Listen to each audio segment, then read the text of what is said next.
is Phil, and I take your everyday science experiments and do them big. This is Science Max, Experiments at Large. Science Max!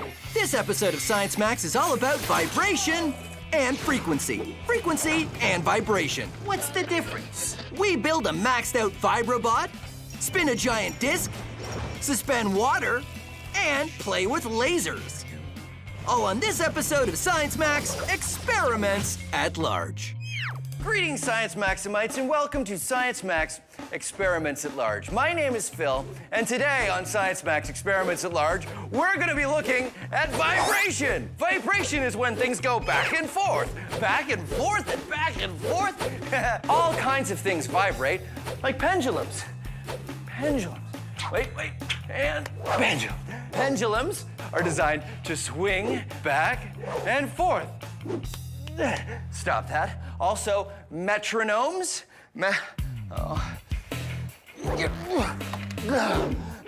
Metronomes are used by people when they're practicing music to keep accurate time. Yeah. Okay, putting it back. And okay, we're gonna be building. Whoa, okay. We're gonna be building this little guy. This is a Vibrobot, and he vibrates and he skitters around on the paper. And if we take the caps off the markers, he makes interesting patterns on the paper. Okay, so let's get started. Let's build a Vibrobot. Okay. Oh yeah, you know what? Maybe it's time to take off the ski boots, huh? Whew. There we go, that's better. So today, like I said, we're gonna be making a Vibrobot. And here are all the materials you need to make your own.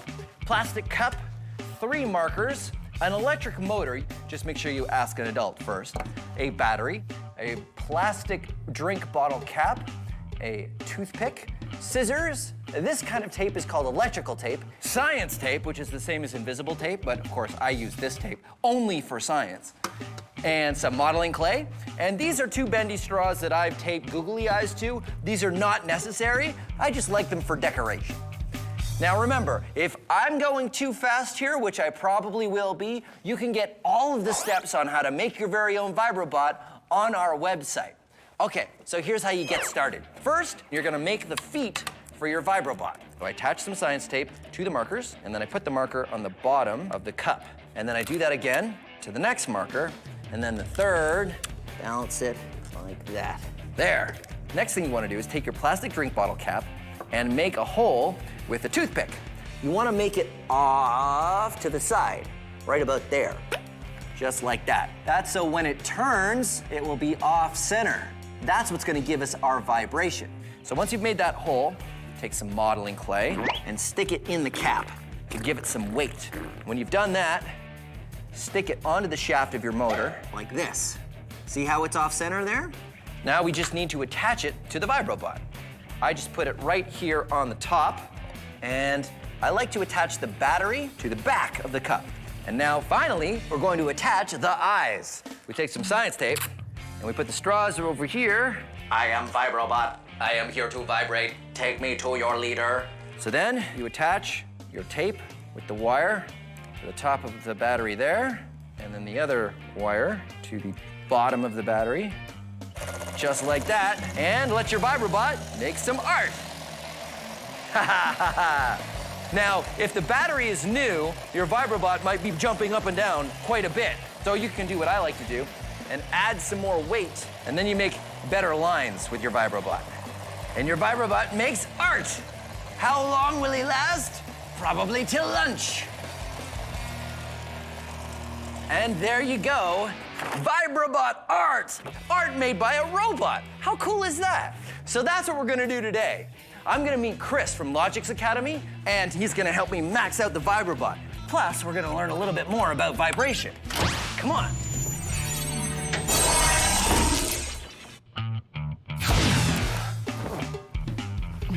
Oh, hey, Chris. Oh, hey, Phil. Thanks for coming. My pleasure. Okay, here's your Science Max lab coat. Thank you. So you guys at Logix Academy, you also build a Vibrobot, right? That's right, we do. This is mine, and it works pretty well. That's awesome. So I want to max this out. Cool. So I thought we would start with, instead of this motor, we would start with this motor. Wow. It used to be a round circle, but I cut it off so that it's off-center. Perfect. I've also got, this is our battery. Fantastic. That's as far as I've gotten so far. Well, it looks like we need a frame next. Right, something to be the cup. That's right. So we just need some sort of larger cup. Ooh, how about that metal shelf over there? Oh, this thing? Yeah. This is just something I keep my parts on. It's perfect. Really? Yep, the shelves will house everything that we need, and it looks like it'll be strong enough to hold everything together. Now, the Vibrobot had markers on the bottom of it. That's right. To make a little pattern. Should we try that with this? Because we're going bigger, what if we used paint and paintbrushes instead? Okay, sure. We could attach paintbrushes to the legs. Pass me one. All right, so now all we need to do is get some paint and some paper. That's right. And we can fire it up. Okay, let's move it over this way.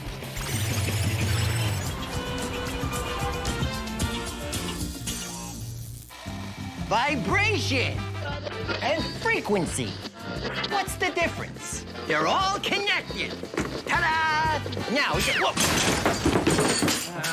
Vibration is things going back and forth. Back and forth. And back and forth. It's a cycle. Cycle, 25 bucks. Oh yeah, it's the wrong kind of cycle. Never mind. Well, if that's vibration, then what's frequency? Well, frequency is a measure of how fast or slow, how frequent those vibrations happen. Look at this bowling ball. Look. It is swinging back and forth, but not very fast.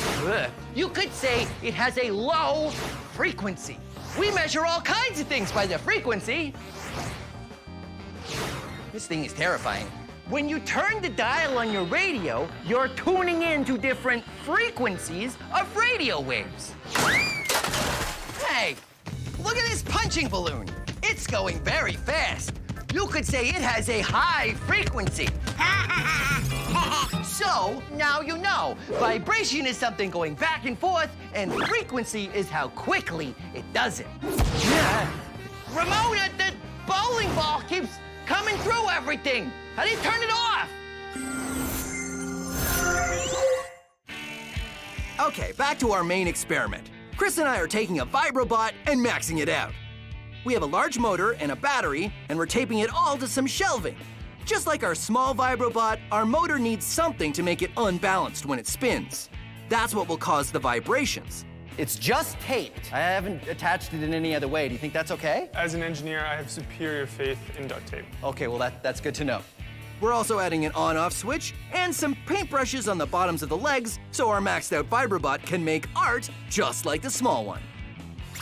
The final step, dipping the brushes in paint and setting it on a big piece of paper. We fire it up, and it immediately shakes everything off the shelves. Oh! It totally spilled all the stuff on the shelves. The motor shakes the Vibrobot a lot. But there's a problem.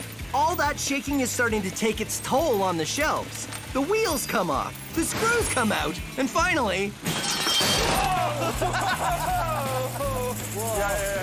Whoa. It totally shook itself apart. Destroyed itself. The shelving unit just completely falls apart when it's being shaken. Vibration is really hard on the structure of an object. We need something more sturdy, something that can take weight. Steps, maybe? Yeah. Okay, hold on. Okay.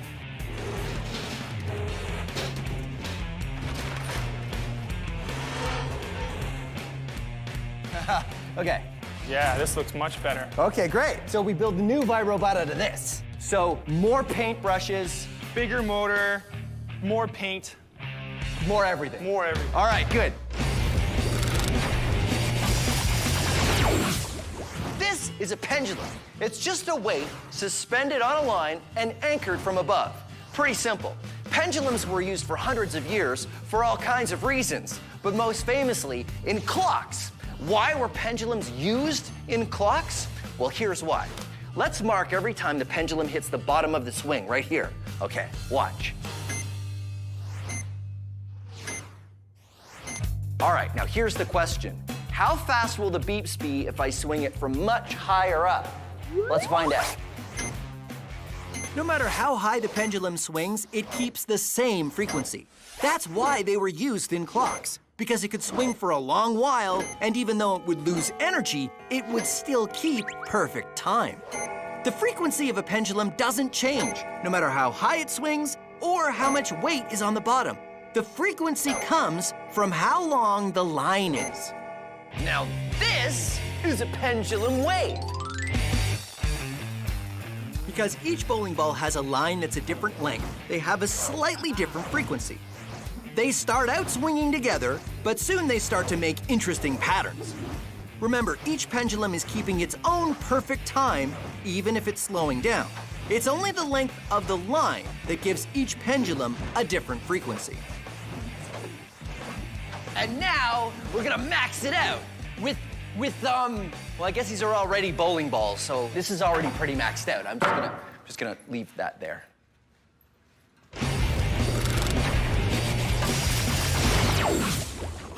These are balloons. This is a laser, and these are awesome laser safety glasses. Now, lasers are made of light, and light has a frequency. In fact, each color of light has a different frequency. This is a red laser. Check it out. Yeah, cool. This is also a very powerful laser. Oh, I can pop the blue balloon with the red laser because the blue absorbed the red light from the laser and then it heated up and the balloon popped. But here's the cool thing. I cannot pop a red balloon with a red laser because the red balloon reflects the red light from the red laser and I can't pop it. If I wanted to pop a balloon with a red laser, I need to use a darker balloon, one that absorbs the red light, like a black balloon. So there you go. Lasers, frequencies of light. I'm gonna keep this red balloon because it's always nice to have a balloon. Chris and I are maxing out the Vibrobot, but our last version shook itself apart. Now the plan is to start with something more solid and try again. We found some very solid steps and added an even bigger motor, an even bigger battery, and attached a half-circle wheel to make the vibrations when the motor spins. We add some paintbrushes and fire it up. Here we go! Come on! Go, Vibrobot! It wants to move. Is it moving at all? So it's still not working. It's sort of getting caught in the paper and it's on the paintbrushes. And the paintbrushes seem to be absorbing too much vibration, and then the paper's stopping it as well. So why don't we remove the paintbrushes? Yeah. And we might as well remove the paper if we don't have any more paintbrushes. Yes. And we'll see what happens. We'll see what happens. Okay. No paintbrushes, no paper. Okay. Now let's try it. 3, 2, 1, go! Yeah! Aha! It's moving. Not bad.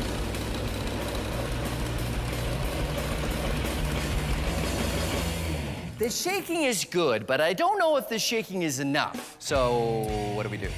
Well, we could add another battery. Another battery which would give it more power? That's right. Okay, let's try that. Okay. Okay, so it wasn't working before. No. Not enough power. And now we've got a second battery here. That's right. We've wired them up so that one power feeds into the other, so we've got twice as much juice as we do. So it's just a matter of clipping this onto there. That's right, but hold on. Yeah, safety glasses, because now we don't know what's going to happen anymore. Ready? 3, 2, 1.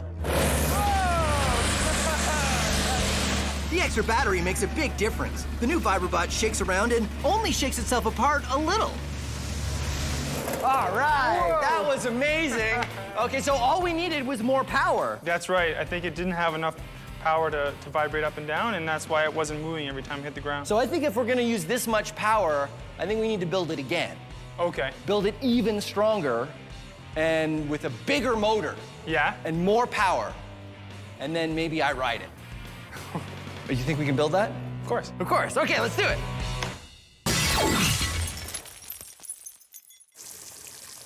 You want to see something cool? I can make this water levitate, defy gravity using the power of science. You want to see? Behold!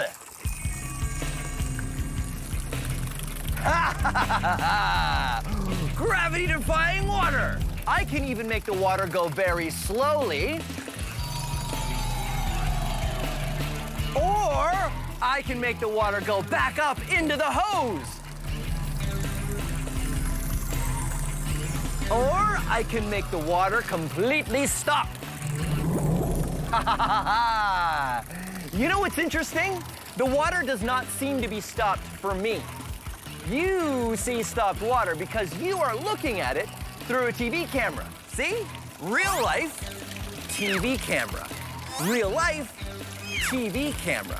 You see, movie cameras and TV cameras take a whole bunch of still photos and then run them together really, really fast. 24 times a second for our TV cameras. I have created a device that drops water at 24 times a second, and what happens is everything lines up. So it looks like the water drops aren't moving. But watch this. I grab the hose and it's fine. But I let it go, and the hose is vibrating back and forth at exactly the same time the camera shutter is going back and forth, and everything looks like it stopped. The power of frequency has defied gravity. Okay, so not really. It's kind of a camera trick, but I prefer to call it science. Here's a fun way to play with things going back and forth. This is Euler's disc, and it's designed to spin like this. What's going on is friction and gravity are slowing that down and pulling it towards the Earth. Now, you don't need a fancy disc like this to do this at home. All you need is a pot lid. Check it out. When the pot lid spins, friction and gravity start to slow it down, which means each spin gets lower and lower, and the frequency gets higher and higher. But the difference between a pot lid and Euler's disc is Euler's disc is made to go for as long as possible. The heavy puck has a slightly rounded edge and sits on a glass surface that is slightly concave, like a bowl. All of this is designed to make Euler's disc last a really long time, which is quite a while. But eventually, friction and gravity pull the disc down, and finally, it stops. Pretty amazing, right? Well, wait till we max it out. This is Trevor, head of the Science Max build team. Hey. Thanks for setting this up, Trevor. So what is this? This is a giant side of a spool, big hydro spool. Okay, so this is the largest disc that we could totally find, and we've got it all hooked up here. We lift it up, we spin it, and then you pull the thing and it will drop down and spin like a coin, because it's the only way we can do that with something this heavy. Yeah. Ready? I'm ready. Okay. Trevor and I hoist it up and get it suspended above the ground. Then I start to wind it up.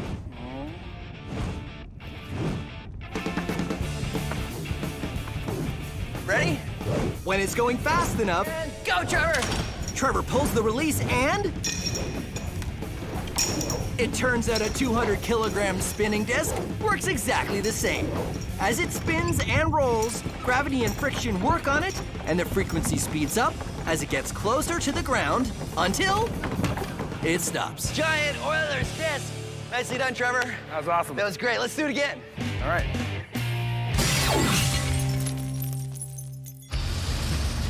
Our Vibrobot was working well, so that means it's time to make it way bigger. We started with a big metal table and added a huge motor, one 20 times as powerful as the last one.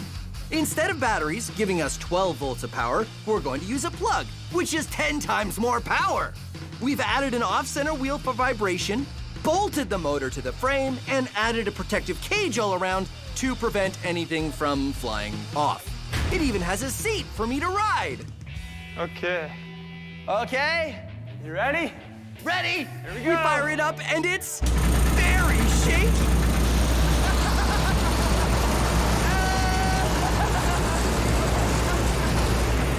Oh, wow. Wow. That was really uncomfortable.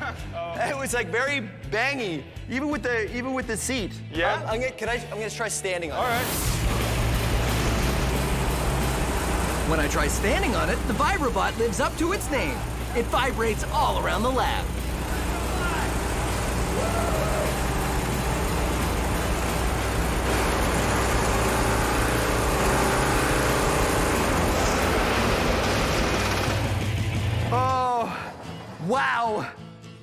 legs are numb to the knee. I'm not surprised.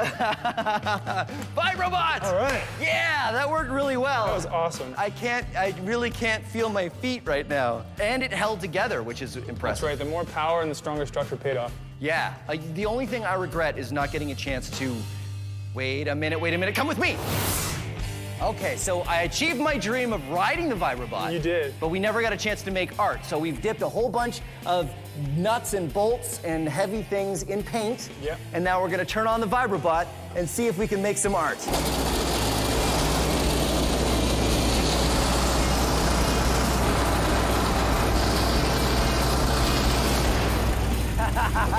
Let's see how it looks. Oh, wow. Ta-da! Vibrobot art. Vibrobot has been a huge success, and we got some art to keep. High fives. Well done. Science Max, experiments at large. Who gets to keep the art? Rock, paper, scissors. Okay. 1, 2, 3. Okay, tie.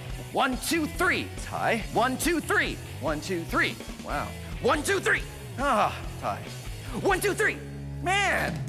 There's gonna be a red balloon, but those red balloons are gonna be pushing this way. And then this afternoon, we're gonna have this blue balloon, which is quite nice. Over to you, Kathy. Thanks, Kathy. Science! I figured we would have maybe a bigger motor. Yes. Or a bigger, no, I'm gonna try that again. All thrusters ahead. Whoa! Balloons. Science. Have you ever done a science experiment and wondered what it'd be like if you did it big? I have.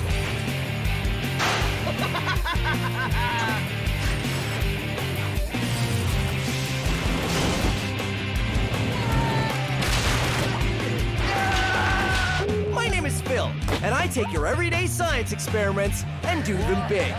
This is Science Max, experiments at large. Science Max! This episode of Science Max is all about building things strong. 2, And let's do 3. an arched bridge, giant house of cards, magical stacking books, and more. Oh, I thought they were gonna do it. All on this episode of Science Max, experiments at large. Oh, hello, Science Maximites. We've got a lot of work today, so I was just getting prepared. You know, taking something flimsy and making it strong, that's what scientists and engineers do every day. And it's also pretty fun. You take something that's not that strong, and by the way you build it or put it together or change its shape, it suddenly becomes a lot stronger than you think it was. So I thought that's what we should do today on Science Max Experiments at Large. We should build something. So we're gonna build an arched bridge, and we're gonna build it out of sugar cubes. So here's what you need. You need some sugar cubes, you need some sandpaper, and you need some modeling clay.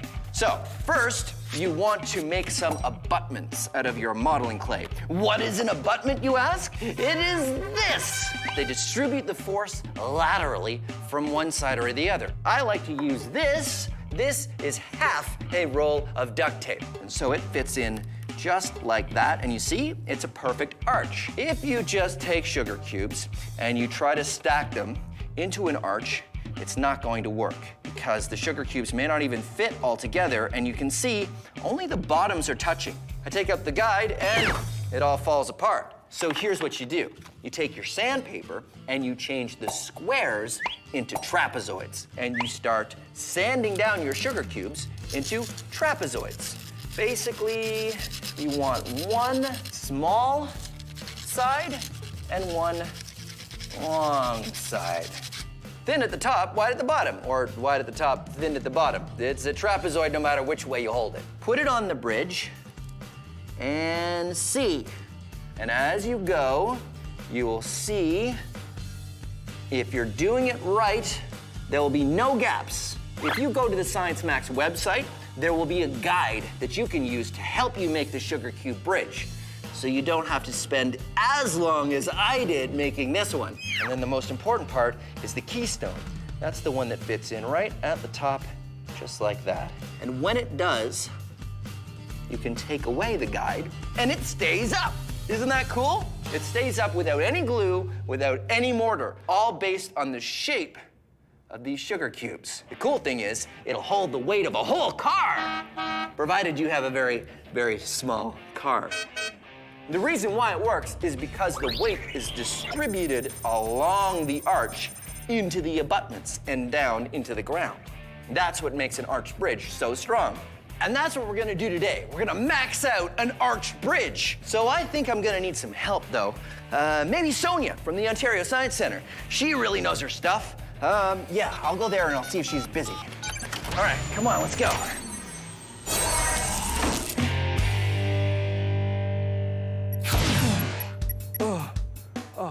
Hey, Sonia. Hey, Bill, how's it going? It's going good. I was wondering if you could give me a hand with something.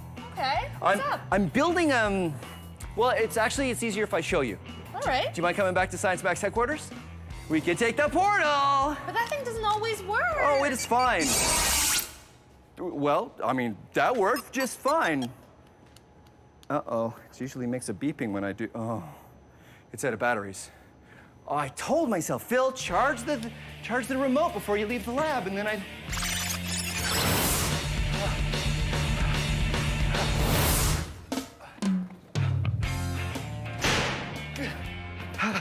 Where have you been?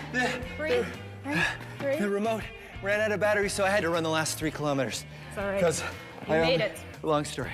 So the Sugar Cube Bridge, you had a chance to look at it, right? Uh-huh. This works on any scale, right? It should, no matter what size arch, it should be the same, right? Definitely. Good, because what I want to do is use these abutments, but go to these abutments.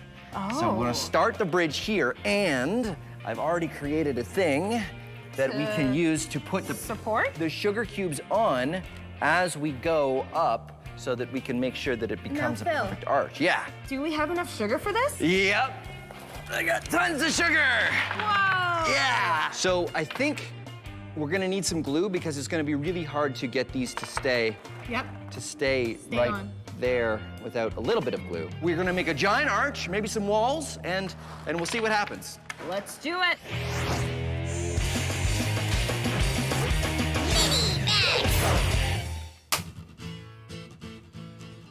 Oops. An egg. Now you might think of eggs as kind of flimsy, and they do break pretty easily, but eggs are actually stronger than you think. It's because they're, well, egg-shaped. You see, the top of the egg is like a little bit of an arch, and the bottom of the egg is also like an arch. And arches distribute the weight, just like they do in a bridge. Here's how you can experiment with how strong eggs are. First, you want to get a pair of gloves to protect your hands from the shell, just in case anything goes wrong. You should also tell an adult that you're doing this experiment because if it does go wrong, you're gonna have some mess to explain. And also, you should probably put on some safety glasses. Now, here's what you do. Take your egg and carefully put it in your palm just like that. And put it against your other palm, and you're gonna push in directly on either side of the egg. Start pushing harder and harder. You can even lace your fingers and press even harder. And if you do it right, the egg won't break. Pretty amazing, right? So, just how much weight does an egg hold?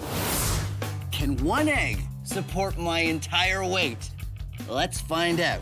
I'm gonna lift my weight up like this and lower myself down.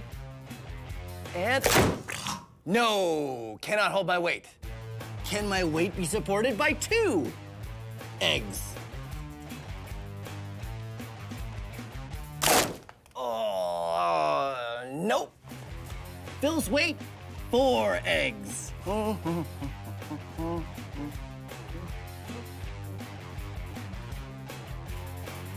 Oh, I thought they were gonna do it. Nope. My weight on 8 eggs.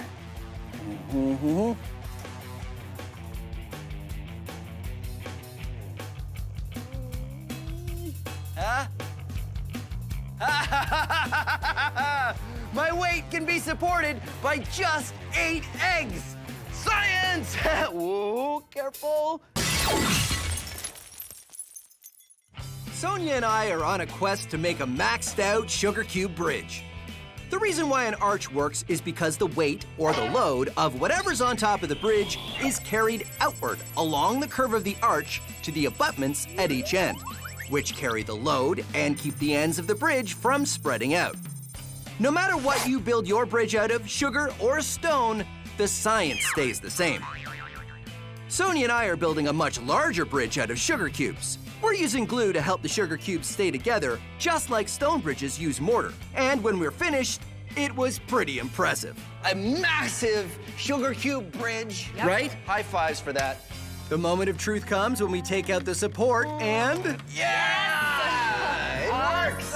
Okay.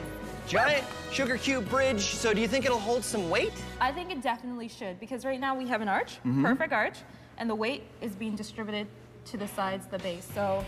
So that's what it's for, right? We can put weight on there? We can definitely put some weight. One to start? Let's start off with one. Okay. And let's see how it goes. All right. Here we go. All right. Yeah, 1 book, yeah! All right, sugar cube bridge, 1 book. 2 books. Are you nervous? Yeah! Sugar cube bridge, 3 books. 3 books.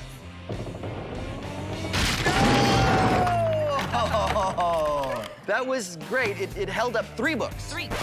Well, technically it held up 2 books and broke on the 3rd. So it's kind of still far from how much weight we want to hold because we want to cross it. We definitely want to cross it, so that means we need something bigger and stronger. The cube Yeah, works. you're right, because the cubes are great because that keeps the science the same. Yep. Right? So something cubular. The milk crate, really? Definitely, I think we should use those.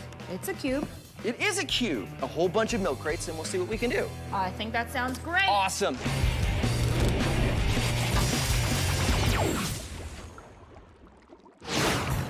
Whoa. This is a Prince Rupert's drop. It's a piece of glass that has a long snaky tail and a bulb at one end. So what's so interesting about a glass tadpole? Well, I'll show you. And remember, this is just glass.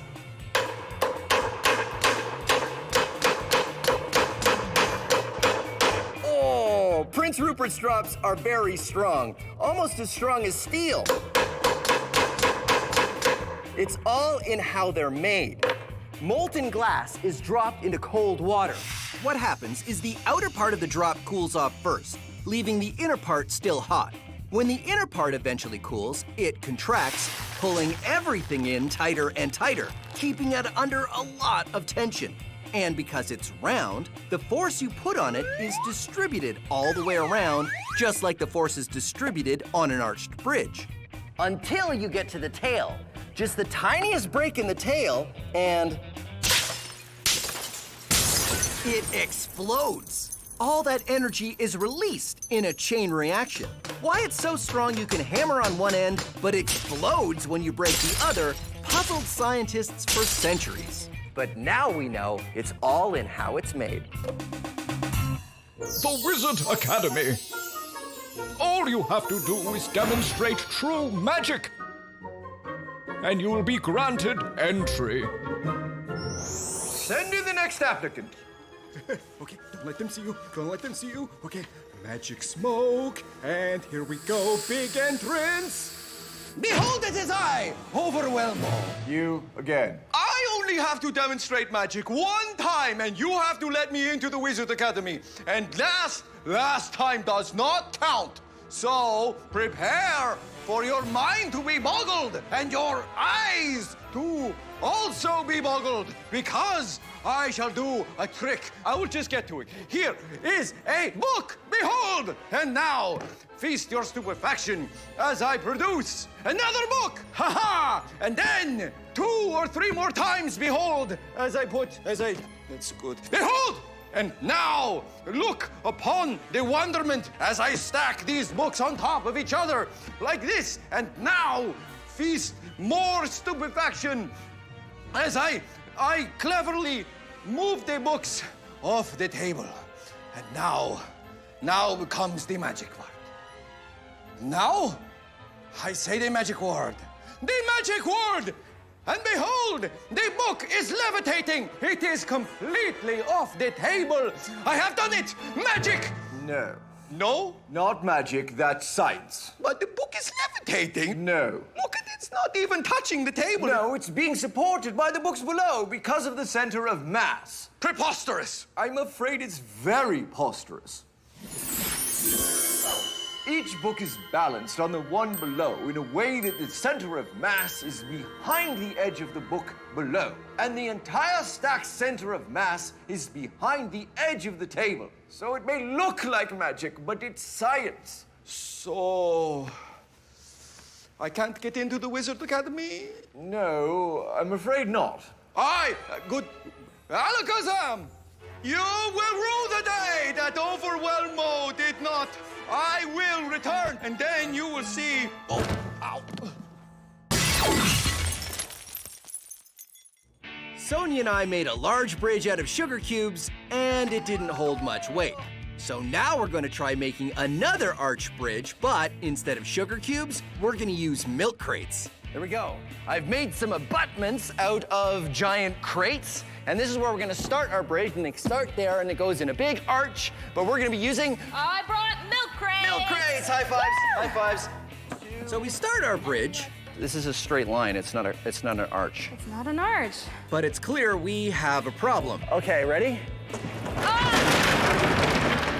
That didn't work, Phil. It's like we're back to the beginning again. This is like two straight We lines. got two straight lines, It's yep. like a triangle. We need an arch, so we're gonna need a support.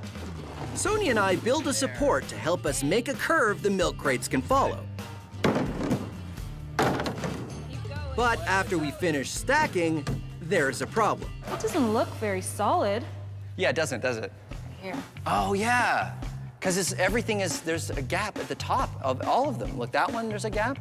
There's a gap there. There's a big There's a one gap here. there. It's Well, I not mean, making our bridge very solid. There's only one way to find out for sure, You can try it. is to pull this out and see if it stands up. Let's do it. Okay. So, didn't stay up. Didn't stay up. Okay. That's all right, though. I'm not sure why it isn't staying up. Like, the sugar cubes were cubes. That's a cube, Milk crates are cubes. but we did change the shape of the cube. Oh, yeah! If you remember, when I first built my sugar cube bridge, it didn't work with cubes.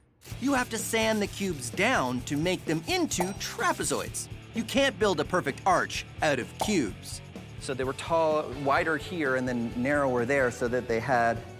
Oh, so that's the problem. Yep. So I could, like, cut it? I could cut it.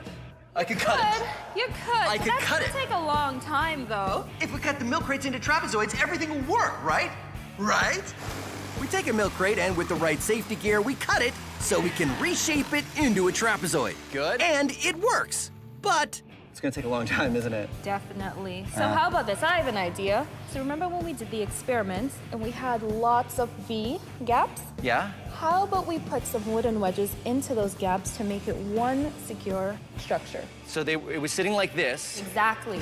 So what we're gonna do is insert wooden pieces right here, so we'll fill those gaps. I get and we'll it. make it one secure structure. Instead of cutting all of our milk crates, we can keep the milk crates. Yep. And they can be solid and we just add to it rather than take away. Taken away, exactly. That is a smart idea. Okay, let's make some wedges. All right.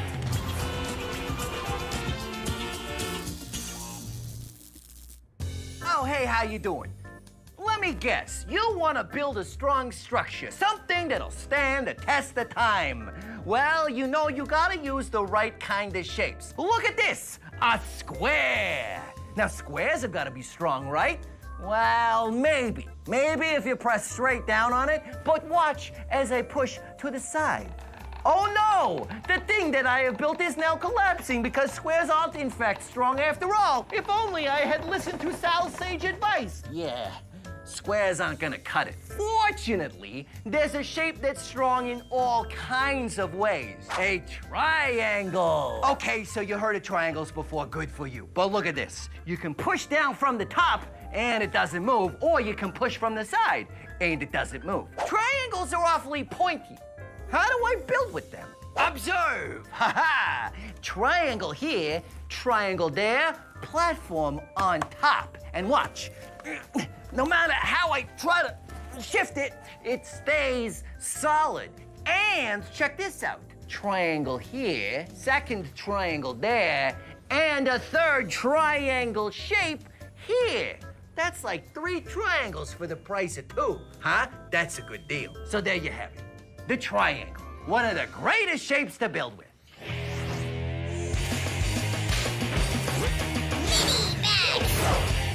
This is a house of cards, and if you've never built a house of cards, you should definitely try. Try, because it's not easy. What you need to do is you need to make triangles with the cards. If you do it just right, they'll stay up. Then you take another pair of cards, like that. You take another card, and you put it on top.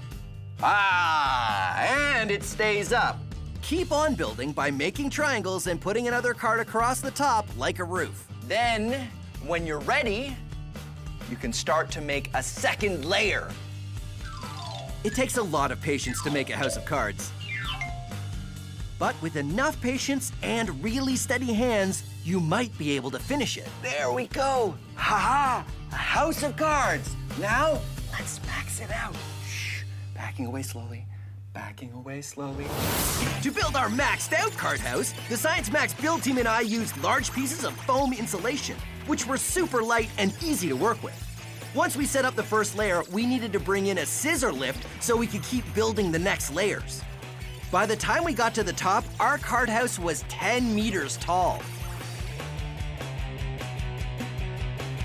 Yeah! Giant house of cards! And now that I've built a giant house...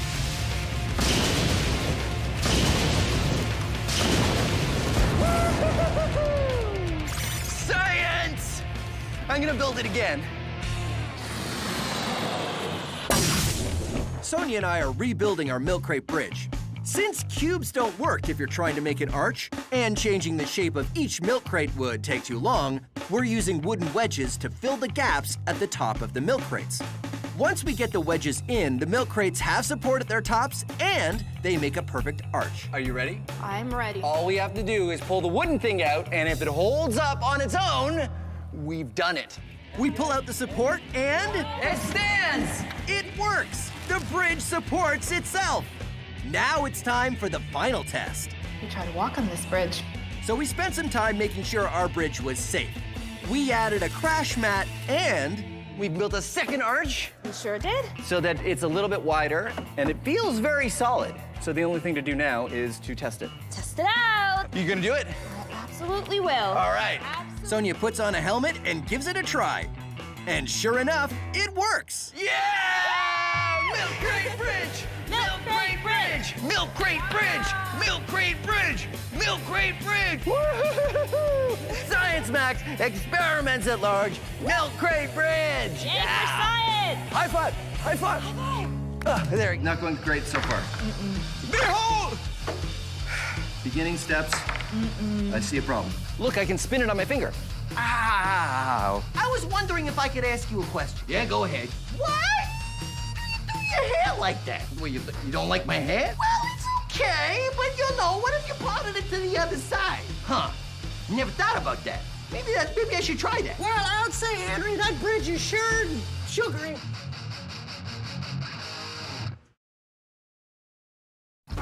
Have you ever done a science experiment and wondered what it'd be like if you did it big? I have.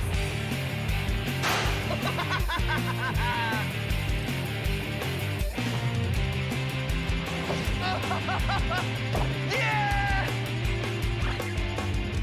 My name is Phil, and I take your everyday science experiments and do them big. This is Science Max, experiments at large. Science Max! This episode of Science Max is all about liquids. What makes something float or not float? Oh no! My loonies! Liquid density and super absorbent gel. Who wants to do an experiment with diapers? Liquids. Today on Science Max, experiments at large. Hey, welcome to Science Max, experiments at large. I'm Phil McCordick, and hold on a second, I'm just gonna change. Okay, that's better. Now, where were we? Oh, right. Let's go make a boat. So you know that some things float and some things sink, like rocks, or wood, or full water bottles and empty water bottles, or carrots, foam, waffles, screwdriver, playing cards, plasticine, tinfoil, potato, my watch. Wait. That wasn't supposed to go in there. So how do you make a boat? You make it out of something that floats, right? Well, most boats are actually made out of metal. Tinfoil is metal and, well, it sinks. But if you fold tinfoil into a boat shape, it floats. And boats don't only float themselves, but they can hold people and cargo. In fact, there's container ships crossing the ocean at this very moment that are holding thousands of tons of cargo, and they're all made of metal, which doesn't float, it sinks. So how do boats do it? Are they magic? No, of course not. Boats are science. And here, you can be science maximites. Get some tinfoil and cut it into the same size pieces and fold a couple different shapes of boats and see which one can hold the most weight before sinking. And now it's time to max it out. But before we do, here's how you can fold your own tinfoil boat in less than 15 seconds. First, take a square piece of tinfoil, then fold it in half. Fold one corner down and the other corner down. Then open it up and ta-da, you're done. If you want instructions on how to fold a more complicated boat, go to our website. I have a feeling I'm gonna need a few extra lab coats for this experiment. Like I was saying, let's max out the tinfoil boat and find out a little bit more about why boats float.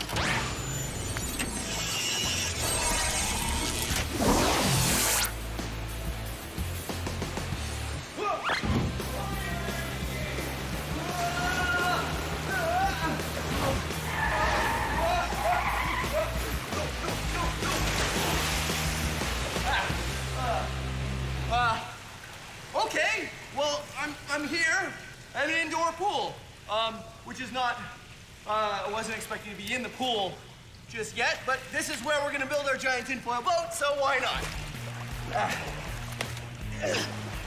Who's Nia? Phil, you're wet. I thought I was gonna come in over there, but I came in on the water sled. I think I had the coordinates wrong. Anyway, this is Husnia, and she's from Let's Talk Science, which is all about science education, right? Yes. Just like us. So you're gonna help me max out the tinfoil boat. I think I dropped it in the water. Hold on. Whoa!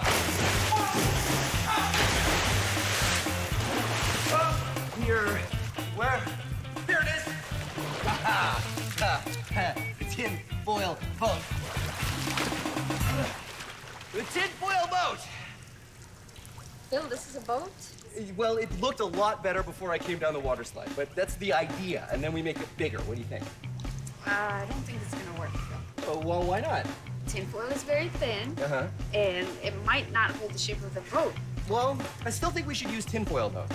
Why? Well, because the small experiment was tinfoil, and I bought all of this tinfoil.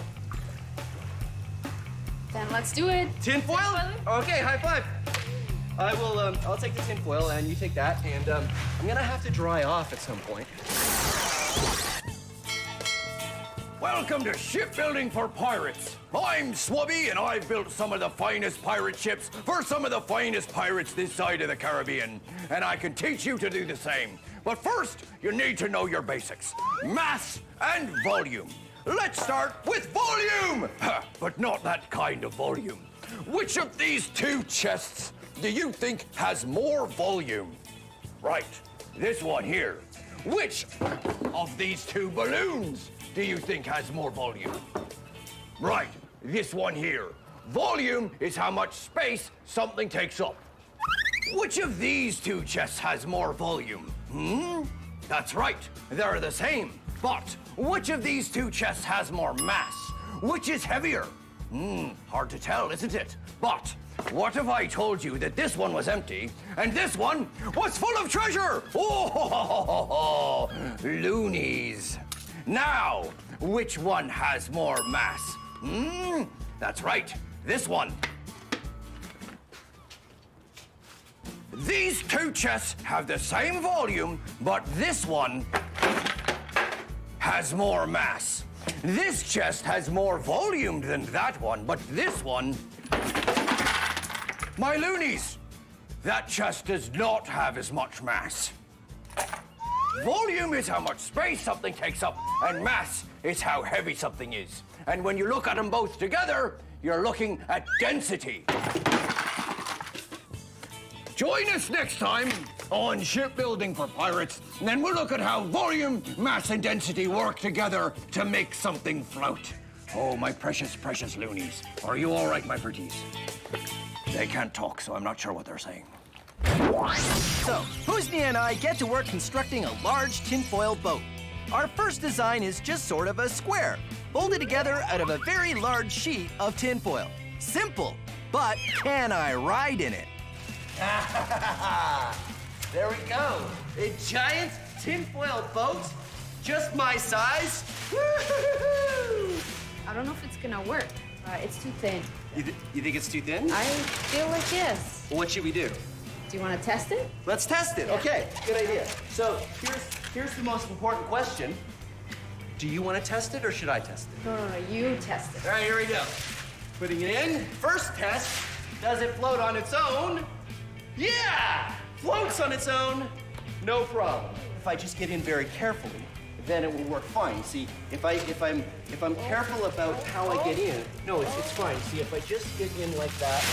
Oh my! Bill, are you okay? Wait a minute.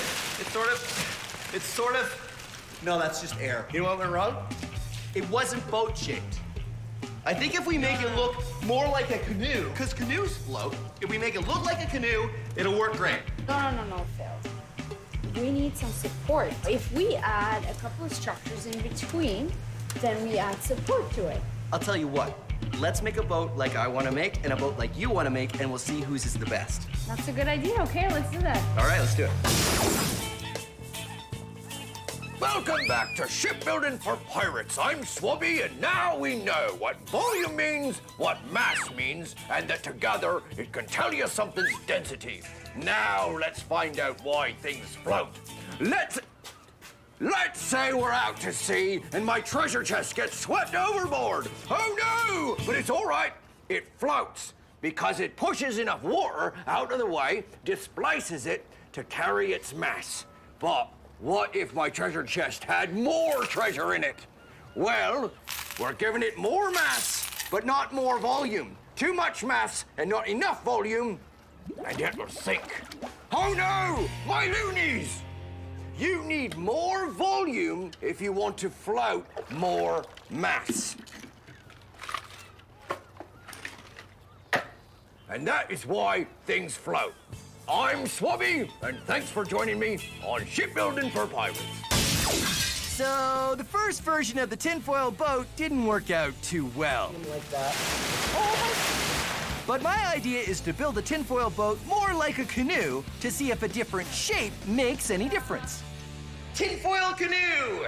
Very Canadian. Very Canadian. The canoe part, anyway. I don't know about the tinfoil part. So, Husni and I had a bit of a disagreement of why the last boat didn't work. I thought it was because it wasn't shaped enough like a boat, so this one looks like a canoe. What I thought is that it requires some structure. Structure so that it wouldn't fold together. That's right. And we'll see how it goes. All right. All right, here we go.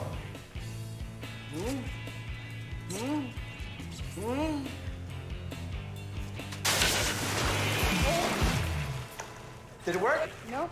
Okay, your idea next.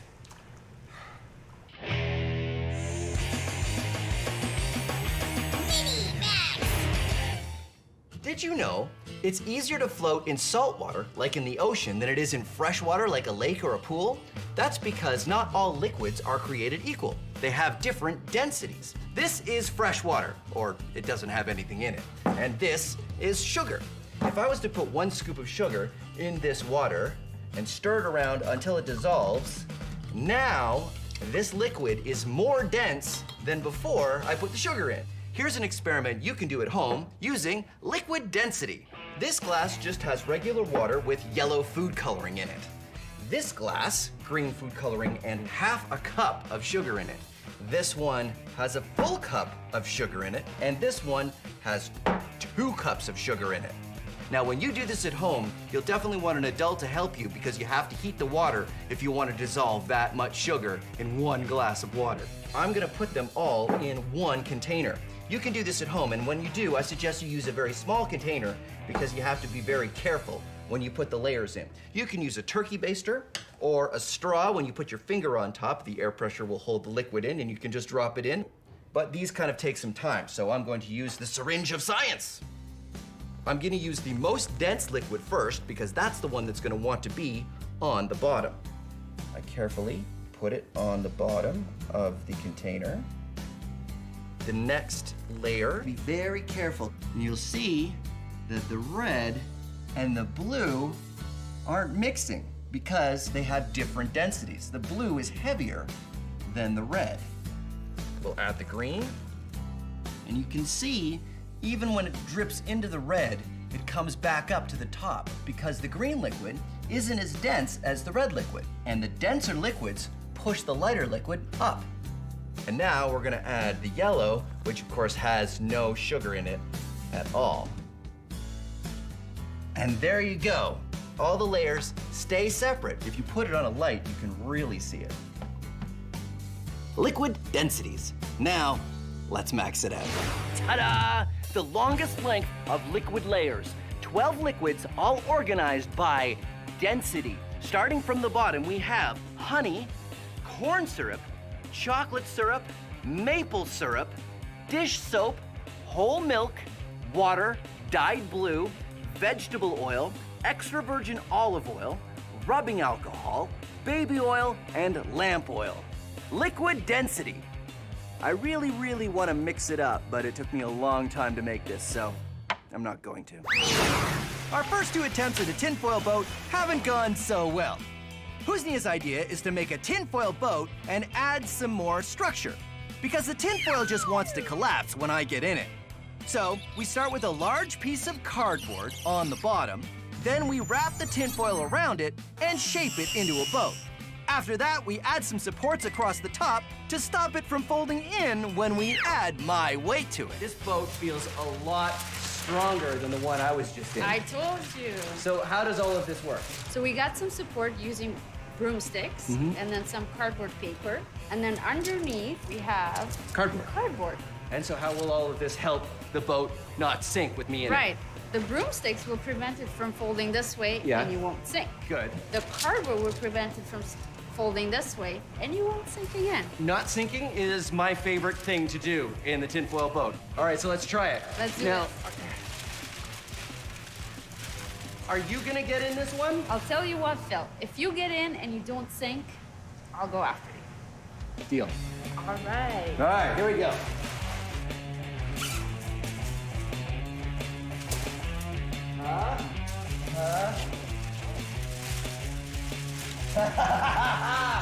It's sort of working. Oh no, water's coming in.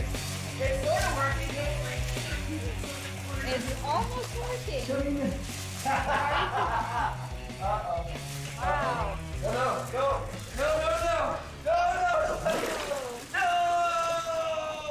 No! Hold on. 1, 2, 3, go! Another thing I learned is that a very light tinfoil boat can be very heavy when it's full of water. I don't know if fixing it is in the cards. I think we're gonna have to build another boat. So what do you think we should do? Let's add more structure. More structure? Oh, yeah. What if we add like a metal rod around the outside and maybe some more metal rods and ribs? And we wrap it all in tinfoil, and you think it'll work? Let's give it a try. Let's give it a try. Don't worry about it. I got this. No, I get it. I'll get it. Sure?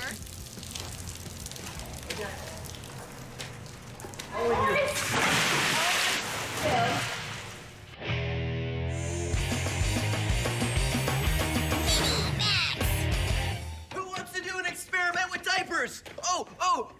No, I'm serious. You may have a little brother or sister at home, which means you probably know where you can find some diapers. But there are 2 things you need to remember. First, ask an adult if you can use the diapers for your experiment. And 2, only use unused diapers. Okay? Okay. So, you take the diaper, And if you cut it, be very careful, maybe get an adult to help you, over some black construction paper, like I have here, and you shake the diaper over the construction paper, you'll see that there's a little powder that comes out. And this is the secret ingredient. This is super absorbent gel. What it does is it soaks up all the liquid, and diapers are full of them. And you carefully pour it into a plastic cup, like that. Now you can see I have already done it with a number of diapers. It's important to use a plastic cup because it's a little messy, although it's non-toxic, it's totally safe, but it's still easier to clean up by just throwing the cup away. Now, add some water, and what happens is this super absorbent gel absorbs the water and turns very quickly into a paste. Look at that. Now, let's max it out. 5 kilograms of super absorbent gel, 500 liters of water. Now, it is time to do science!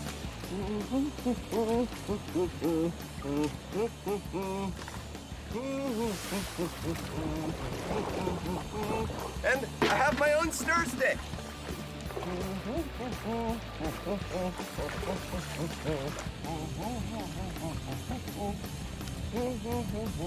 Yep, definitely coming along. I'm not exactly sure if we're getting anything on this camera, but I want to make sure it's recording. Yep, it's recording. There we go.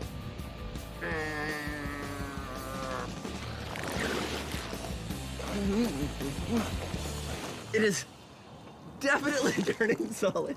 Well, there you go. The giant super absorbent gel experiment.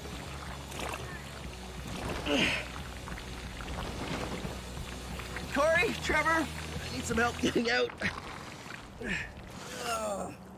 How many outfits have I been through in this episode?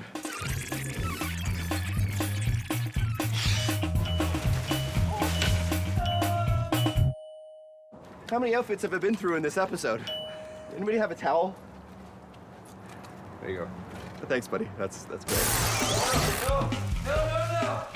Husnia's idea of adding structure to the tinfoil boat was definitely right.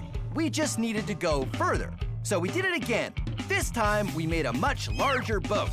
We started with a sheet of cardboard, then wrapped the tinfoil around and added some metal supports taped to the cardboard across the boat this way to make ribs, as well as some other supporting pieces in the front and the back.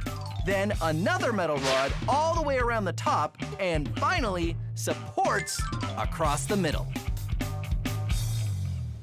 All right, feel how strong it is.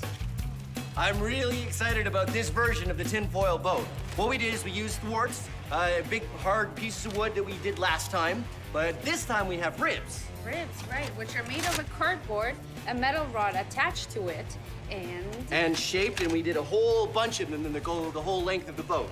And then we used all of this bendable metal, and we have one that runs all the way around the gunnels, and a whole bunch that run down the inside, and we even used bike fenders at the front and the back of the boat to give it super rigidity so that it hopefully won't go like all the other boats have done so far. Are you ready, Husnia? let's do this. 1, 2, 3, lift. All right, I'm gonna get over.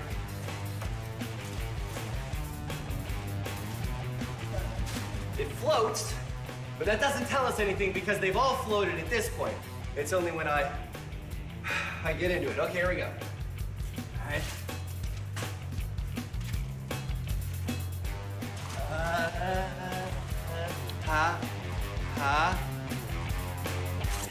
Hey! Hey, it works! All right. Oh, it's working. Ha ha ha ha! Look at that! It works perfectly. The tinfoil boat experiment has been done.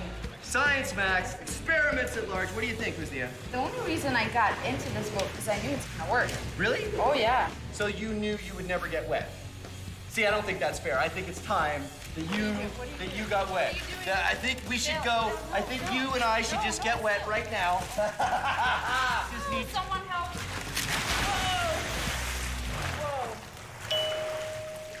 You're still dry, aren't you?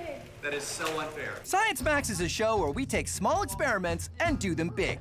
If you want to try these experiments yourself, go to our website for instructions. But not all the experiments on Science Max are the kind you should try at home. This one, yes. This, no. Try this, don't try this. A big yes, a big no. I don't know how you could possibly do this one at home. And remember, if you're ever not sure, ask an adult. Thanks for watching Science Max Experiments at Large. Science! I don't know what you're saying. I don't speak treasure chest. The one thing I'm really trying not to think about is that this is the stuff that's in diapers. Let me talk to your brother. Whoa, whoa, whoa, whoa. Don't talk with your mouth full.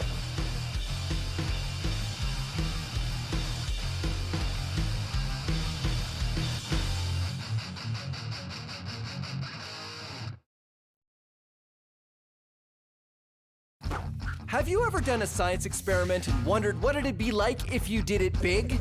I have.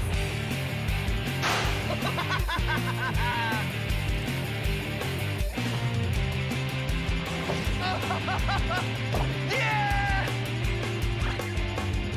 My name is Phil, and I take your everyday science experiments and do them big. This is Science Max, Experiments at Large. Science Max! Put on your helmets for this episode of Science Max. We try to build a human-sized cart powered by inertia, plus Newton's laws from a caveman to crockery. Inertia on Science Max, Experiments at Large. Greetings, race fans and Science Maximites. I am Phil McCordick, and this is Science Max, Experiments at Large. Today, we're going to be experimenting with the drag racer. Pretty cool. It works like this. You pull the string and get the wheels going really fast, and then you let it go, and it just drives away on its own. The interesting thing is that I don't have to push it, it goes by itself. It all has to do with Newton's first law of motion, which is an object at rest tends to stay at rest, and an object in motion tends to stay in motion. Yeah. Let's get building. Here is everything you need to build your very own dragster. You need some popsicle sticks, some straws, and some shish kebab skewers. I love these. You can get these at the grocery store. Let's see, some elastics, and of course you want wheels, and I just cut my wheels out of cardboard. So here's a quick explanation of how to build your dragster. First, use anything round to trace 3 circles out on your piece of cardboard. Remember, you want 2 big and 1 small circle. Then, cut out your wheels. Then it's time to make the frame of the dragster using popsicle sticks and elastics. Just put 2 popsicle sticks together, then wrap the elastic band around them to keep them together. First you build one side, then the other side.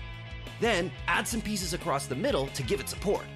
Remember not to put any popsicle sticks too near the ends because they'll get in the way of your wheels. Next, cut the straws into small pieces and use an elastic band to tie them to the ends of the popsicle sticks. Then it's just a matter of sticking the shish kebab skewer in a wheel, passing it through the straws, and sticking on the other wheel. Don't forget that the small wheel goes in the middle at the front. You can trim the skewers afterward by just breaking it off short. If you want step-by-step directions on exactly how to do this, you can go to our website. It's all right there. Now the last part is wrap some string around the back axle so you can pull and the wheels will spin. Let's check it out and see how it works. Didn't work that well, did it? That's because we haven't added the secret ingredient. Plasticine, the perfect secret ingredient for all of your dragster needs. And also sculpting, because that's what it's for. Remember how I said an object at rest tends to stay at rest, and an object in motion tends to stay in motion? Well, the heavier something is, the more force you need to change its direction, either get it moving or make it stop. That is called inertia. It's the tendency for an object to resist a change in motion, either getting it going or making it stop. So, the heavier we make the wheels of our dragster, the more they will resist a change in motion. So what I've done is I've stretched out my plasticine, and then you roll the wheels of the dragster around in the plasticine, and this will make each wheel way heavier than just the cardboard by itself.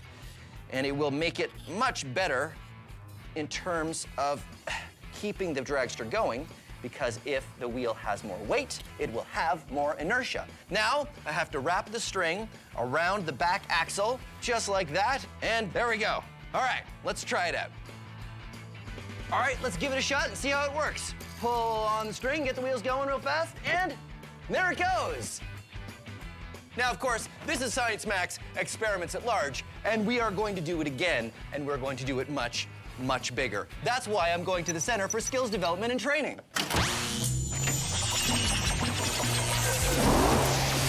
I thought it was bigger.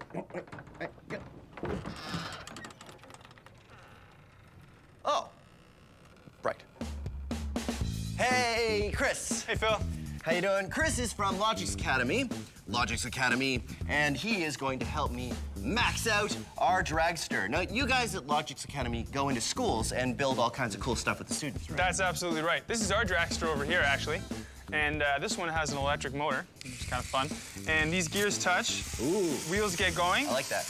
And... Oh, all right. See, our dragster works on good old human power. You pull the string, and there it goes. Now, you have a physics degree, right? I do. Which means you know Newton's first law of motion. Of course, an object at rest tends to stay at rest. And an object in motion tends to stay in motion. I thought it was gonna come from over there. Yeah, come on. All right, Chris, I want to make a dragster big enough that we can ride. Whoa, okay. Well, it's gonna have to be pretty big. Yeah, I think we have enough wood, though, right? Yeah, And looks like oh, look, I've got some wheels. Perfect. These are bike tires, and I filled them full of air, so they're bouncy. Check Excellent. it out. Oh, it's okay. So, yeah, we build our frame out of wood, Yeah, attach the tires on, and then find a way to get them spinning. and if the tires are spinning, Yeah. we don't actually have to push the cart because it'll just go on its own? That's the idea. The inertia should carry, in the wheels, should carry us down the track. So in this case, the object in motion is the wheels. That's right. And it wants to stay in motion, which means that when it hits the ground, it'll push the cart. And hopefully us too. And hopefully us too. All right, let's get building. Let's do it. So Chris and I get to work building the dragster. Our maxed out version is gonna look just like the popsicle stick version. A triangular frame with 2 large wheels at the back and a small one at the front. What's more, we're gonna do the same thing to get the wheels spinning. We're gonna attach a rope and give it a pull.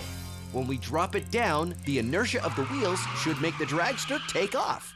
All right, here we have our dragster. This is nice, Chris. Yeah, it looks good. So the only thing I don't understand is what are these for? Right, so these are gonna help us lift the wheels off the ground, like this. Oh, okay. Pull it back, and what's gonna happen is we're gonna run real fast with that string, and we're gonna give it a little kick, and hopefully it'll take off. Ah, all right, I like it. So I just run backwards as fast as I can. Fast as you can. All right, here we go. Ready? Yep, ready. Okay, safety glasses on. And, oh, wait, did you want to sit on it, or? Oh, right. Let's wait until we see it working, and then we can... Okay, dry run. Okay, dry one. Ready? Go!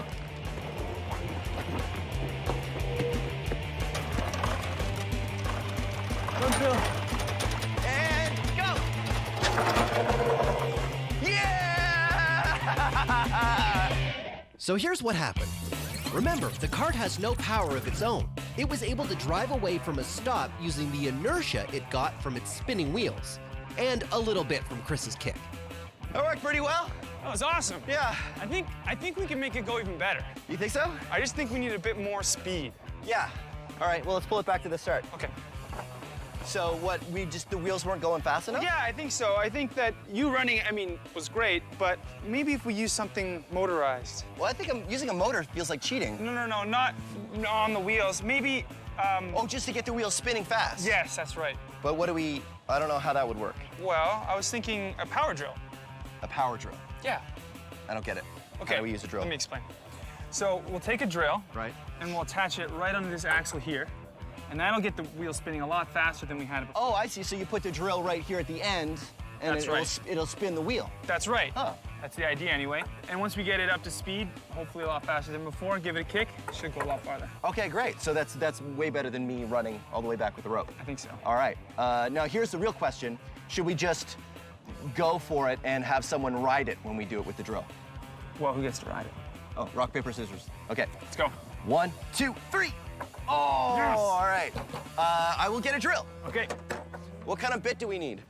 Hex bit.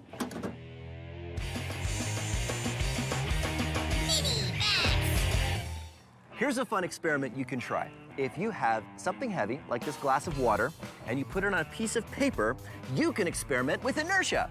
If you move the paper slowly, the glass moves with the paper, because the friction between the paper and the glass is enough to overcome the inertia of the glass. But if you move the paper quickly, the friction is not enough to overcome the inertia, and the glass stays put. And now, let's max it out.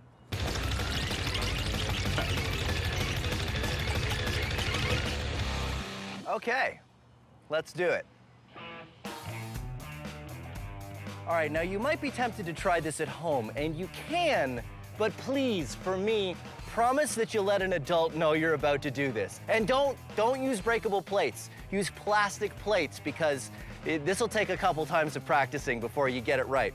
Put something on the plastic plates, because the heavier they are, the better it will work. All right. Did I mention not to do this at home unless an adult knows you're doing it? I cannot stress that enough. Okay, deal? All right, deal. Here we go.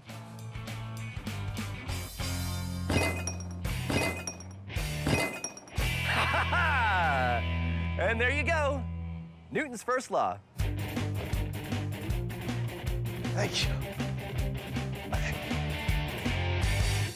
Our dragster worked pretty well, but now we're gonna try sitting on it and seeing if the inertia of the wheels is enough to accelerate the dragster and the human rider. Because we're gonna need a lot more inertia, we're gonna make the wheels spin even faster using a drill. All right, power tools! Yeah, power tools! Woo! Yeah! Sorry.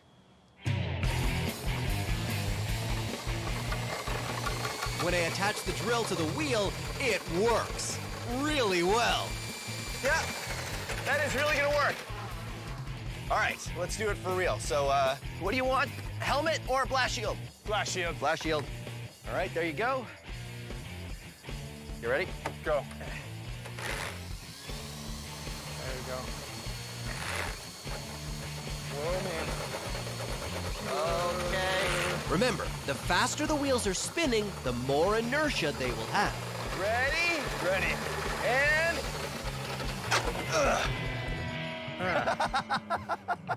Well, What happened? so you went a foot. 1 foot. So why didn't that work nearly as well as the last time we did it? Well, I think my extra weight caused a bit of the problem. Yeah. So the inertia wasn't able to carry us forward. But the whole point of this is so that someone can ride the dragster, because why build it if we can't ride it? That's exactly right. I think if we're gonna have someone ride it, we need heavier wheels. Well, on the small one we use plasticine. Yeah. I don't know if that's what we should use. What if we used car tires? Car tires. Oh, what, on this? No, I think we're gonna have to build something bigger. So okay, so we build a whole new frame. Yep. What if we got like the axle of the back axle of a car or something? That's a great The idea. back axle of a car, and then what we use the drill I don't think the drill's gonna be enough. to move the. Why? You don't think it's gonna be enough to move the back axle of a car? Yeah, it's too big. So what do we do? Well, what's good at moving the back axle of a car? Well, I mean a car, but we would have to take it off the car. So We could use another car. we could use another. We could use another car. You could use another car. You'll have to explain how that works. Okay. Let's go get the stuff, and you can tell me how we're gonna use. So how do we use another car to make the first car go? Okay, I'm thinking we jack one car up, Yeah. back our big dragster. Newton's laws in 60 seconds. Isaac Newton was a super genius, and among the many things he did was come up with 3 laws of motion that describe how everything moves or doesn't move.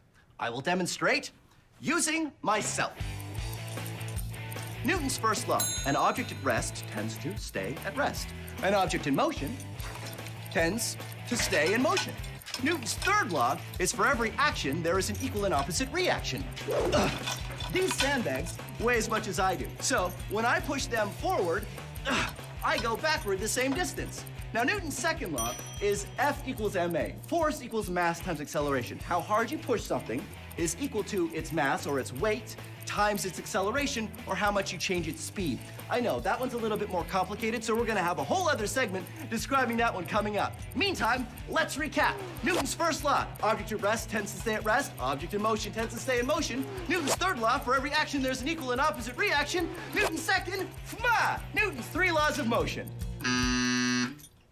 Now how do I get down? How do I get, oh wait, I know. Oh no, that was not a good idea. That was... Now it's time for Science So Simple, a caveman could do it. This is a caveman. This is a door. It is a well-known scientific fact that cavemen do not know how to open doors.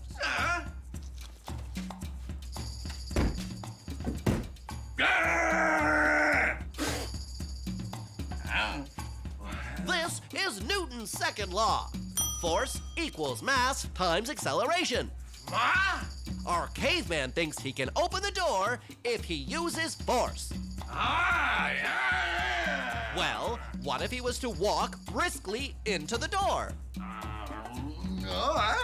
Then the force that he will hit the door with will be equal to his mass, or how much he weighs, times his acceleration, which will be walking speed to 0. It didn't work, did it? No. Looks like we need more force. If we want to increase the force, we need to increase the mass, increase the acceleration, or both. A rock! That's perfect.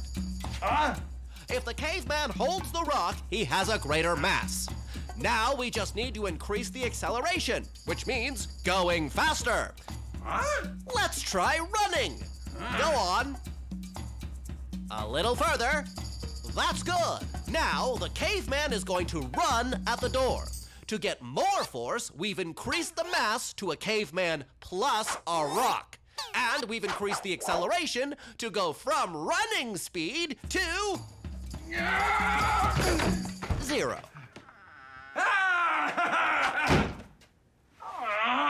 And there you have it. That's how Newton's second law works. Join us next time for how doorknobs work.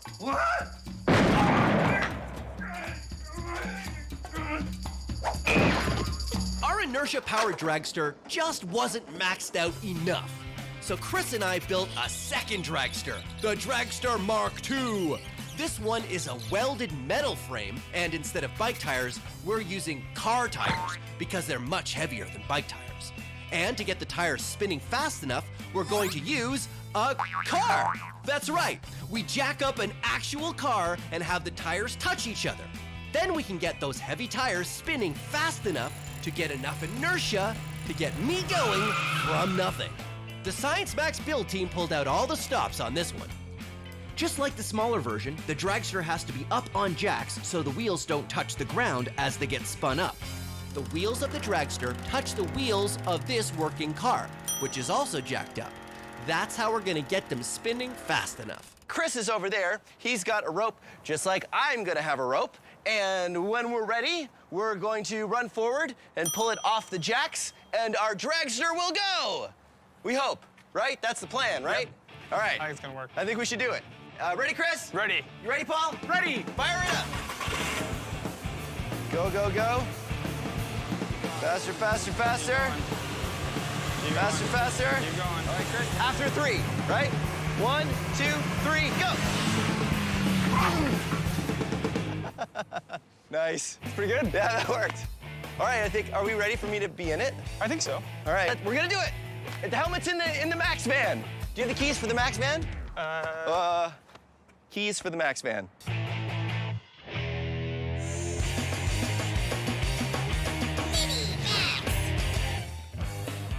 Here's another small experiment you can do with inertia. Take a stack of checkers, or game pieces like I have here. Oh, or coins. Coins work really well. And a ruler, or something else that's flat. This is the kind of stick they give you at the hardware store to stir your paint with. Now, you can knock checkers out of the middle of the stack without the stack falling over, if you're very careful. You see, the friction of the checkers leaving the middle of the stack won't be enough to overcome the inertia of the rest of the checkers. Ready?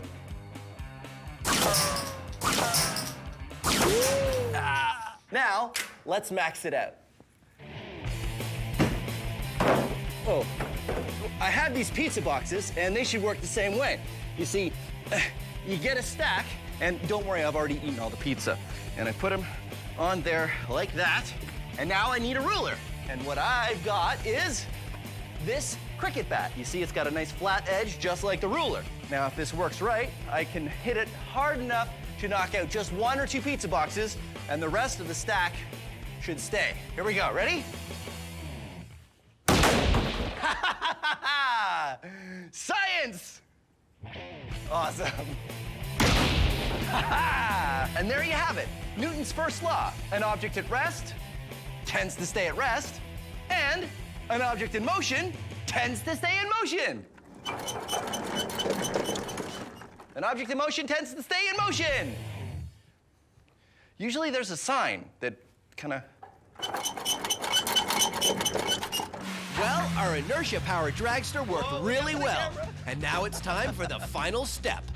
Me, riding it to glory!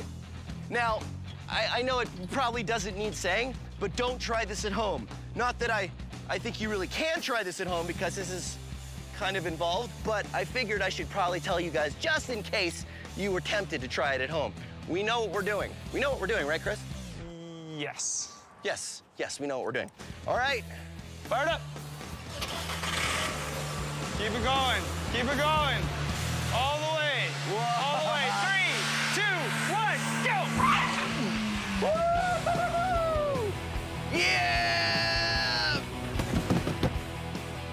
Yeah! Woo! How's that for inertia? Wow, look at that. That's amazing. Cool. High fives! Yeah! Let's recap. The weight of the tires, as well as how fast they were going, provided enough inertia to accelerate me and the weight of the dragster. The objects in motion, the wheels, wanted to stay in motion so much they moved the dragster all by themselves. Inertia, and Newton's first law of motion. Thank you for joining us on Science Max. Let's go again. Your turn? Yeah, my turn. Okay. Woo. Inertia!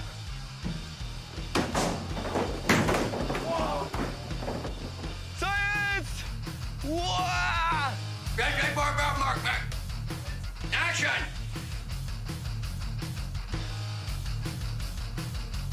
I can't do it.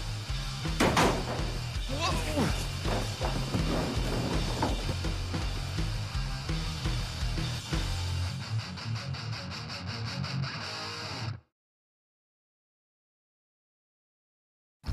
Have you ever done a science experiment and wondered what it'd be like if you did it big? I have.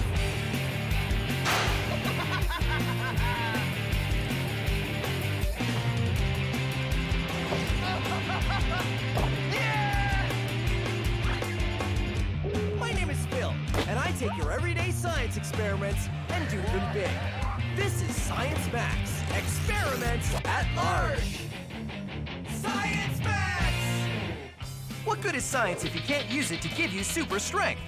Well, I try to do just that on this episode of Science Max. Lifting more, rolling more, and a whole lot of running. Simple machines. Today on Science Max, experiments at large.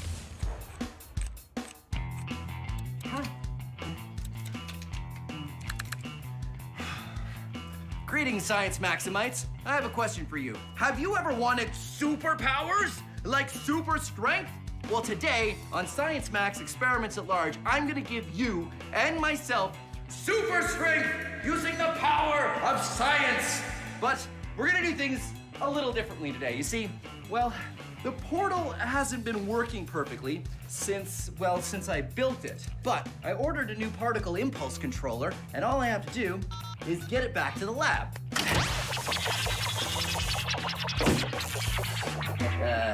Perfect timing. It looks like the portal is broken. Okay, well, no problem.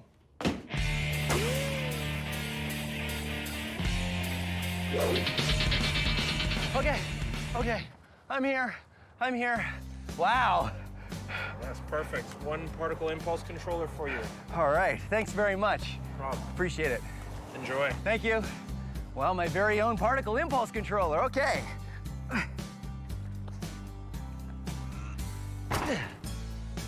That's as heavy as I thought I was gonna be.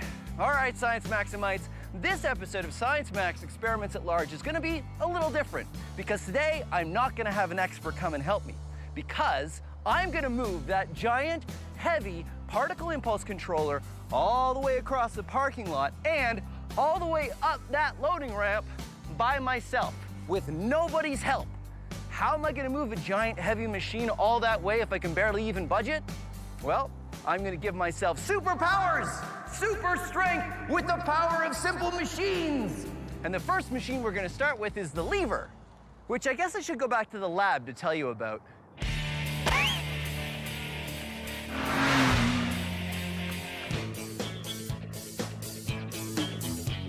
All right, Sal, I'll see you next time. Oh, hey, how you doing? Let me guess, you got some work to do and you need it done easy, right? I mean, look at this book. I mean, you could pick it up, but what, are you gonna be some sort of book picker-upper person now? Is that all you're gonna do? Is that gonna be your life, just picking up books left, right, and center? No, you're smarter than that. You know what you need? A lever, like this. Now, I know what you're thinking. I know you're thinking, hey, this is just a plank. You're right. That's because you're smart.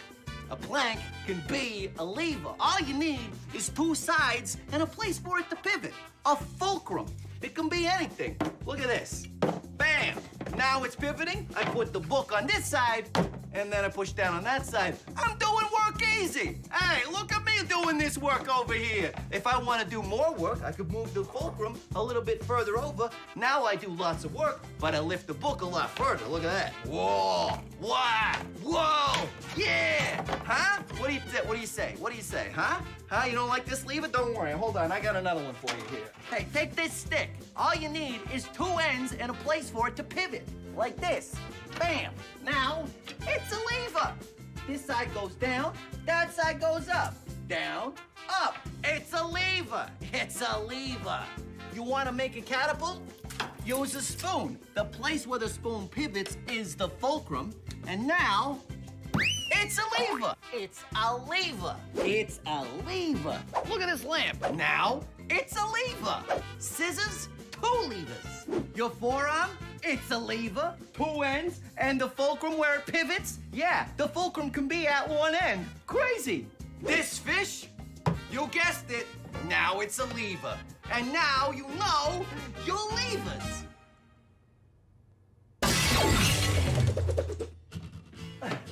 Okay, where were we?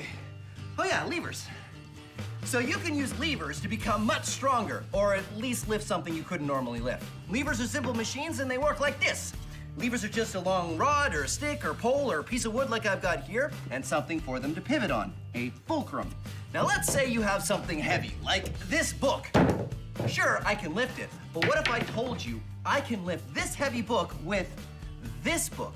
Now, if the fulcrum is in the middle, like a seesaw, you can tell that book is much heavier than the other book. But watch what happens when I move the fulcrum. Huh? It's like magic, but it's not magic, it's science. Whoa. It's because the small weight is moving a long distance and the heavy weight is moving a short distance. Small weight, long distance, heavy weight, short distance. So, everything balances out. But here's where it gets interesting. The longer your lever, the more weight you can lift. These are two heavy cinder blocks. There's the fulcrum, and here is a very long lever with which I'm going to lift those cinder blocks with this book. Ha-ha! And there you have it, levers. Now, back to the particle impulse controller. Oh, right. Ha ha ha ha! Lever! Here we go. I got my giant lever. The bigger the lever is, the easier it is to do the work. I need a fulcrum.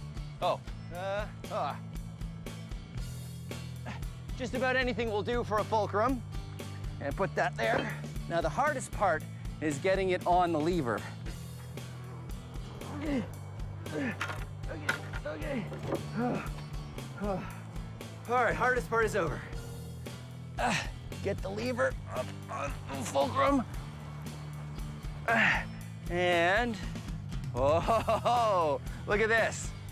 No problem. One finger lifting. It suddenly became very easy for me to move this. I guess I need to do more than just lift it though, huh? Because I have to move it all the way. Oh, rollers! Come on, back to the lab.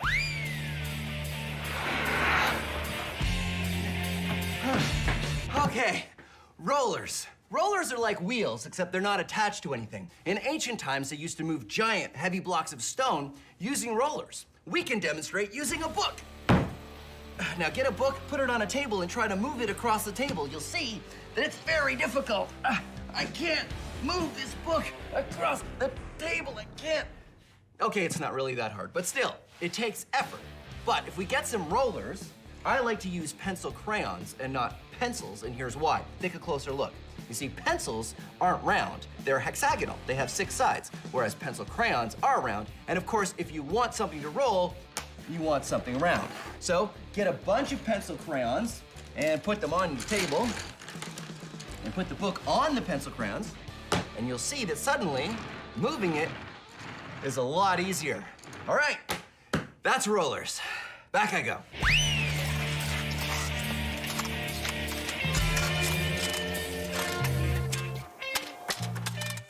Now it's time for science so simple a caveman could do it. This is a caveman. This is a rock. Knock! It is a well-known scientific fact that if this caveman were to try to move that rock, he would not know how to do it easily. Poor caveman. But in ancient times, people learned how to move heavy rocks using ropes No! and rollers.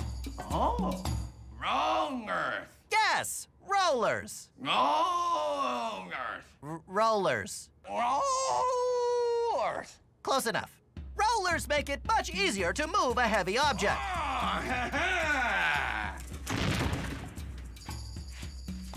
But they aren't perfect. So the wheel was invented. The wheel is a simple machine and one of mankind's greatest inventions. But no, that's not how it works. No? Wheels go on axles, which go under a platform. Now you have something to place that heavy rock on to move it around.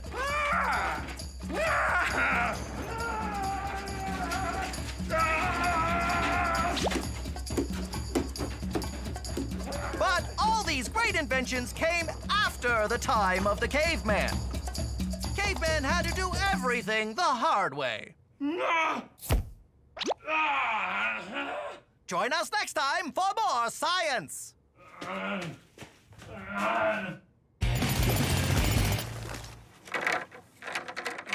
Okay, I've got rollers. They're just plastic pipes, but they'll work perfectly.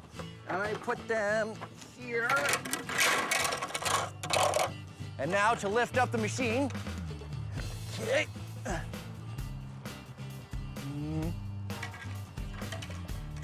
Perfect. And so the rollers go underneath like that. And then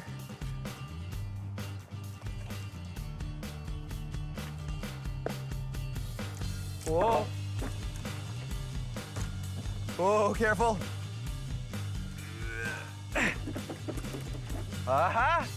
Look at that. No problem. Wait, I gotta get rid of this to get it moving. Now, the trick with rollers is you have to keep taking them out of the back and putting them in the front. But, whoa, whoa, whoa. It's stop, rollers, stop. Oh no, oh no. Okay, okay, whoa, rollers, easy. There we go. Okay, in the front, roll it forward. Now I know what you're thinking. You're thinking this seems like a lot of work. And it's true, moving the rollers back and forth does take some time.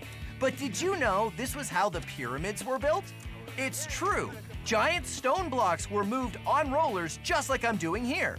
And as you can see, what worked for the ancient Egyptians works for me too.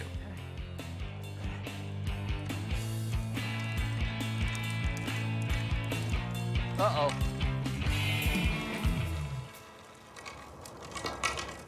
Yeah, there's a hill here. If I go down the hill, it's gonna start rolling faster than I can do the rollers. I'm gonna need some help. Oh, I know! Pulleys! Pulleys! Pulleys!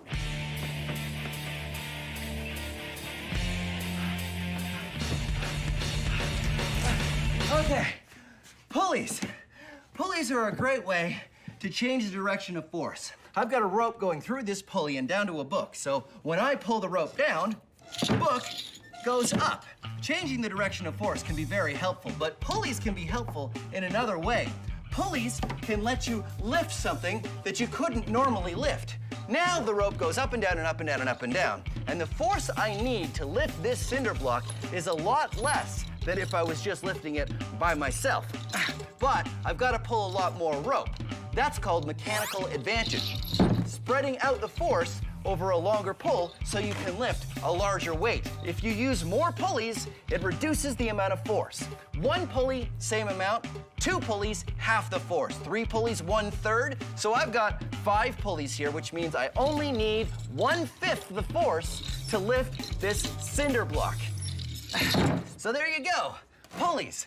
Now back to the, wait a minute. This calls for a mini-max. So how much weight can you lift with pulleys?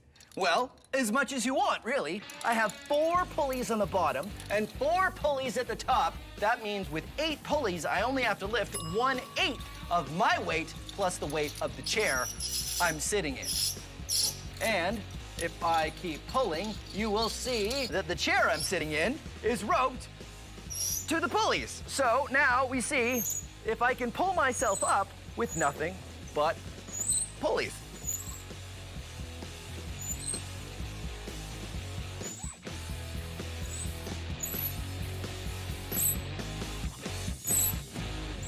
Look at that! I'm totally lifting myself into the air with the power of pulleys. And I don't need to use 2 hands. In fact, I only need to use 1 finger to hold myself up. And my thumb, obviously, to hold the rope. That is the power of pulleys. I can almost make myself fly. Well, almost. Now, back to the particle impulse controller. Letting myself down.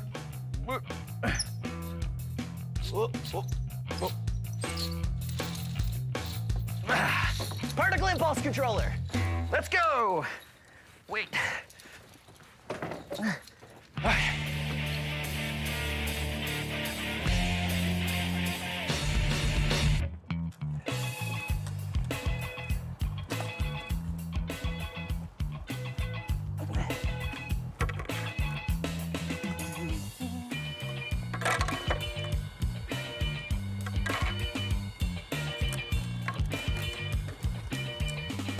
All right, I've been able to use this pulley to lower it down the hill at the speed I want to go.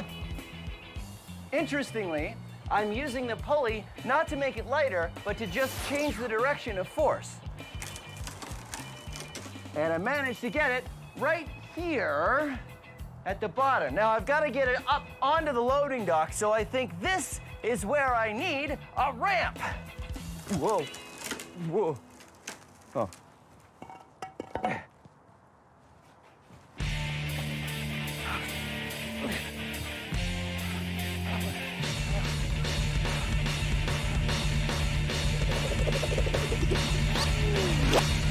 Here is something mind-bending you can do with pulleys. These buckets are attached to the table through a pulley. There's nothing holding this table up except for the weight of the buckets pushing down on the table. So if I took the buckets off the table, the weight of the buckets pulls the table up. But because the buckets are on the table, everything is in balance. mind-bending, right? Okay, wait, it gets better. If I took a weight and I put it on the table, the weight of the buckets isn't enough to keep the table up. So I have to add more weight to the buckets so the buckets pull the table up. Whoa. And there you have it. It's weird, it's mind-bending, it's science.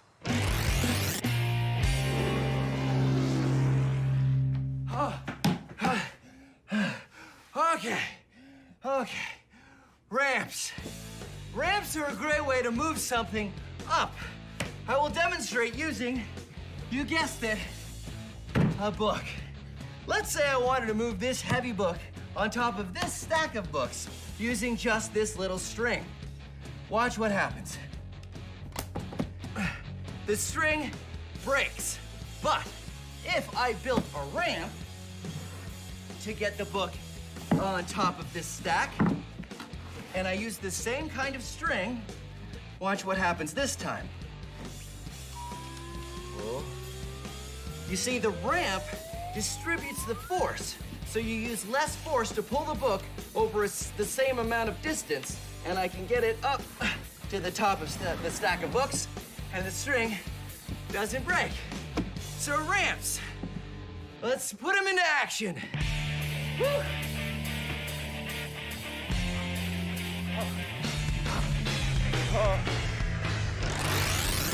My simple machines have worked great. I've managed to get the particle impulse controller all the way to the loading dock. But now it's time for the hardest job. What I need to do is build a ramp that goes from the ground up to the loading dock. Then I need to pull the heavy impulse controller up the ramp. The best way to do that is to use a system of pulleys. I have 3 pulleys on one end and 2 pulleys on the controller. Because I have 5 pulleys working together, I'll only have to lift 1/5 of the weight. The plan is to get it tipped over onto the ramp, then use rollers to help it roll up as I pull on the rope. There's 3 pulleys on that piece of wood over there, and I got 2 pulleys on this piece of wood here. And now, if I pull and I carefully put the rollers underneath, careful. Perfect! Okay, now it's on the rollers, and now I can pull it up the ramp. Now I gotta carefully put new rollers underneath as I go. Pull it up the ramp. Roller. I know what you're thinking. It still seems pretty difficult. If only the simple machines could give me longer arms. Well, they can't do that. But what they can do is give me the strength to do this heavy job with no one else around but me. Hopefully that won't be a problem.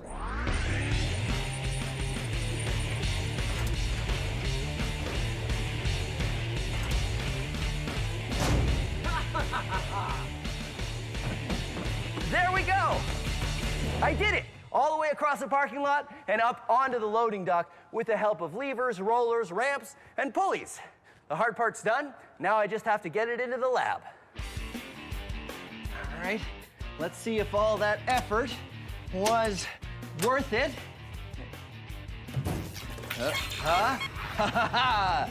I think it's working. Well, there you go. Thanks very much for joining me on Science Max Experiments at Large. I think I'm gonna go home because it's been a long day and I could really use the rest. See you next time.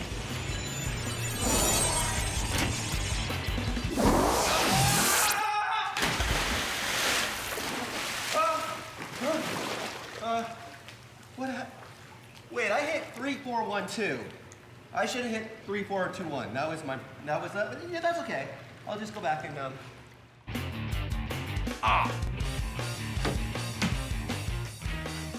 Now, this is a lever. See, it's a catapult and the spoon. It's 2 things in one. I mean, it could also be, it could also be some sort of, it's like an eye patch.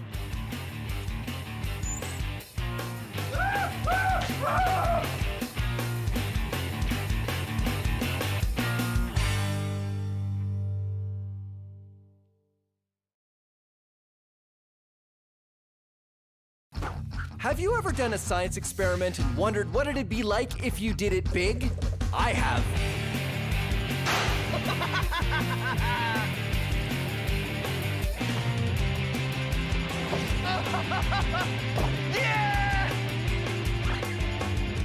My name is Phil, and I take your everyday science experiments and do them big. This is Science Max, experiments at large. Science Max! Taking something flimsy and making something strong. Whoa, pasta bridge! We build things out of pasta, sand, and paper to show how you can use science to make something strong out of something weak. Dry sand, wet sand, science sand. It's all how you build it. Today on Science Max, experiments at large.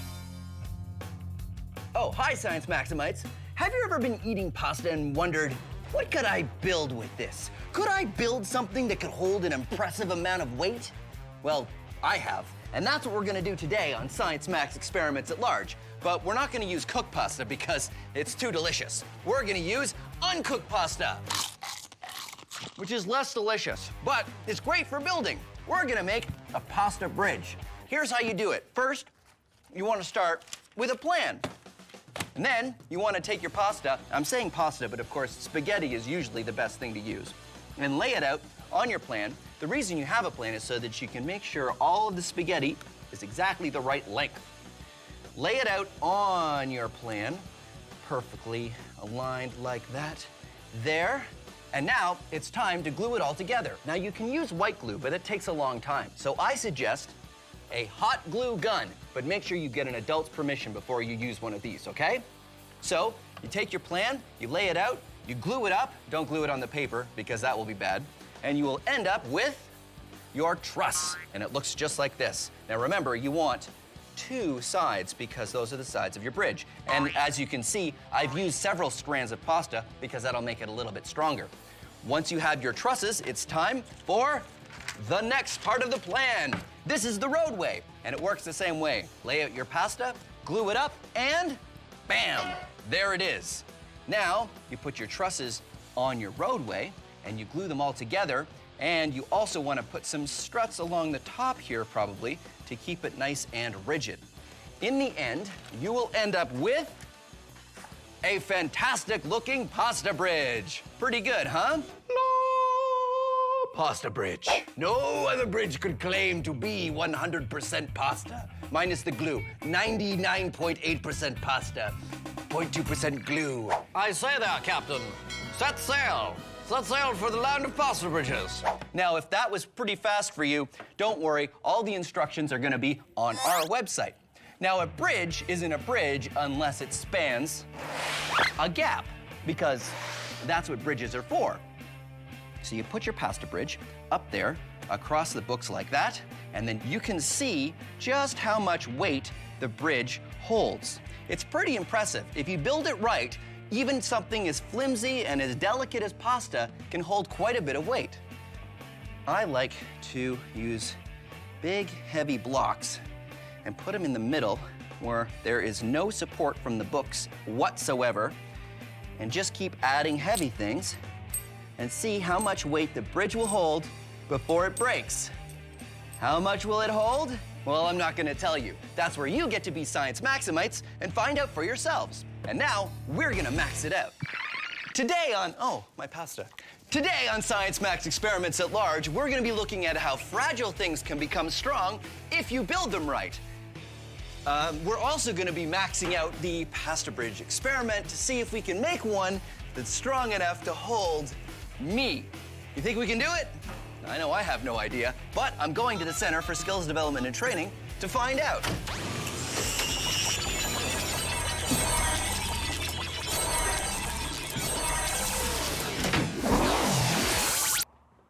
Oh, hey, Kyle. Phil. How you doing? Great, thanks. Awesome. This is Kyle. He's got a master's in civil engineering. Did you want some pasta? I'm good. I can go back and get some more. Really, I'm good. Okay. So what does a civil engineer do? Well, a civil engineer builds the world around us. Talk about our homes, keeping us warm in the winter, our roads, hey, even our bridges. Bridges, that's fantastic, because that's what I need your help with. I want to max out the pasta bridge. Awesome. I want to make one big enough that I can walk across it. Okay, that's never been done before. I know, right? You think we can do it? We're gonna need a lot of help to do that. We don't need help. All we need is a lot of pasta, which I have. Ha-ha! Nice. What do you say? Yeah, let's give it a shot. Okay, we'll give it a shot. Why don't we just take some to start, and then... In order to max out our pasta bridge, the idea is to take many, many strands of pasta and just keep gluing them together so the long beams of pasta in our giant bridge is nothing but many, many regular-sized strands of pasta. Here's where we were after 20 minutes of gluing. There, that's nice. Yeah, I think this piece is done. Okay, so how does it work? Is it strung? Whoa. Well, let's give it a go, eh? Yeah, I think this will hold. Great. So we just need to build a few more of these then, right? Yeah, that's right. How many more? 212 more. 212 of these. More. 212, but it took us like 20 minutes to make this one. Yeah. Oh, well, I guess so. I mean, this is Science Max experiments at large. That's what we do. We just keep building, and, you know, I don't have any plans for the next while, so we can... Phil. Yep. I think that there's a better way of doing this. I would be delighted to know there's a better way. It'd be faster than this. Much faster. Sure, let's do it. Awesome. I'm just gonna put the pasta back in the bag because it'll Phil, get stale. You don't have to do that. No, but it'll get stale. Phil, I'm gonna call in one of my friends. We're probably gonna need some more help with this. Oh man, that's a great idea. Sorry, that's a great idea because Yeah. Because at least we could get your friend to help clean up. Better sandcastles in 80 seconds. Building sandcastles is fun, but you can't use dry sand because it doesn't stay up very well. You have to use wet sand. But even if you use wet sand, it doesn't hold a lot of weight. But if you use sand with the power of science, it does hold the weight. Dry sand, wet sand, science sand. Here's what's going on. Say these ping pong balls are grains of sand. When they're dry, they don't hold together very well. That's why you can't build a sandcastle out of dry sand. But if you get the sand wet a little bit, the grains of sand will hold together a little better because of the surface tension of the water. That's why it's easier to build a sandcastle with wet sand, but they still won't hold much weight. But if you add something that creates even more friction between the grains of sand, like say this sandpaper, it will hold the weight. So here's what you do. Take window screen and cut it into circles. Make sure you get an adult's permission first, okay? Deal? Put in a layer of sand, pack it down, and put in a circle of window screen. And a layer of sand, pack it down, circle of window screen. Then, you guessed it, layer of sand, pack it down, circle of window screen. The window screens are gonna add more friction between the grains of sand and will make your sandcastle strong. Strong with the power of science. And then, you can put lots of weight on it. And there you go. Sand with the power of science. Ha ha! Okay, I had to max it out. Let's see how strong science sand really is. Huh? Ha ha ha ha! Science! Our pasta bridge was going to take a long time to build out of individual pieces. So we have a new plan. Hey, Michaela. Hey, Phil. How you doing? I'm great. How are you? Good. This is Michaela. She's an undergrad in industrial engineering, right? I am. And you and Kyle have a new plan for how we can build our pasta bridge that's not gonna look like this. Oh, man. This is the best that Kyle and I could do with 20 minutes. Okay, well, I have better. Good, I'm glad. How are we gonna do it? So, instead of that, we're gonna try something like this. Oh, okay. This is sort of like a giant burrito kind of thing, right? Yep, But we're going to build the bridge out of this. exactly. We're gonna make it longer, though? Yep, we're gonna make it 8 feet long. We have this long pole, right? Yep. And we have sheets of this pasta. We're gonna put them on the diagonal. Okay. And we're gonna roll it, but we're gonna start from this corner and we're gonna keep rolling. And don't forget to add water. And we gotta add water. I'll add the water. Okay. Adding water, just like this? Yep. It helps the pasta to stick together. So as we're rolling, we're rolling, we're rolling. We're gonna keep doing this with a bunch more sheets so that it gets really, really long, like 8 feet long. And when we're finally done rolling, we gotta spray it with some varnish. Yep. And so it all holds together. Great, and then it's gonna be about this thing. Yeah. When we're finished with it. Exactly. This is going to be one of the parts of the deck of our bridge. Great, so each one of these large pieces is gonna be like one single strand of pasta, and the little bridge will be. Yeah. We need a lot of these. A lot. A lot. Yeah. Still, it's a lot faster than doing it piece by piece with just the spaghetti. Every time I hold it up, you make that noise. Oh. Oh. Oh. Awesome.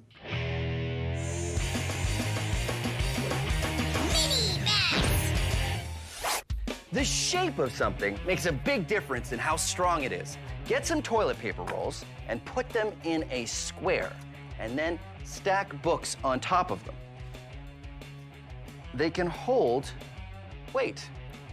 Thing is, they can actually hold a lot more weight than you probably think.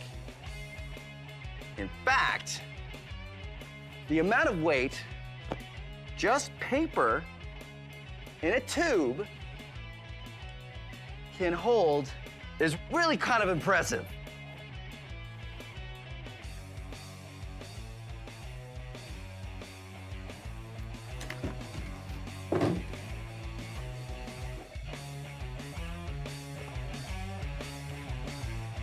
Ha-ha!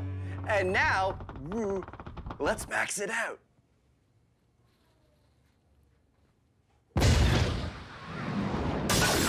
Bill's weight on 2 toilet paper rolls.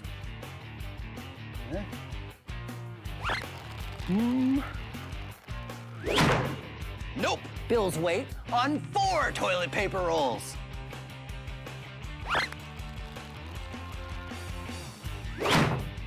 Nope. Bill's weight on 6 toilet paper rolls.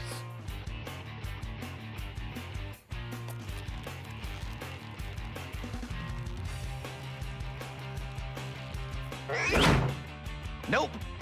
Bill's weight on 10 toilet paper rolls.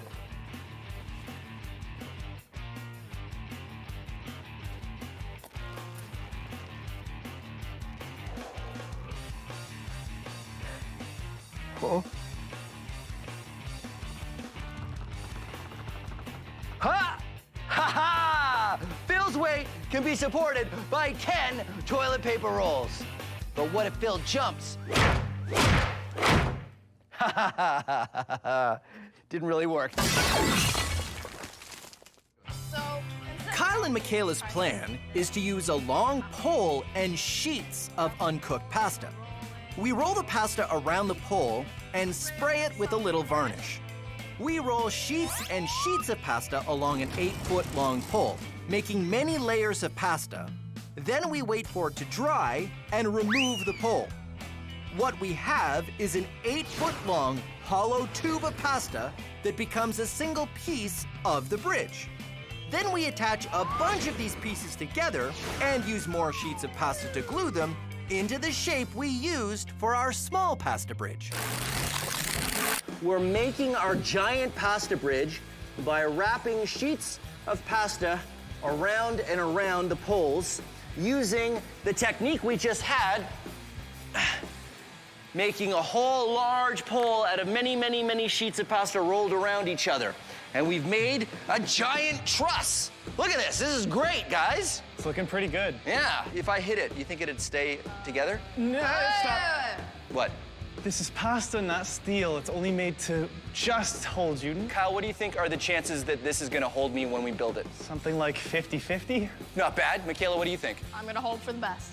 Hoping for the best. That's exactly the kind of gray area we like to work in at Science Max Experiments at Large. Experiments at Large, I don't know if anybody's even ever done this before. Not to my knowledge. I don't think so. Which is why we have no idea if it's going to work.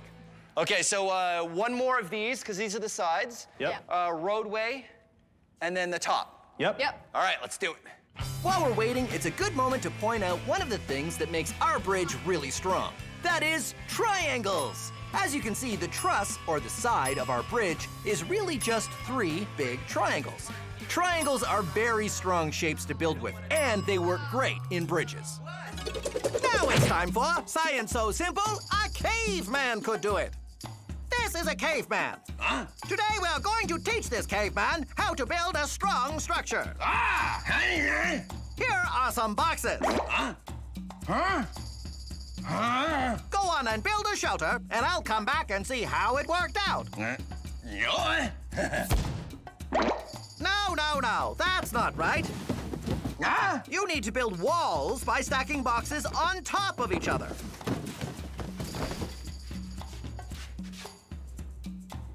That's how you build. Understand? Oh, yeah. I'll come back later and see how it worked out. Uh-oh. Does that look right to you? Yeah. Look at those boxes. They're stacked on top of each other. But if they are in tall stacks, what would happen if you push on the wall?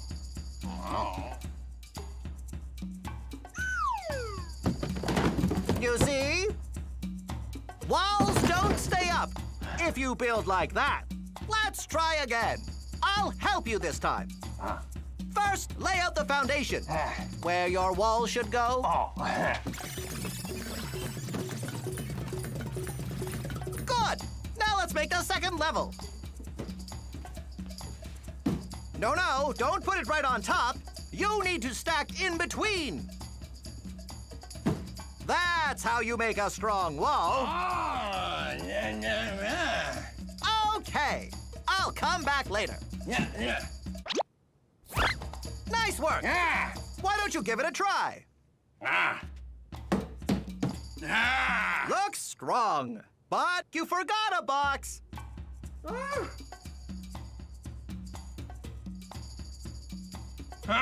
Join us next time when we talk about how to make a door.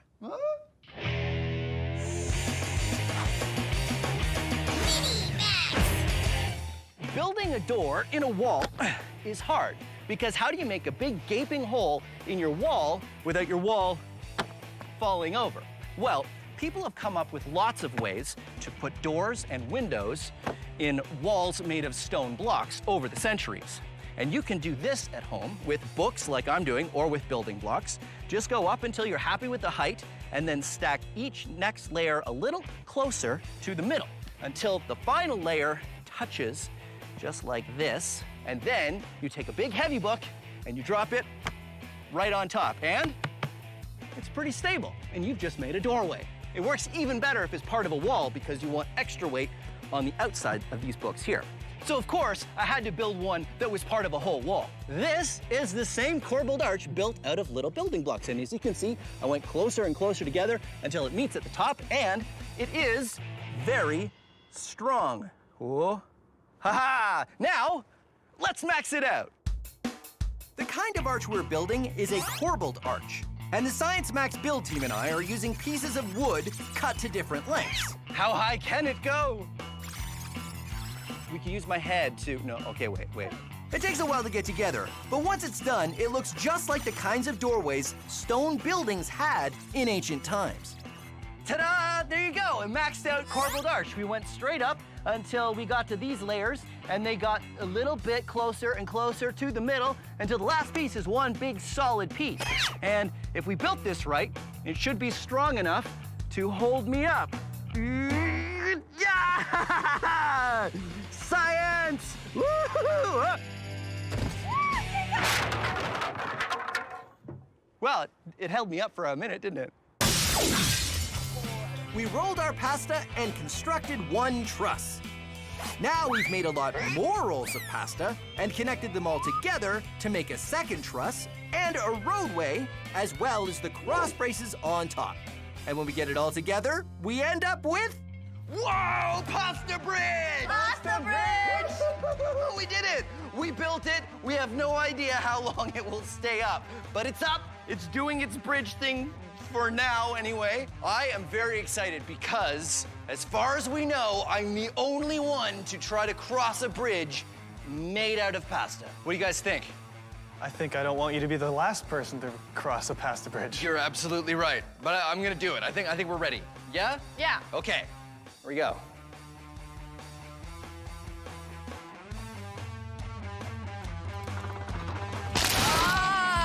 Oh no, that doesn't bode well for our pasta bridge. What happened here, Kyle? You put all your weight in the middle of the joist. It snapped. Uh-huh.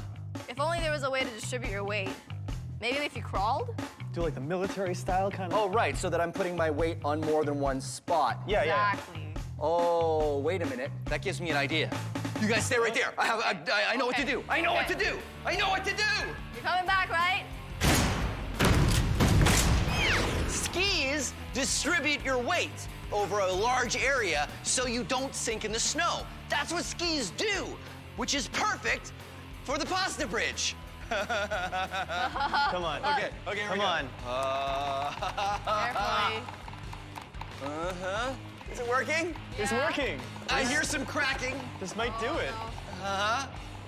Try to spread your legs apart. Spreading my legs apart. Distribute your weight. Distributing my weight. It's swaying a lot. Oh, man. Oh. Whoa.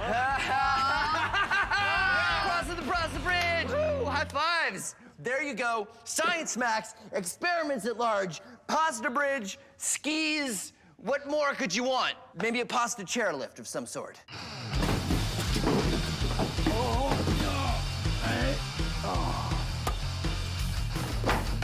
Science! Wear it. It is the fashion accessory of the year. I want to travel down it. Should have made it bigger. Science! Science! Science! How long do I hold this piece for? A long time. Guys? Guys? This isn't fun anymore, guys. Have you ever done a science experiment and wondered what it'd be like if you did it big? I have.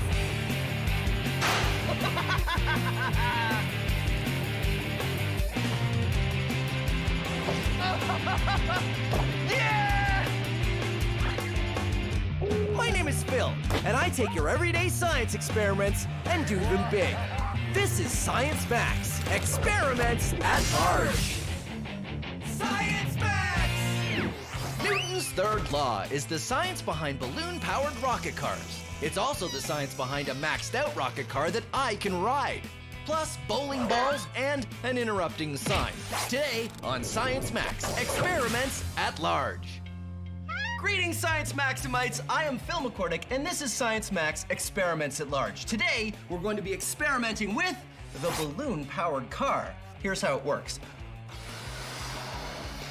Woohoo! It all has to do with Newton's third law.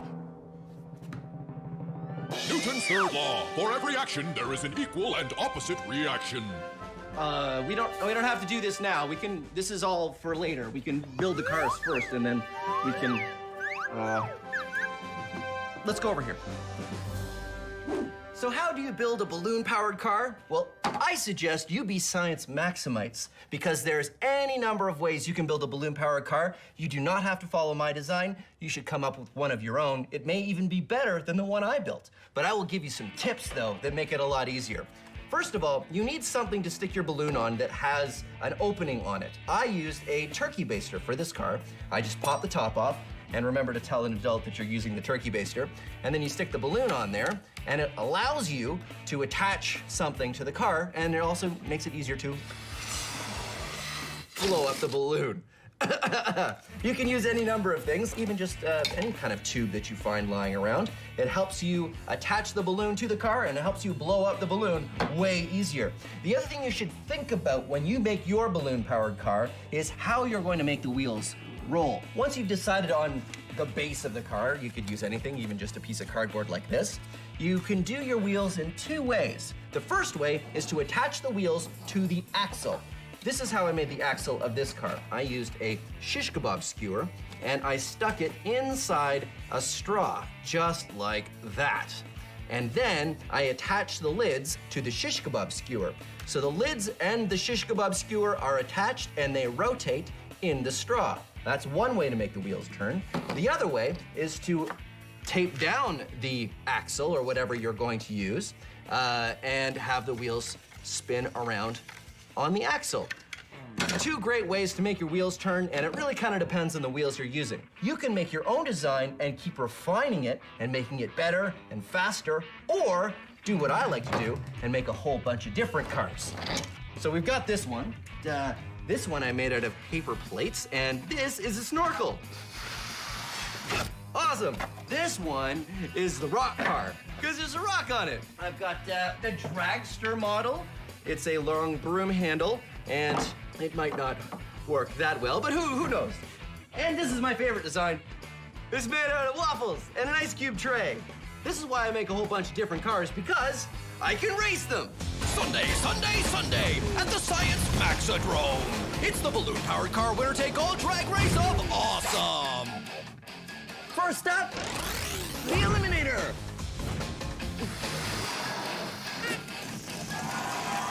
Woohoo! Better late than never, it's the Procrastinator.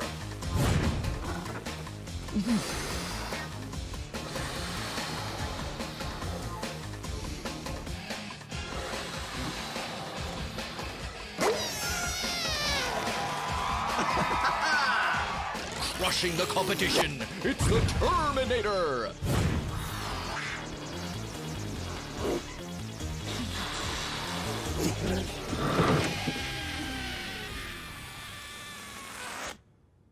Feel the chill of the refrigerator.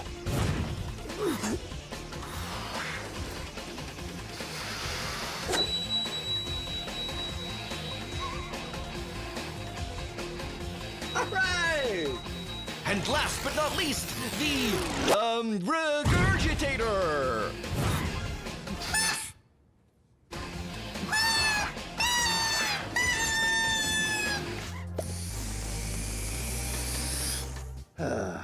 Well, when you build your balloon-powered cars, you can figure out what worked or what didn't work and try modifying your designs to make them work even better. That is science. And now we're gonna max it out, because this is Science Max Experiments at Large. So we're gonna take that small balloon-powered car that we just built and we're gonna make it much, much bigger. I'm gonna go to the Center for Skills Development and Training, and we're gonna use the science behind this small balloon-powered car, and we're gonna make it big. That science is Newton's third law, but there's plenty of third law. No, there's, For every action, there's there is plenty an of time equal for this and later. We're not opposite doing reaction. we're not doing this bit now. We're doing that bit in a minute, so we could. No, I said we're doing it later. We're doing it later. Here.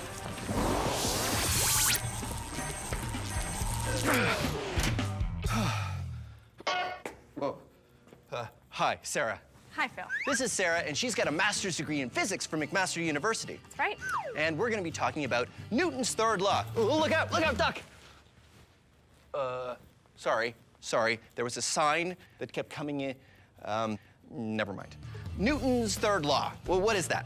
For every action, there's an equal and opposite reaction. Right, so how does that work with our balloon car? Ah, cool. Okay, so if you blow up the balloon, what's gonna happen when you release it is the air is gonna push out with a certain force, which in turn is gonna cause the cart to move forward with the exact same force. Yeah, works great. So how come it doesn't work with my rock car? Ah, wow. Well, actually, it did work. So the balloon still pushes with the exact same force, which causes the cart to have the exact same force push forward, but your rock is really heavy, so you probably didn't see it move. Oh, so a lighter cart works better with the same amount of force. That's it. Well, there you go. Newton's third law. What? Newton's third law. For every action, there is an equal and opposite reaction. I'm really starting to dislike that sign. Phil, are you okay? Yeah, I'm fine. Our small balloon-powered car works because of Newton's third law. For every action, there's an equal and opposite reaction. The air pushing out the balloon this way pushes the car with the same amount of force this way. So, in order to max it out, the plan is just to get a bigger wheeled cart and a much bigger balloon. So, everything should work out the same. Okay, so sorry. Oh. I thought what we would do is in order to max out the balloon-powered car, what we need is a cart to start with, and then I ride it. And we have a giant balloon, and then I go. Do you have a giant balloon? Ha ha ha ha! Giant balloon! So, step one, Sarah blows up the balloon. Okay.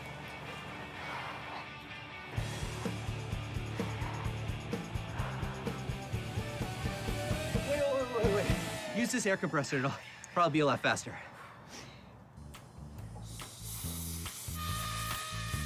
Sarah and I get to work blowing up the balloon, and it takes a long time. A very long time.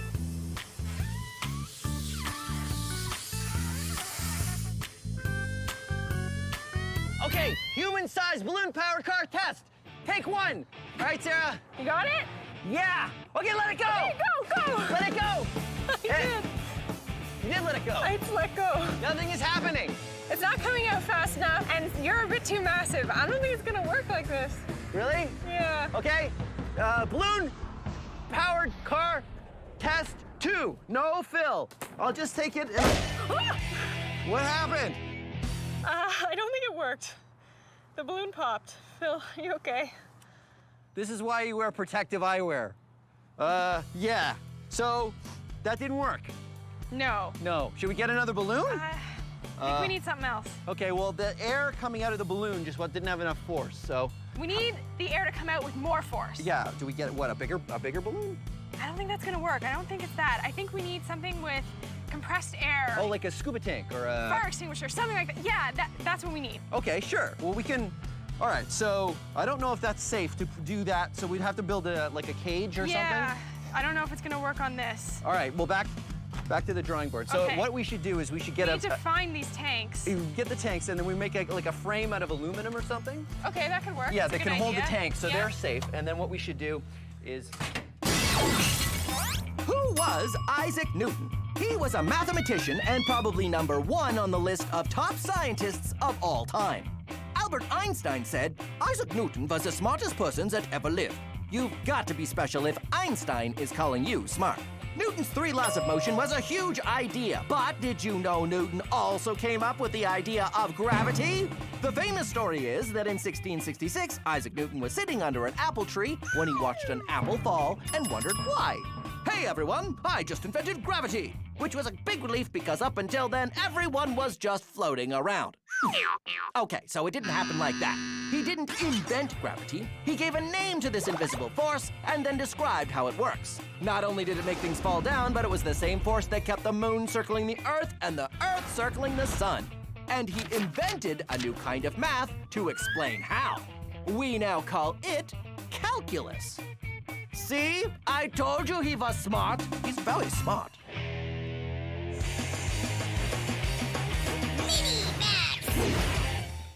This is hydrophobic coating. Hydrophobic literally means afraid of water, but it's not actually afraid of water. The chemistry of a hydrophobic coating prevents water molecules from penetrating anything you spray it on. You can get this stuff at the hardware store, and if you want, be Science Maximites and get an adult and think of the coolest thing you could spray with hydrophobic coating.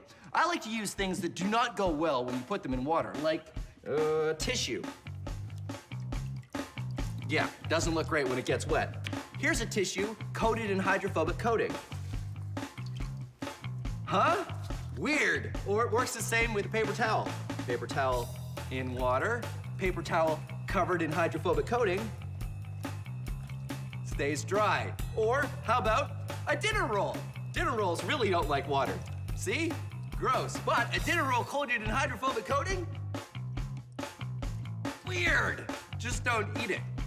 Now, it's time to max it out.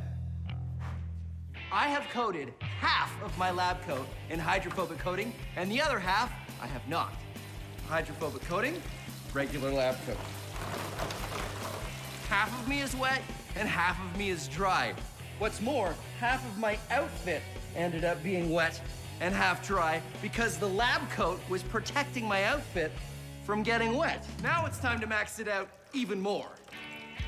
We have coated my entire outfit in hydrophobic spray. My shirt, my pants and my lab coat. The pants have been taped to rubber boots, so no water's getting in there. And my shirt has been taped to my pants, so no water's getting in there. So here's the question. Can I get into the pool and out of the pool and stay dry? Let's find out. In the pool, out of the pool, and I'm still mostly dry. Now here's what really happened. I got into the pool and I realized I should have duct taped the pocket because all the water went in there, down into the rubber boots, started filling up the rubber boots, and now my entire leg is full of water because the hydrophobic coating isn't letting it come out. So the hydrophobic coating isn't keeping the water out, now it's keeping the water in.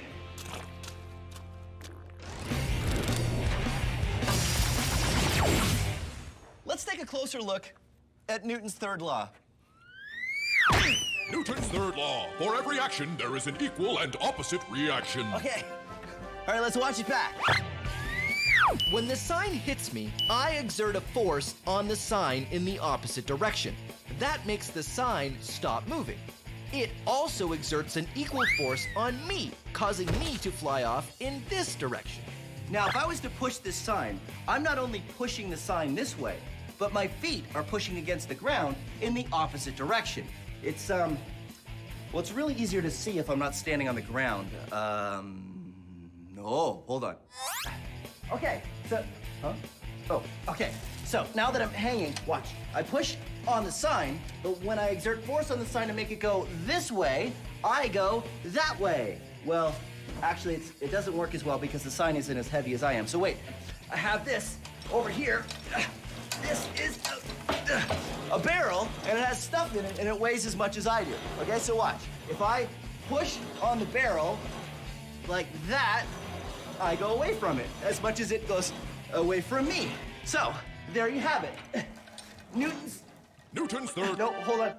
Newton's third law. Newton's third law. Okay, go. Newton's third law. For every action, there is an equal and opposite reaction.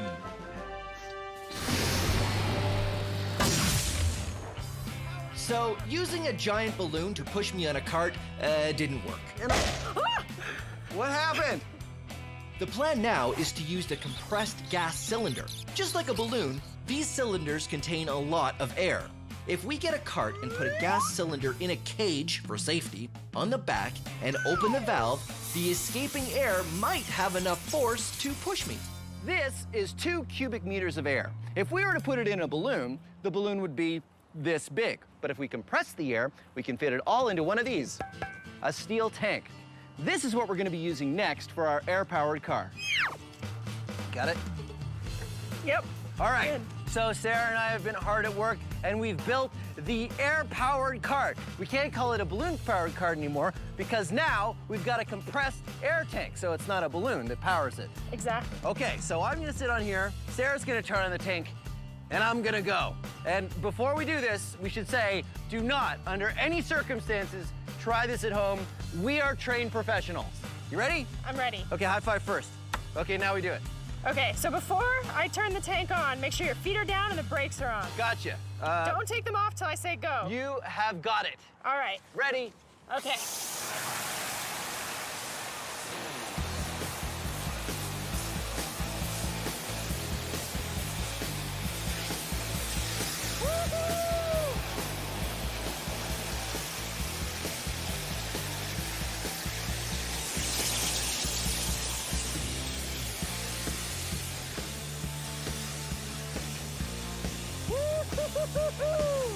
Yeah! It worked! Yeah, it did work, but I feel like it could work better. You want to go faster? I do want to go faster. This reminds me of the rock car. Yeah. Where we didn't have a big enough balloon. We need more force. We need more force. So should we get a bigger tank?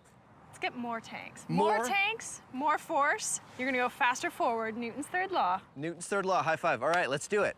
All right.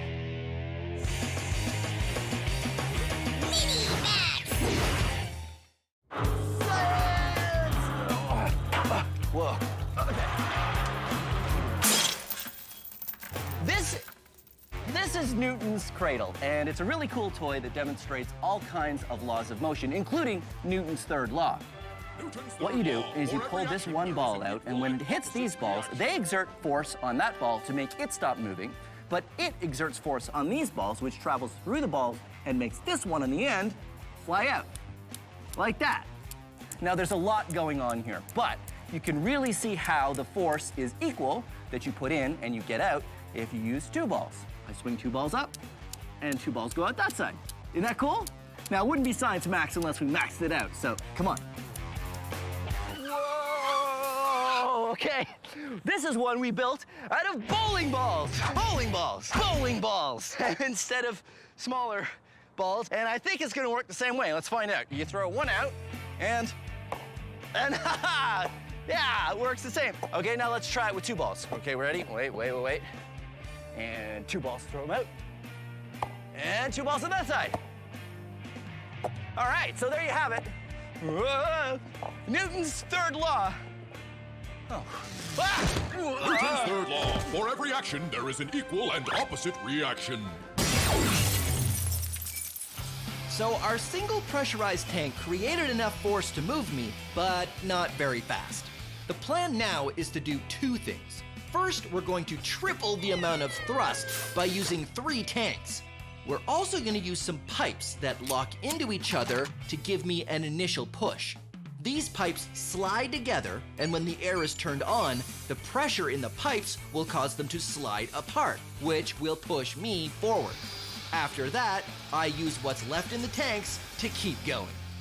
All right, now it's time to max it out. I've enlisted the help of a few more Science Max people. Thank you very much, Corey. You'll see now we have 3 tanks of compressed gas, and we've also got this nifty little contraption. How does this work, Sarah? All right, so each tank is attached to a tube, and you can see that each tube goes into this one main tube, so when we turn them on, pressure's gonna build up, and we're gonna go forward with more force. Well, that's great, and Reed is stacking cinder blocks, thanks Reed, up so that will push, the pipe will push against the cinder blocks, and then I'll go that way. All right, well, are you guys ready? I'm ready. All right, let's do it. Now, again, I have to say, thank you, Corey, I've got it. This is something you definitely don't want to try at home. We are all trained professionals. We have a physics degree here. We've got TV people that make sure that this is safe. So watch it and enjoy, but please don't try any of this at home. Okay, I'm ready. Sarah, count me down. 3, 2, 1.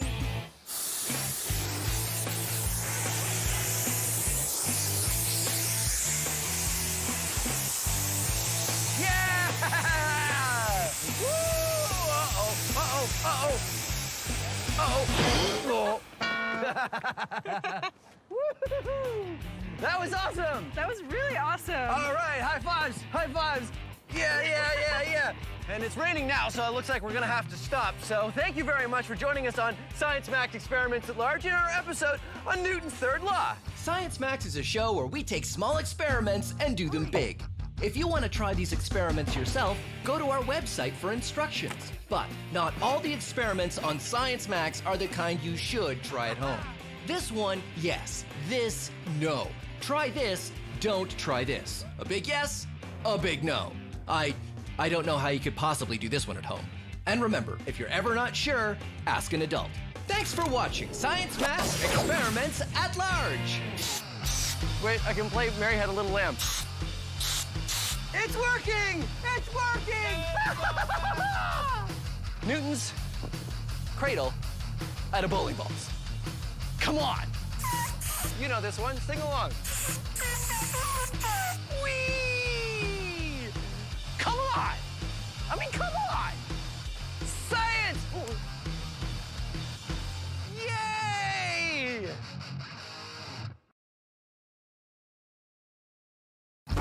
Have you ever done a science experiment and wondered what it'd be like if you did it big? I have.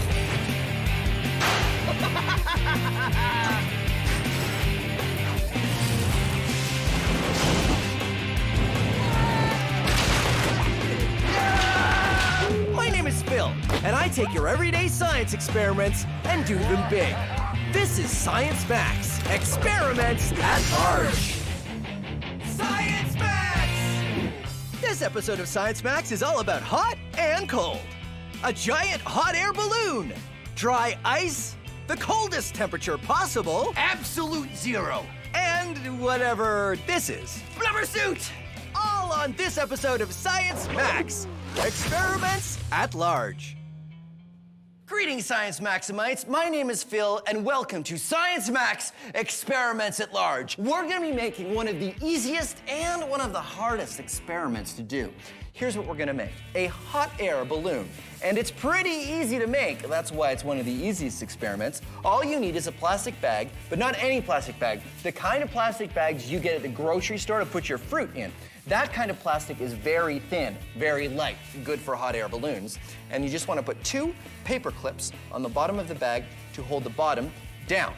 Now, here's the other thing you need. You need an adult and a hairdryer. Turn the hairdryer on. Put the heat on the highest setting and the fan on the lowest setting. The air inside the bag is getting hotter, which means the molecules are moving faster, and they're getting further apart, which means there's going to be less of them in the same space. Less molecules means less weight, and that means it's going to be lighter. The bigger the difference in temperature between the air inside the bag and the air outside the bag, the better it's going to work. So I recommend doing this outside, actually, on a cold day. When it's been long enough, turn the hairdryer off, and it will float. Haha! Now, it won't float very long because the air inside the bag will quickly return to its original temperature, and it will no longer be any lighter than the air outside the bag. But it's definitely fun to fly for a while it lasts. So that's what we're gonna do today on Science Max Experiments at Large. We're gonna max out the hot air balloon and make a giant hot air balloon. Yeah, I know what you're thinking. You're thinking, Phil, they already exist. Why don't you just get a giant hot air balloon? I mean, they're big and you... No. There's no fun in that. I want to make one I built myself. I don't think I'm going to be able to fly in it, but it'll still be pretty cool, I bet. I just need someone to help me. Oh, I know. Michaela from the Ontario Science Centre. Hopefully she's not busy.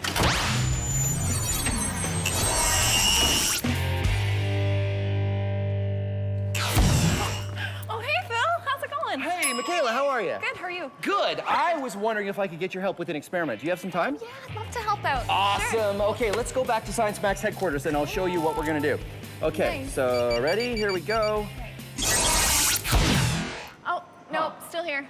Still here. Why are we still here? That's weird. Okay, oh, I know. No? Why is the code not working? I think it's the Science Center code. Try the Oh, it's the lab code. Right.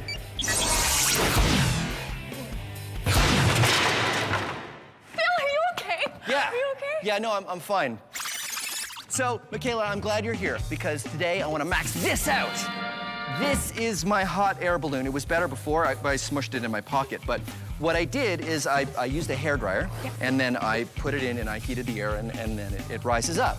So in order to max it out, pretty simple. I just get larger bags, right? And then I thought we could cut them and tape them together to make a much larger balloon. It's a good idea, but you know, if we're making a hot air balloon, we need to make sure our materials are really light. The duct tape seems a little heavy. Even this bag seems a little heavy to me. In terms of, oh, you mean terms of the weight. kind of plastic it is Yeah, might be a little bit. It seems really thick, this one. Well, do you know for sure? I've never tried it before. All right, well, that's science. We should try it and see what happens. Let's try it. Okay, so I'll cut along the side of the bag.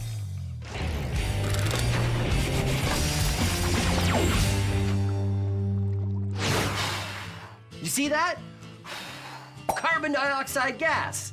Our bodies breathe in oxygen and breathe out carbon dioxide. Did you see it? Oh, take another look. How about now? No, you didn't see it, right? Because carbon dioxide is invisible unless you freeze it. This is dry ice, frozen carbon dioxide. And this is wet ice.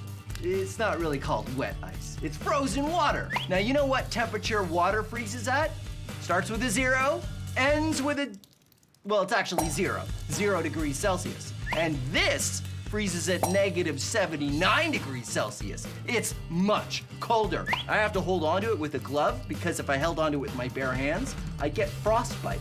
So here's the experiment. If I pour some liquid water on the dry ice, will it freeze again? Let's find out.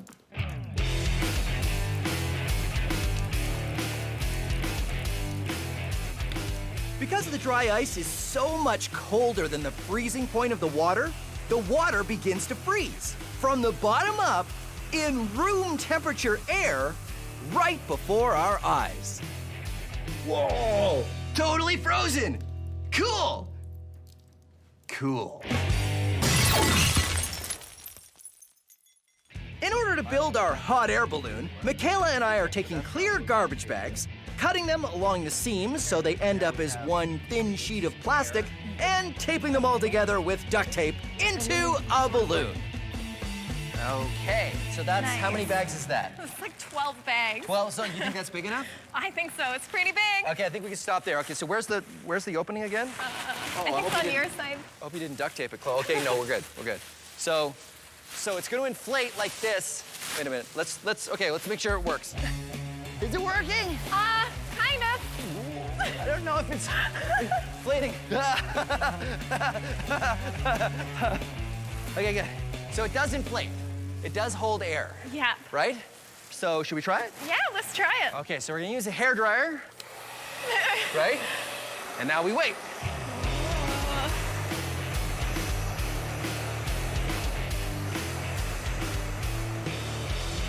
It's working. Kind of. Oh, yeah. Woohoo. Okay, it's almost inflated. All right. Okay, what do you think? Yeah, let's try it. Okay, on the count of 3, we'll throw it, okay? Okay. All right. 1, 2, 3.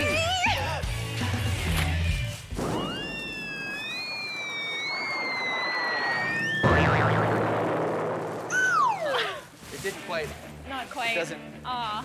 Doesn't quite float, huh? It's still too heavy, Phil. I think we got a couple problems here. The duct tape is really heavy. Yep. Also, these bags themselves are really heavy. Okay, well, if we want to fix the duct tape problem, we could use lighter tape. Like, what if, we use invisible tape, or as I like to call it, science tape. Science tape. Which would be lighter than duct tape. That's a good plan. But what do we do about the bags? Have you ever seen those, those dry cleaning bags? Oh, wait, I've got one. I've got one here. Cool. Perfect. Aha! Yeah, perfect. Because, when I get my lab coats, dry clean. So let me see here. Oh, yeah, this is much lighter. This is kind of the same material as the grocery store fruit bags, right? I have a better feeling about this one. So lighter tape, lighter bag means a much lighter balloon. Okay, well, let's try it. First, I should probably take my lab coat out.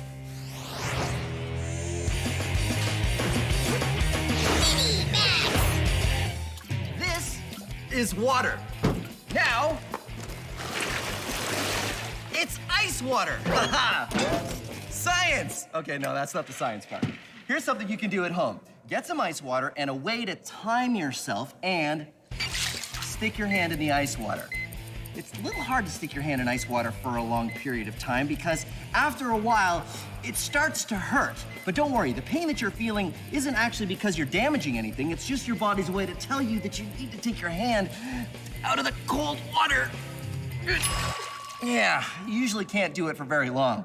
But some animals, like seals and whales, they live in ice water all the time. They live in the Arctic, so how do they do it?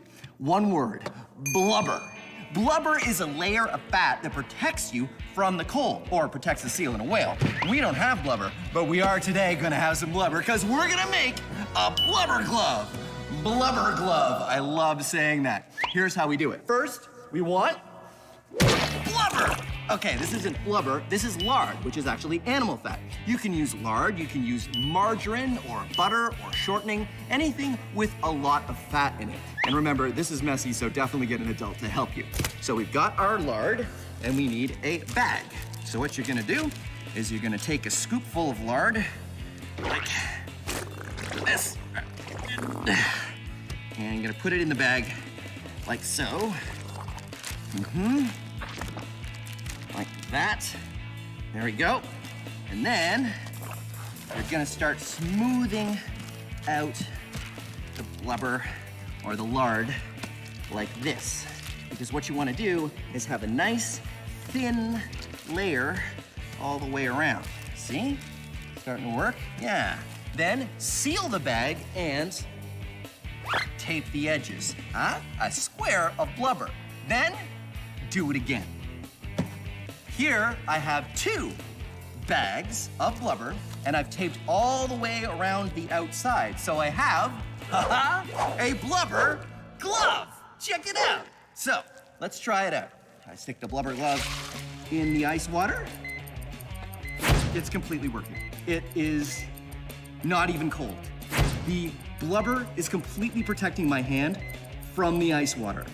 I'm not even remotely cold at all. That is very fun. So, try it yourself. A blubber glove. Now, how do we max out a blubber glove? Watch. Water, ice water. I know for a fact that I wouldn't last more than 10 seconds in here without my blubber suit. I'm gonna make an entire outfit of blubber. I've got them in large plastic bags, and I'm going to get completely suited up in blubber with the help of Trevor and Stephanie. Okay, guys, suit me up. It's very heavy. Let's just go like this. Oh, okay. Time to cut back on the cookies. All right, let's do it. All right. Blubber suit, go! I can't. Okay. Oh, here we go. In.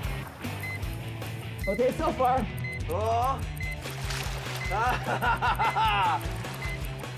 The legs are warm. And. Oh! Blubber suit! Ha ha ha! I am in seals! Actually, here I am in the ice, and I don't feel too bad. Blubber suit works! Ah! Blubber suit's refreshing, actually. You just sit back and chill out.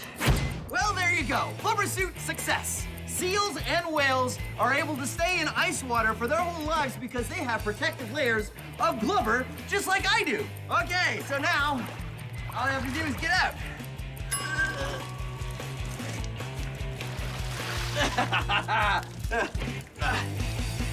Blubber suit! Oh no! My blubber is leaking! Ah, I've sprung a leak! My blubber! Oh, my precious blubber! No, what a world!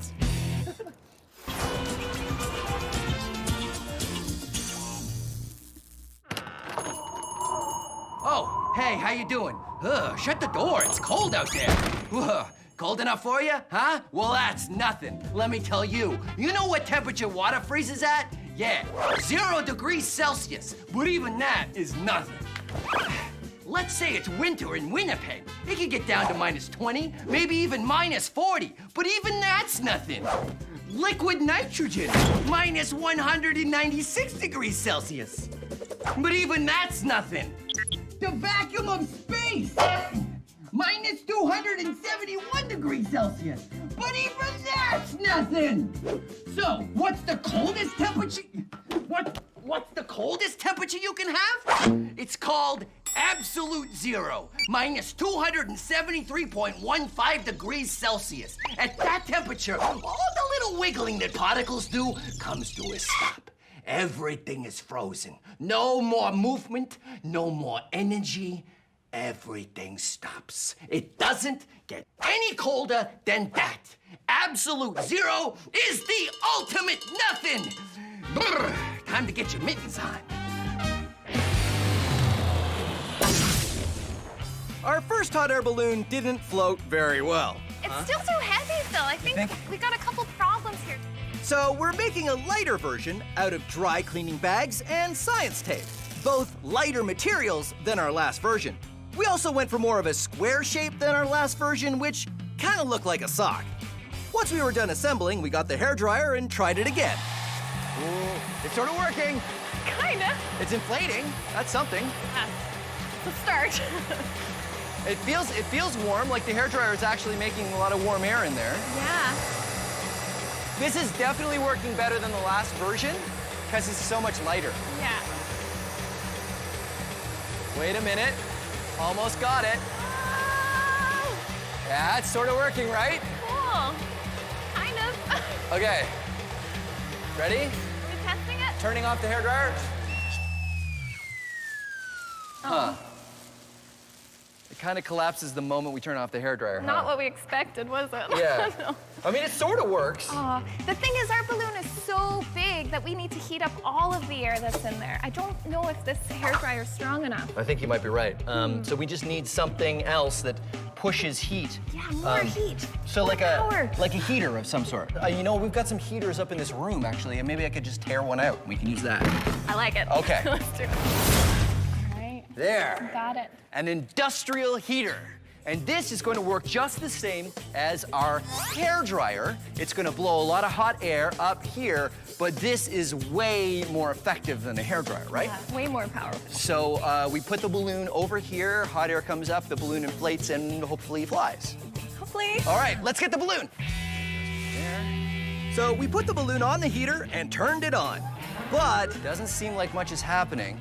That's because the heater pushes less air, but the air is much hotter, which means it took longer. Should we have brought a book? But soon it was inflating. Definitely a better result than the hairdryer. Okay, you ready? I think it's gonna work. It's gonna be awesome. All right. Yep. 1, 2, 3, let go. Lift off. Yeah! It's like a giant jellyfish! That's huge. Uh-oh, it's tilting, it's tilting. No, no! Oh no, it's going back down. Okay, so the balloon flies, which is great. Awesome. The problem is it turns over in the air. Yeah, I noticed that. And if it turns upside down, then all the hot air comes out, and it doesn't fly anymore. I was thinking next time if we make it bigger, what if we had a little weight at the bottom just to keep it stable? Oh yeah, okay, I've seen balloons that have sort of an X, like a very light wood that goes across the opening at the bottom. Oh, cool. Maybe we could tie a piece of rope to that to keep it weighted. And if the bottom is heavier, then it won't flip over upside down, right? Love that idea. So we're gonna weight it at the bottom with a little X so that it doesn't flip over. And we're gonna make a bigger balloon. We're gonna need more bags. Oh, right, back to the bag store. Bag store! Okay. Wait for me! Being a chef is my absolute passion, and cooking up science recipes is my speciality. I'm Buster Beaker, and this is Cooking with Science. Strange. This spoon is no sharper than it was before. Oh, hello. Welcome to Cooking with Science. I'm Buster Beaker, and today we're cooking with coal. Today we're going to learn how to make a drink cool. Look at this bottle of lemonade. It's warm right now and not very refreshing. So what's the best way to cool this down? We put it in ice, right? But did you know there's an even better recipe than ice? You can make ice colder. It's true. All you need to do is add salt. I've got a second bowl of ice and a second jug of lemonade, and I've got 2 digital thermometers. What I'm going to do is add salt to this bowl. What the salt does is starts to melt the ice, and that actually consumes heat. This is called an endothermic reaction, and it absorbs heat, which makes the ice colder. And as you can see, this bowl of ice still sitting at around 0 degrees Celsius, but this bowl, -8 and falling. Wow. So there you have it, making something even colder than ice would normally make it. That is a way to make a refreshing glass of lemonade. I'm Buster Beaker, and thank you for joining me on Cooking with Science.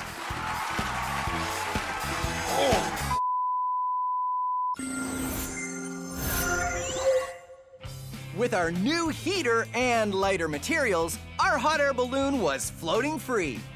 That is, until it tipped over. When that happens, all the hot air inside escapes. But Michaela and I have a solution. So we decided to build an even bigger hot air balloon and add a way to keep it upright. So the process, aside from that, is pretty much the same. We put the end over top of our industrial heater, and I will plug it in. Get that hairdryer again for good measure. It's working, it's inflating, but we gotta keep fluffing it up, otherwise it just sort of sags. But you can see the top of the balloon is definitely working. It's a lot bigger than the last one, though. Do you think we made it too big, Michaela? It's really big. I think it's working. It's definitely working. Uh-oh, pull your side. Oh, man. Oh, it's totally working. I'm so surprised that this works so well. So the stick is gonna keep it balanced so the bottom faces down, but Michaela's gonna tie a string to the stick so that when it goes up, we can keep it centered. Okay, this looks good. You wanna let it go? Yeah, are we ready? Okay. Okay, 3, 2, 1. Whoa! Yeah! So let's recap. The hotter air inside the balloon is less dense than the colder air on the outside. And because we were able to get the air hot enough and the balloon light enough, it floats. Science Max, experiments at large. Hot air balloon. Thank you, Michaela. Awesome. That was so cool. Wait a minute, who has the string? Oh, no. Oh no, oh no, oh no! Art suit. No way. Behold my giant balloon! Yeah, it's called absolute zero. Please, let go. By the end of that, my hand is so cold. Wait, I can do this. I can do this. Science! Free! Have you ever done a science experiment and wondered what it'd be like if you did it big? I have.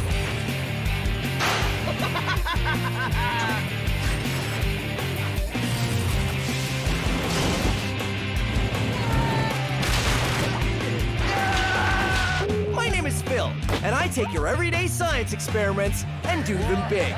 This is Science Max, experiments at large. Science Max! Today we're moving air.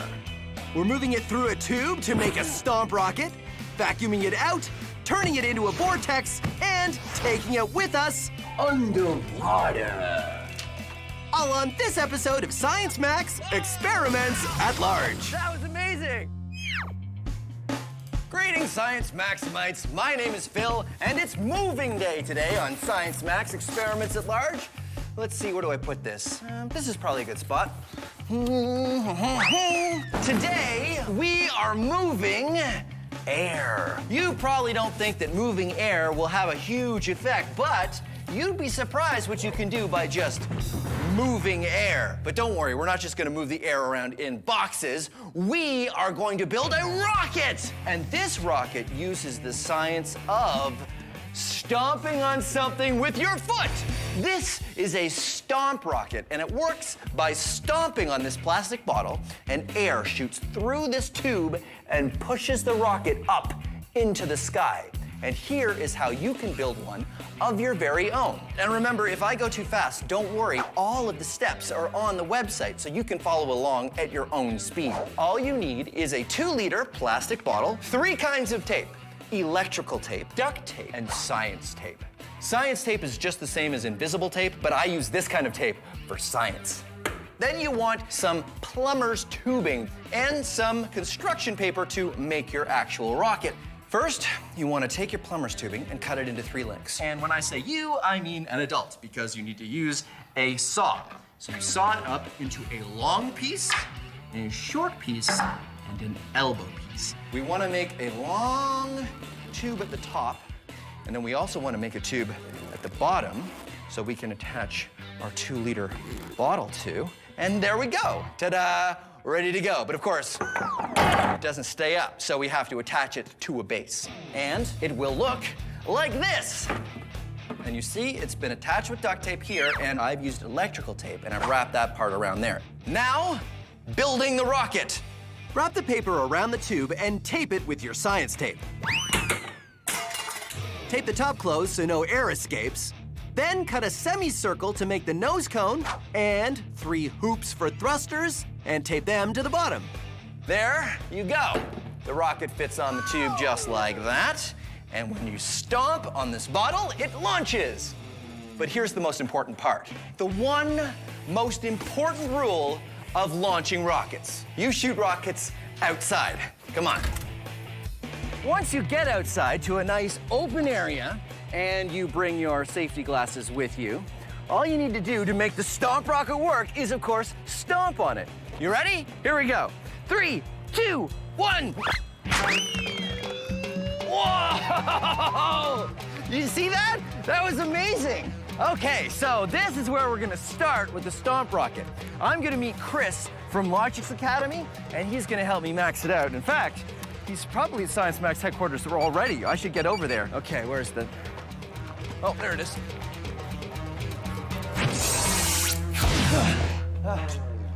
Okay. How you doing? It's good to see you. You too. Chris is from Logic's Academy, and you guys do in-class robotics workshops, right? That's right, we do. Great. Well, I was hoping I could get your expertise to help me max out the Stomp rocket. Yeah, Logix makes one of these. I totally think I can help you with that. Fantastic. So it works great. I just want to make it bigger, better, more maxed out. First off, we can start by making this pipe a little bit bigger. So larger pipe, more airflow, bigger launch. Okay, let's do it. Cool. Moving air isn't that hard, right? I mean, air is super light. How hard can it be to move? Well, here's an experiment you can do that lets you measure how hard it is to move air. So what I'm gonna do is I'm gonna hit the ruler with the broom. It's gonna go over there. I hit it, and it moved, no problem. So we're gonna do it again.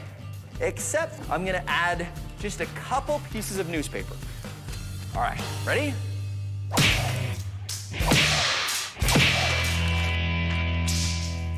Aha, the ruler broke because this time I wasn't just moving the ruler, I wasn't just moving the ruler and the newspaper, I had to move the ruler, the newspaper, and all of the air that was on top of the newspaper. And that resistance was enough to break the ruler.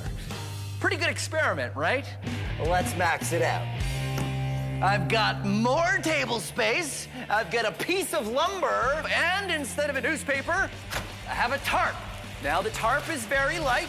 It is not the weight of the tarp that is going to be the difference. It is how much air I need to move when I hit this piece of lumber. And I've got a Science Max hammer. So first of all, you're not gonna try this at home, right? Deal? Okay, deal. No trying this at home. Okay, here we go. Moving air, test 2.0. It broke, and it didn't even move. Did you see that? I wonder if we can max this out even more. 2x4, which is much bigger than the piece of wood we used last time, and a sledgehammer. Here we go, moving air experiment 3.0.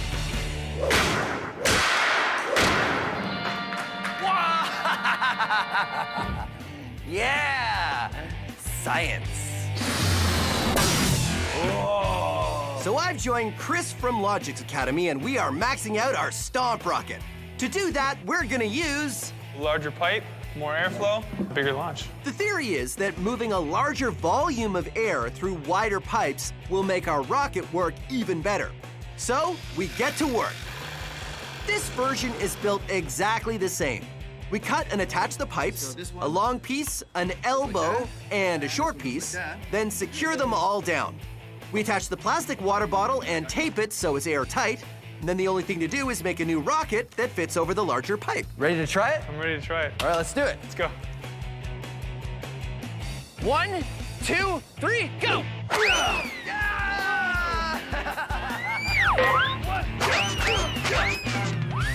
That was amazing! In the end, though it worked, it wasn't much better than the smaller rocket. I think we could still do better, right? Oh, yeah. This is Science Max, not Science Medium. Right, okay, let's go back to Science Max headquarters.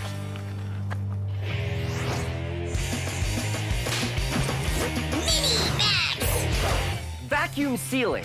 That's what you call it when you take all of the air out of something, often a bag, to seal in the freshness of food. I will demonstrate using this Science Max banana. 100% banana, but with added science. Not all bananas contain science. Here's how you can do it at home. Put your food in a bag, seal it most of the way, because we have to take out the air from the bag. And we will do that with a straw. Put a straw inside the bag, and then suck the air out of the bag and then seal it at the very last second.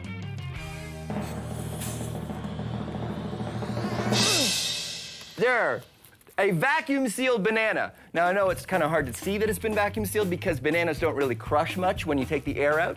So I like to use stuff that has a lot of air in it to begin with. In fact, there are special bags that are specifically for vacuum sealing that are supposed to store big and bulky items that have a lot of air in them, like this pillow. See this nozzle right here? It's designed to be used with a vacuum. Haha. So, what you do is you put the vacuum on this nozzle, open it up, and then you turn the vacuum on. Oh. The vacuum is sucking all the air out of the bag, just like we did with the banana. But because the pillow is full of air as well, it starts to shrink and shrink. Then you pull off the vacuum and you tie the seal off, and, all right. And ta-da! A vacuum sealed pillow. Okay, let's max it out. What could possibly be more maxed out than a vacuum sealed pillow? Vacuum sealed fill. Okay, I put plastic bags against the door and then sealed the edges with duct tape. And of course, I didn't put any plastic over my head because you never put your head in a plastic bag, right? Well, let's see if vacuum sealed fill, it works.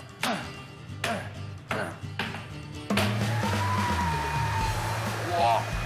Hey, it's working! Haha! The vacuum sucks all the air from the bag, which seals the bag and me in it to the wall. That means I should be able to knock this milk crate out from under me. Air pressure, or the lack of air pressure, is keeping me sealed to the door. I'm completely suspended! Uh-oh. I shouldn't have done that. No.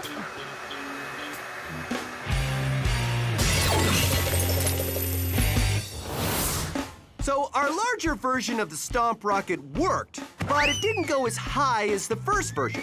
Chris and I see how we can improve the design. The larger pipe and the larger rocket works really well. It does work really well. I am afraid, though, that the larger pipe means that the same amount of air is flowing slower out the nozzle than it did before. Oh, so because we're moving only this much air, it's not going to go as fast because this is a bigger tube. We need a bigger volume over here to match our larger So a nozzle. bigger bottle. That's right. I got a bigger bottle right here. Ha-ha! Bigger bottle! So hold that, and then all we have to do is tape the bigger bottle I'm not sure on. if that's gonna... Yeah, like this.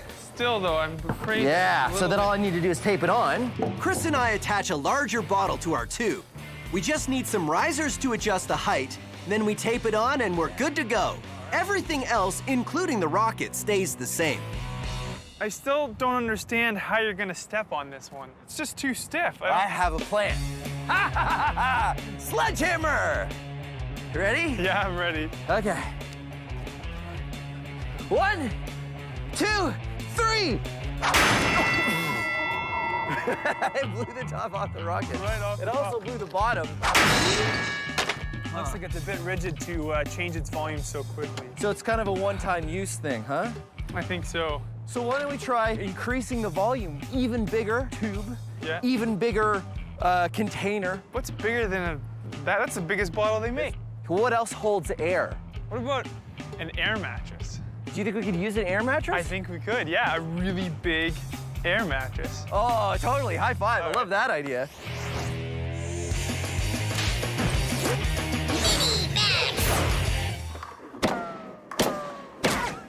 Moving air is a lot of fun, especially if you use one of these, a Vortex cannon. They're pretty impressive and they use some pretty amazing science. I'll show you how to build one. It's pretty simple. All you need is a plastic cup, you want a balloon, something round, an elastic, scissors or a craft knife, and a pen.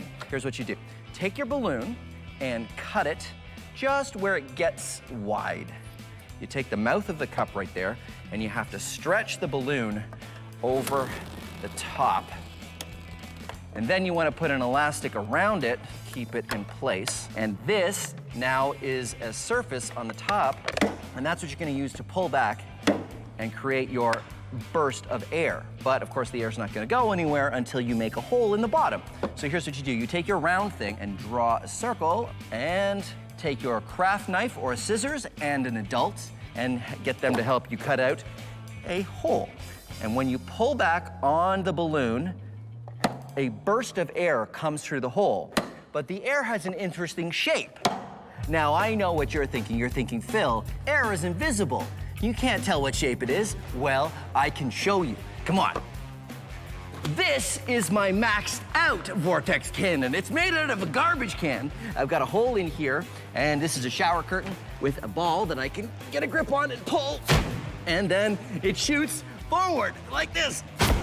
Now, it makes a big puff of air, but again, the air is invisible, so we don't know what shape it is, but I can help with that because I've got this, a fog machine. I fill the inside of the garbage can so we can see what the air is doing when I fire the Vortex cannon. Okay, come on over here. Ready? Whoa! Okay, ready? Check it out. The Vortex cannon shapes the air into a ring, called a vortex. It makes a ring. Well, actually sort of a donut. Because of its shape, the air in a vortex can move much farther than air that doesn't have a shape.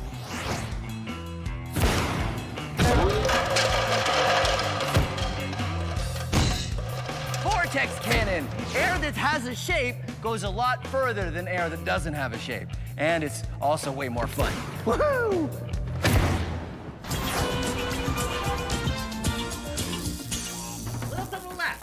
Little to the left, Ramona. Okay, now that's too far left. I don't know what you think. Oh, hey, I don't suppose you're going on vacation anytime soon. Well, if you haven't decided where, may I suggest underwater.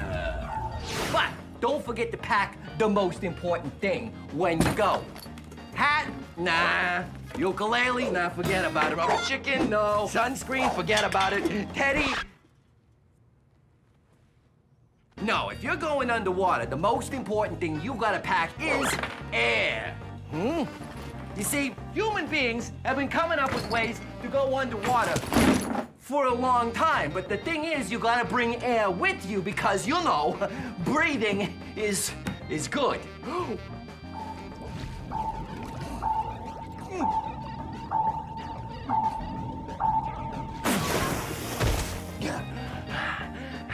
Check this out.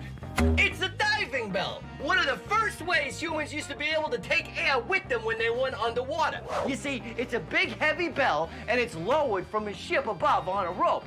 And when it gets lowered into the water, it traps a bubble of air underneath. So you can swim around underwater, but then when you need to breathe again, you don't have to go all the way back up. You just pop under the bell and take another breath. Bells like this were actually much bigger when they used to use them for diving to hold more air. Huh? Ring-a-ding-ding. What do you think? You want this? No? It's okay. I got something else. Hold on. Check this out. It's an old-timey diving suit. Air is pumped in through these hoses here, which means the diver has a constant supply of air, which means he can stay underwater longer. What do you think? No? Okay, hold on. I got something else. Yeah. This is it. The ultimate in bringing air with you.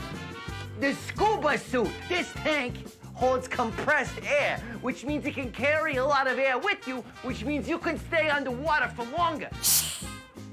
So I'll tell you what, I'll wrap up all three things. What do you say? Yeah? You'll take them? Okay, great. Let me just wrap them up for you. Come on, Teddy, let's go find the bag. So our large Stomp rocket hasn't worked perfectly.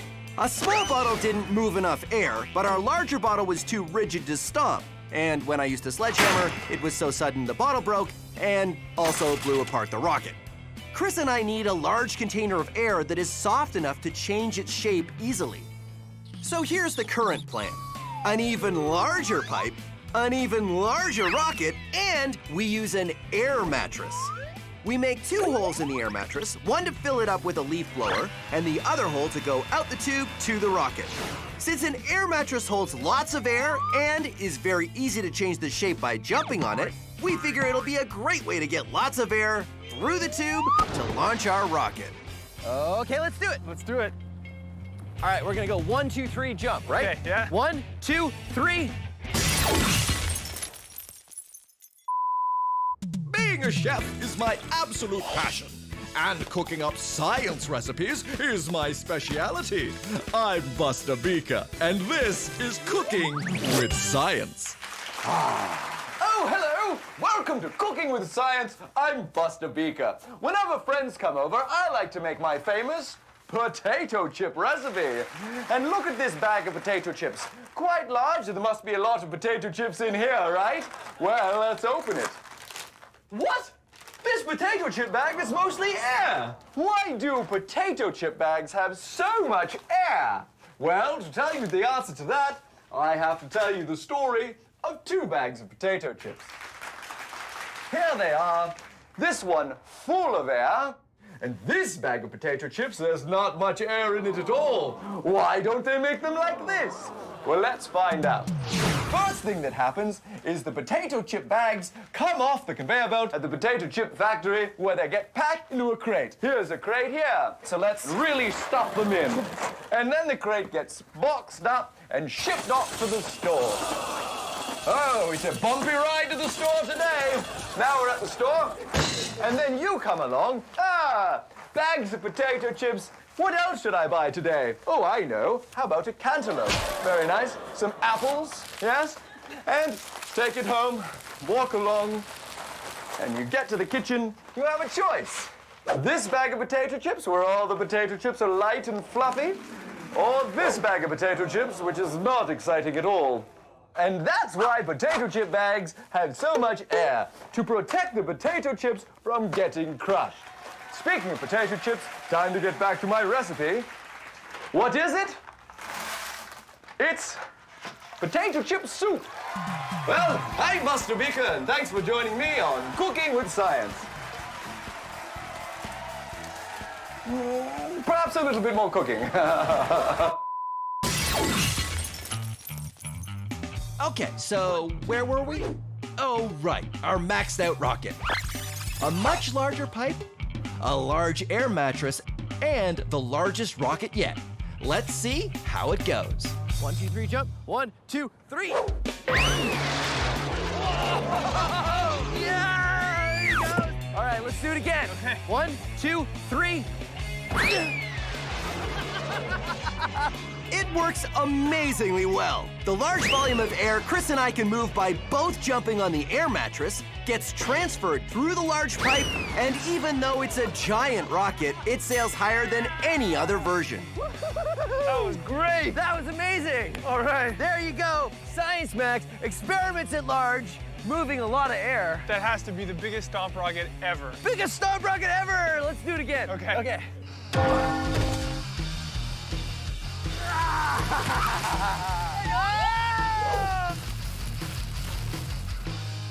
Oh, it smells so horrible. It's a diving bell. And that didn't work at all. That's acting, my friends. Oh, friends, that is so bad.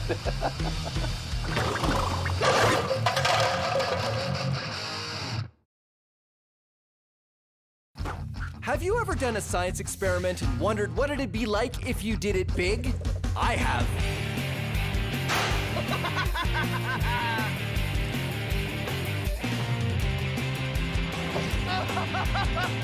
Yeah! My name is Phil, and I take your everyday science experiments and do them big. This is Science Max, experiments at large. Science Max! 3, 2, 1. We're really under pressure during this episode of Science Max. Compressing a gas till it's pressurized is how we can do this, and to a lesser degree, this. Help, I'm being crushed by all this pressure. Pressure, today on Science Max, experiments at large.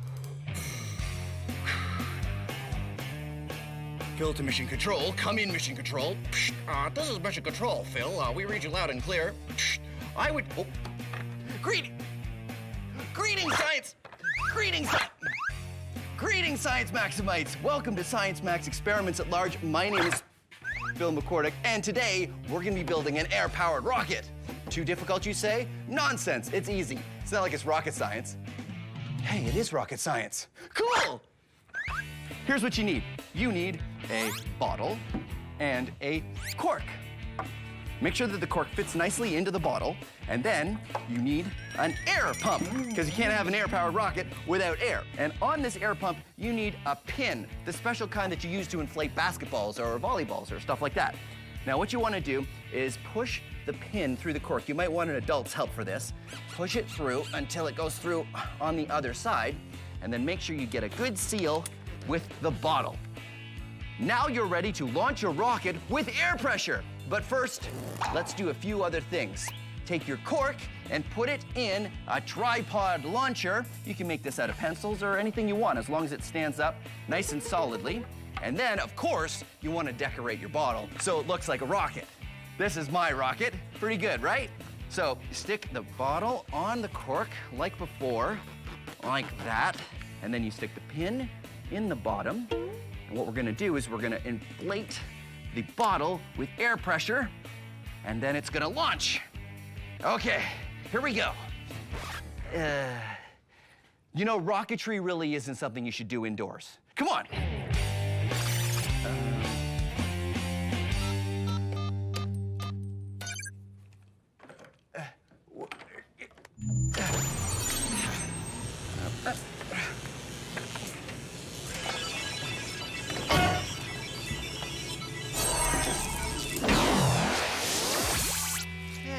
This was supposed to be a field.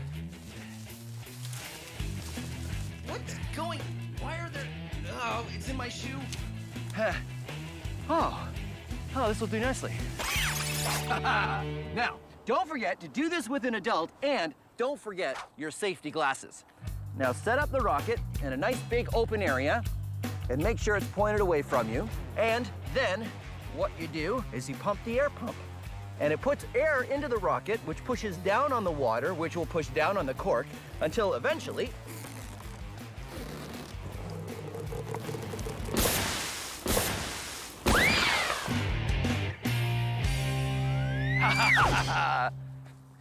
So be Science Maximites and come up with your own rocket design. Try different amounts of water, different fins, even a different size bottle. Try it for yourself and see if you can get one that goes higher than mine just did. How did I get in? I think it was this way.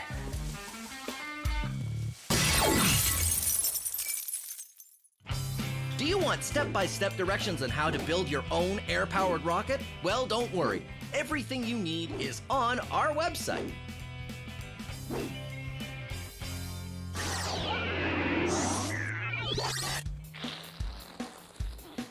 All right, now it is time to max out our air-powered rocket. I've got Adam here. Hey, Adam. Hey, Phil. How you doing? Good, how are you? Good. Adam's from Logix Academy, and you guys go into schools and talk about science. We do. Fantastic. Do you guys do a air-powered rocket? Yes, exactly. Does it look like this one? Looks exactly like that. Oh, that's great.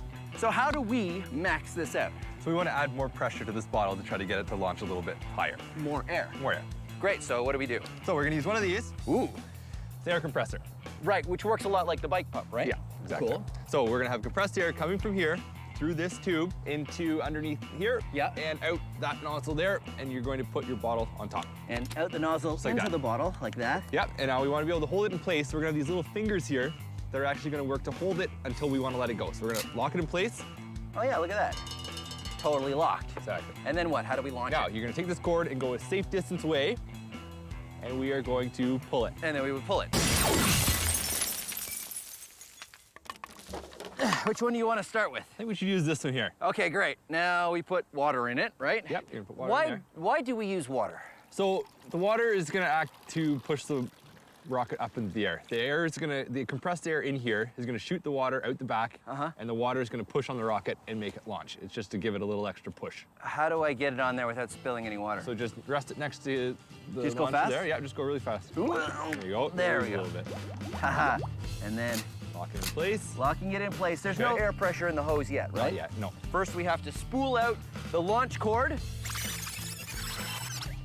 So the air compressor has the compressed air in it. It's ready to go. Yep, it's all ready to go. We just need to connect the hoses. Adam, I've noticed it's snowing a little bit. Do you think that's any reason why we should stop? I don't think so. No, the science must go on. Blast shields down.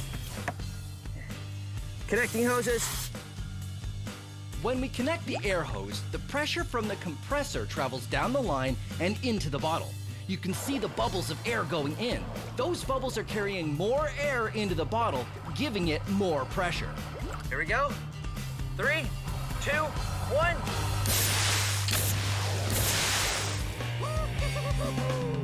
All right, another rocket. Let's do it again. Launching in 3, 2, 1. Woo! Nice. Success. Success. Nice. So, small bottle worked really well. How do we make it bigger? I know, bigger nose cone? I think a bigger bottle. Oh, bigger bottle. Yeah, of course. That's easy. How about this empty water bottle that we have now? That might work, except that the top here is too big. I don't think it'll fit on our launcher. Oh, yeah. So what should we use? A 2-liter pop bottle might work a bit better because it'll be about the same size. Oh, that's right. 2-liter pop bottles have the same opening as these small water bottles. Exactly. That's great. All right, let's make a couple rockets out of 2-liter pop bottles. Awesome.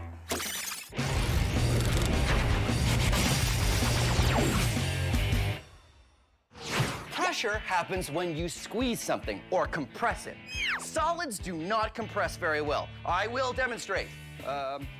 Solid?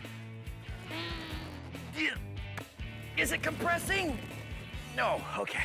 Liquids don't compress very well either. You can demonstrate this for yourself by getting a plastic water bottle and filling it right to the very top with water and putting on the cap and squeezing. You'll find that you can't really squeeze the bottle very much. But if you empty out half of the water, no, don't pour it on the floor, and then put the cap back on the bottle and try to squeeze it, you'll find that you can squeeze it a lot more. That's because gases compress much easier than solids or liquids. Here's what's going on. Say this container is, well, any container, and these magnets are air molecules. Now I'm gonna put the magnets in pole to pole so they repel each other and want to stay a certain distance apart, just like air molecules do. There we go, a container at normal gas pressure. Now watch what happens when I add more gas molecules. They start to get squeezed together. And if I add more, the amount of space that each one gets is less and less. Now this container is under a lot of pressure. These molecules really want to escape through the top of the container, but they can't because I'm holding them down. If I took something like this plunger and I pushed them down even more, now they're really under pressure. They want to get out, but they can't because I'm holding them in. Now watch what happens when I let them go. They all pop out the top, and the container has returned to normal gas pressure. That's what happens when we put gas in a container like this one. These containers that hold compressed gas are made out of solid steel because you need something really strong or it might explode if you put too much gas pressure in it. That's why these are only filled up by professionals who know exactly how much pressure it can take. That is the power of pressure.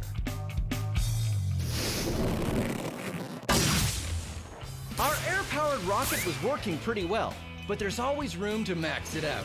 In order to do that, we need to understand how it works. First, we fill the bottle almost halfway with water, then we add air to the bottle. The air pressure builds up, and the air presses down on the water. The rocket takes off when we pull on the release valve, which was blocking the opening of the bottle. Once that happens, the air pushes out the water. It's the water that gives us our thrust, so the water is very important. Once all the water is gone, the air escapes and the bottle returns to normal air pressure. But by that time, it's high in the sky. Now the plan is to use 2-liter bottles instead of regular water bottles to see if they work better. Now we've made a few more rockets out of 2-liter bottles, and I'm gonna fill this one up with water, and we're going to fire it again and see what happens. Now, the idea is that these will work better because they have more volume, and more volume means we could possibly put more air pressure in. It's hard to know until you try it, of course. But the other reason why it might work better is 2-liter bottles generally hold carbonated beverages, which means they already have to be made a little stronger than regular water bottles because they have to hold in the carbonation, which is just like air pressure. All right, ready to go. Okay, here we go. You ready, Adam? Yep. Okay, blast shield down. Pressurize! 3, 2, 1.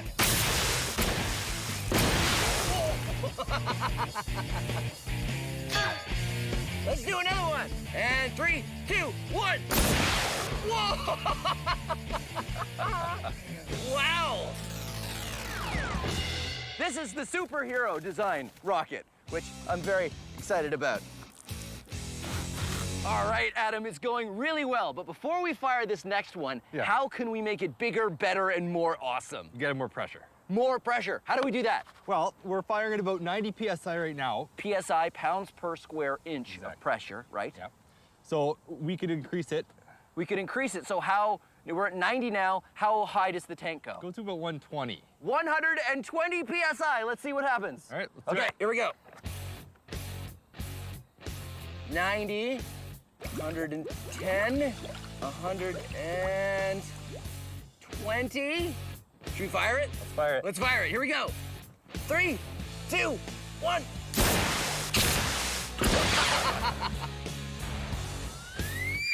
All right. Hey, actually it worked okay. There's just a piece missing here, but I think the bottle is still okay. Yeah. So, 2-liter bottle, full pressure.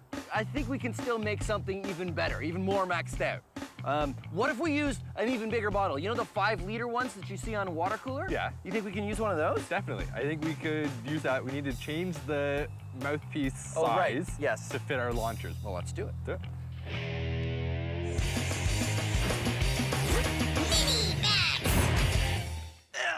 Help, I'm being crushed by all this pressure.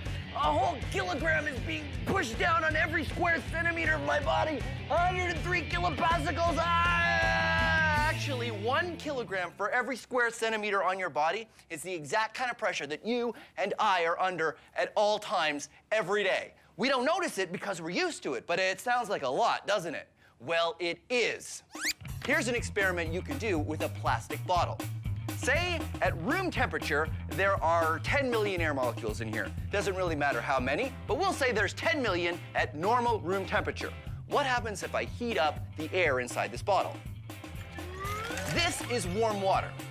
What I'm trying to do is heat up the air inside the bottle because the air molecules, when they get hotter, move faster and need more room. So the 10 million air molecules are starting to escape out the mouth of the bottle and reducing the number of air molecules inside. And now I take the bottle out and cap it. Because the air molecules heated up and speeded up, they needed more room. Now there's less of them in the bottle. There's about 4 million air molecules inside this bottle, but they're all hot air molecules and they have a higher pressure, and you don't notice it because the air out here isn't crushing the bottle. But watch what happens if I cool the air inside the bottle. This is ice water. So what's happening now is the molecules are slowing down and they need less space. So they need less room and they're being crushed by the pressure on the outside of the bottle. It has been crushed because the colder air molecules don't need the same kind of room as the hot air molecules. The room temperature air has crushed the bottle. The air inside has a lower pressure than the air outside. Pretty amazing. Even more amazing when we max it out.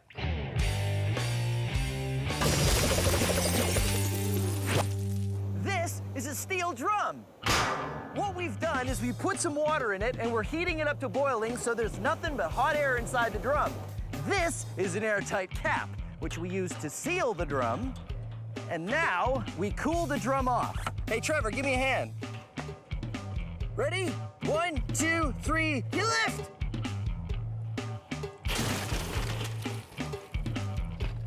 That's good. This pool is filled with ice. What we're doing now is cooling off the steel drum, which will cool off the air inside it. Which means, eventually, the air inside the steel drum will be a much lower pressure than the air outside the steel drum. Because the steel drum has a lot more volume than a 2-liter pop bottle, it takes a lot longer for the air to cool down. The other thing to think about is that it's a steel drum. I could stand on it and it wouldn't even dent. But sure enough, after a few minutes, Whoa! Check it out! The barrel has totally crushed. The low pressure air inside the barrel wasn't enough to withstand the force of the regular air pressure that you and I walk through every day. The air pressure all around us is enough to crush a steel drum. How cool is that? Our air-powered rockets have been working really well, but we still want to go further. Since the 2-liter bottle worked better than the water bottle, we think increasing the size again might make it more awesome. So now the plan is to switch our 2-liter bottle with a 20-liter water cooler jug and make a rocket out of that. Because the launcher nozzle, which holds the bottle in place till we're ready to launch it, isn't going to fit the opening of this bigger jug, we've decided to use the cap that came with the jug. If we screw the cap on, it'll work sort of like the cork. The air pressure will press down on the water and keep pushing against the cap until the cap has a catastrophic failure, which is a very cool way of saying that eventually the cap will break and the bottle will shoot into the sky. 20-liter water cooler jug filled with some water. This is the cap that'll work sort of like the cork.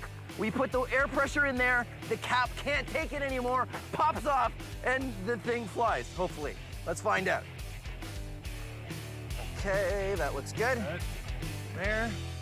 Let's do this. Go for pressure! Uh-oh. Uh-oh. Oh, no.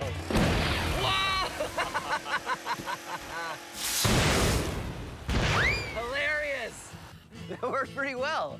It sort of does that. I wonder if it's aerodynamic. No. No. So, what else can we do to make it even more maxed out? I think we've used the 2-liter bottles that worked really well. The 2-liter bottles are the best, right? I think so. So, what do we do? I think we can probably stack them. We stack them on top of each other. Yeah. That worked. I like that. So we put a whole bunch of them together. Yeah. Tell you what, I'll do you one better. Why don't we use 3 stacks? Awesome. We'll use 3 stacks, 3 launchers, 3 times the thrust, and we'll make a giant rocket out of 2-liter bottle. Yeah, great idea. High fives. Here we go. Gas molecules get further apart when you warm them up and closer together when you cool them down. So what happens if you keep cooling them down? Well, they turn into this. This is liquid nitrogen. Nitrogen makes up 78% of the air we breathe, but when you cool it down to minus 196 degrees Celsius, it turns into a liquid. It's boiling right now because at room temperature, nitrogen wants to be a gas. So the liquid nitrogen is turning into gaseous nitrogen, and all of the extra molecules are escaping through the top of the bottle. So what happens if I put a cap on the bottle? Right now, the liquid nitrogen is turning back into a gas, but because there's a cap on the bottle, the gas has nowhere to go. So the pressure is just gonna keep building and building until the plastic bottle can't contain it anymore, and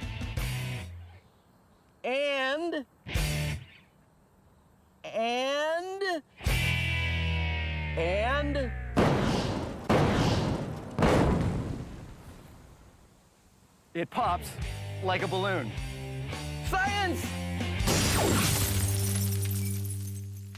Our rockets have gone from small to bigger to even bigger. Now the plan is to use 3 2-liter bottles and create columns of them into a giant rocket. We pressurize them just like we did before, but with more thrust, it might work even better. Even if it doesn't work better, I'm pretty excited about this new plan. Giant rocket!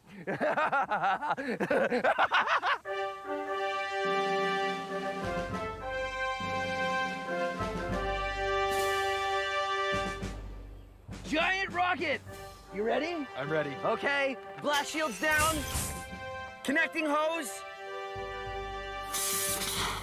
Dialing up pressure. Pressure is rising. It's bubbling. Bubbling. 100 PSI. Okay, stand by to fire. 3, 2, 1. Whoa! Woo!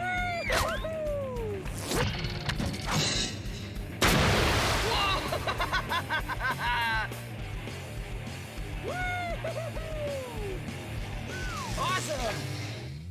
Yeah, let's go check it out. there you have it. Rocket Science Max. Experiments at large. Well done. Nicely, nicely done. Do you think we could fire it again? Yeah, it looks like it needs some repairs, though. One. Well, what I'm gonna do is I'm gonna put, whoa, no, don't get, no, not in the bottle. I feel like it just wants to continue pointing at my face. And then, whoa, and when there's pressure, whoa, that one didn't work very well at all. Science! Have you ever done a science experiment and wondered what it'd be like if you did it big? I have.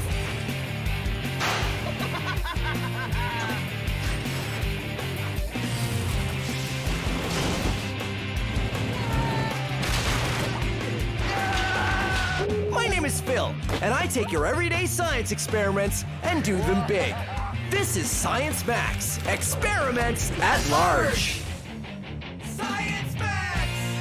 On this episode of Science Max, I'm on a quest to harness the power of lightning. Its balloon-sticking, hoop-levitating, hair-raising power is all thanks to static electricity. Hold on to your grounding rods. There's electricity in the air. All on this episode of Science Max, Experiments at Large.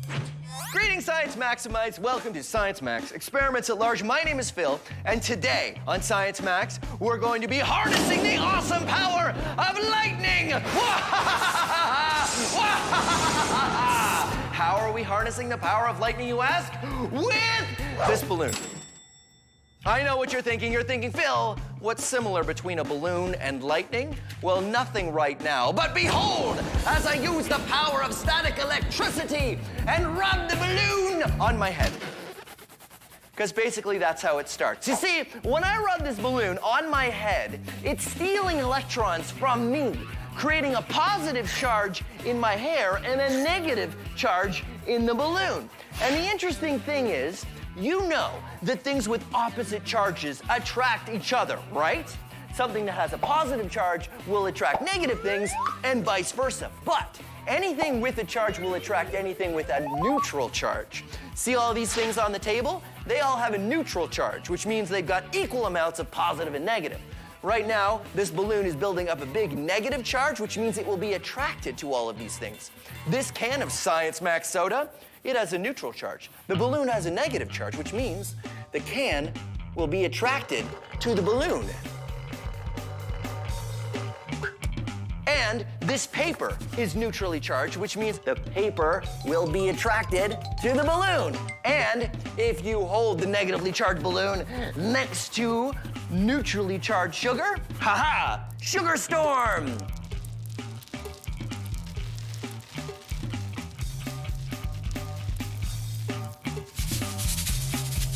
And you probably, wait, I don't want to get sugar in my hair. And you probably know this trick. If you rub a balloon on your head, you can stick it on the wall. Ha-ha! But what does any of this have to do with lightning? Well, the same thing is going on with a lightning bolt. The clouds become negatively charged, and that negative charge wants to equalize itself with the ground, which is neutrally charged. And that lightning bolt is the electricity jumping from one place to another. And you can see this yourself. If you rub a balloon on your head and you put it next to something metal, like a doorknob, there'll be a spark. But here's another thing you can do if you don't have a balloon, which I guess I don't anymore. Rub your feet, if you're wearing socks, on a carpet, and then turn out all the lights and touch a doorknob. You might be able to see a spark jump from your finger to the door. That's lightning in a very, very small form. So that's what we want to do today on Science Max Experiments at Large. Max out lightning! I think I'm going to go to the Ontario Science Centre and ask Heather her advice. She really knows her stuff. I'm going to go see if she's busy right now. Come on.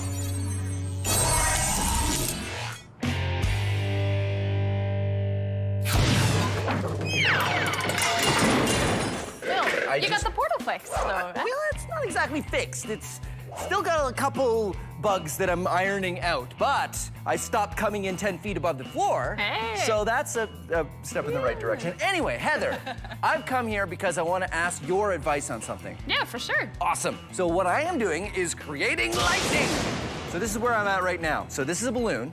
I blow up the balloon, and then I rub it on my head, and it creates a static charge, right? Yeah. Just like in a lightning bolt between the clouds and the ground. So I was wondering if you could help me maybe max that out, and I thought the perfect place to start would be a larger balloon. Ooh, right on. Actually, yeah, I like this. Yeah. I've got a big balloon, if you just give me a second. Sure. All right, catch. Okay. All right, giant balloon. So what I figured is I'll just start rubbing it on my head. Okay. And then we could maybe stick it to the wall or something? Yeah, I think instead of a wall, we can even try on this whiteboard here. Oh, okay, great. Keep rubbing. I'm Great. rubbing. Okay, ready? Yeah. Here we go. So that didn't exactly work. Yeah. Both of us rubbing our heads on the balloon. Okay. And go. Wow, that was a whole lot of nothing. Well, we've got a really heavy balloon here. And I feel like our heads are only this big, so we can't cover as much surface area of the balloon. Fortunately, you can also build up a static charge by rubbing a balloon on a sweater. Or if your balloon is giant, rubbing sweaters on your balloon. But even that didn't work so well. I think what we need to do is come up with a better way to create a difference of charge. Yeah, let's forget about the balloon. You have something else? I have something else really awesome here at the Science Center. You want to check it out? Yeah, absolutely. Yeah, right. Should we take the sweater and the balloons, or should we leave them here? We'll leave them here. Okay. So here's how static electricity works. Normally, everything has equal numbers of positive and negative charges. That's when things are said to have a neutral charge. But when you rub a balloon on your head, the balloon develops more negative charge than positive because it pulls electrons from your hair. The same thing happens in clouds during a storm. The cloud develops a negative charge when water molecules start bumping into each other. A lightning bolt happens when the negative charge in the cloud gets so big, the attraction to the positive charge in the ground gets strong enough that the electrons can make the jump all the way from the cloud to the ground, and you get lightning.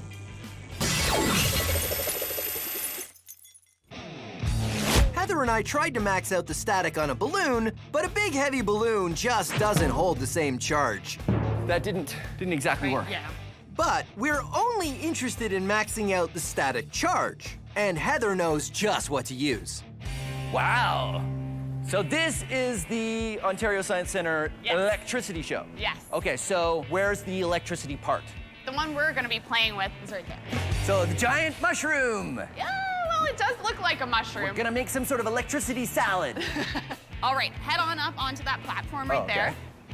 And I need you to put one hand on that silver ball, yes. So the way it works... Nothing is happening. Patience. Okay. Once I turn it on, when I engage it, this is going to steal your negative charge. So it's going to steal your electrons. So if it steals electrons, you're going to be positively charged. So it'll make me more positive. Even more positive. Yay! Woohoo! I am positive! Here we go. Woo! This machine is called a Van de Graaff generator, and it pulls the negative charge away from the person touching it. That is great! Instead of having equal amounts of positive and negative charges, you become positively charged. Woohoo! Science hair! Yeah! Like when you try to put two positive ends of magnets next to each other, each hair on your head starts to repel the others, and be repelled from your head. Science hair! Dude! So your hair stands up. Yes! Woohoo! I can't see anything. So this is more of a machine to generate hair standing up, but it doesn't make lightning. Oh, well, actually, I have a demonstration in my back pocket. This is going to help us to create lightning. This is our grounding rod. It is my scepter of science. And so we're going to use this to continuously provide that negative charge. That's why it's plugged in. That's why it's plugged into the ground, yeah. Okay. Okay, so then if you touch it to that metal ball, got it. Not too exciting, right? So pull away and let's see what happens.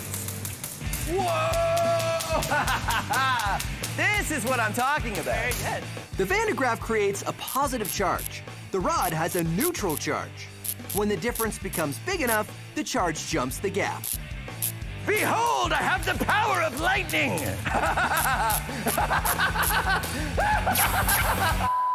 So it's the difference between the positive and the negative is what we want when we want to make a lightning bolt. Yes.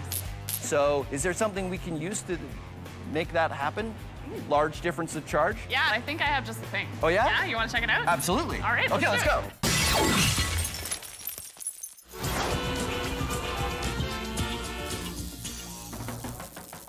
So, you would like to move electricity from here to there. Well, what you need, my friend, is a conductor. All right, a little more arpeggio this time. No, not that kind of conductor. All aboard? No, not that kind of conductor either. This kind of conductor. I know what you're thinking. You're thinking, hey, that's just a piece of metal. Well, that's right. That's because you're smart. This is a circuit. Electricity flows from this battery along the wires and into the light bulb. But Sal, you cleverly observe, the light bulb is not lit. This is true. That is because we have a gap in the circuit. And air is not a good conductor of electricity. Is metal a good conductor of electricity? Let us find out. Wahaha! Metal is a good conductor of electricity. What about wood? Nope. What about this horseshoe? Is a good conductor. Will this sandwich conduct electricity? Nope. No. What about this plastic fish? Nope. What about this pickle? No, pickle is not a good conductor. That's why we make electrical wires out of copper and not pickles. You know, in case you were wondering.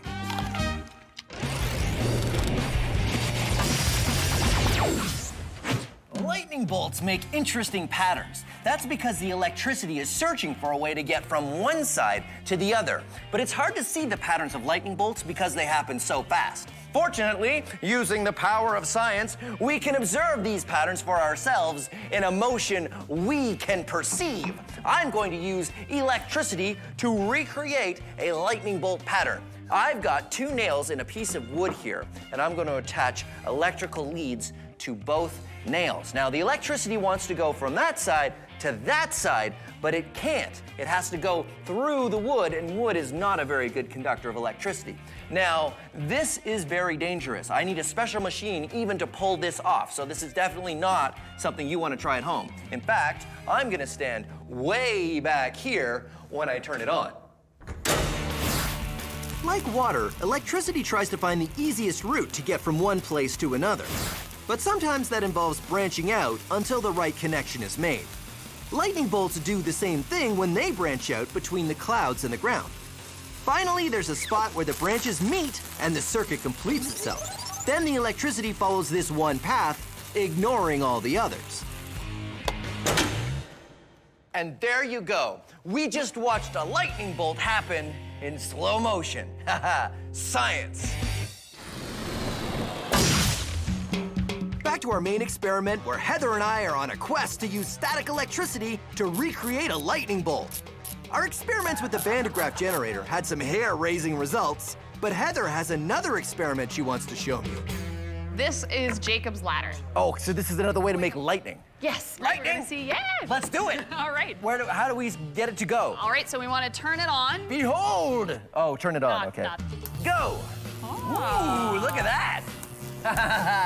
You can actually see that light climbing up between the 2 copper wires. That's why you call it Jacob's ladder, because it's got the rungs of the ladder. Yeah.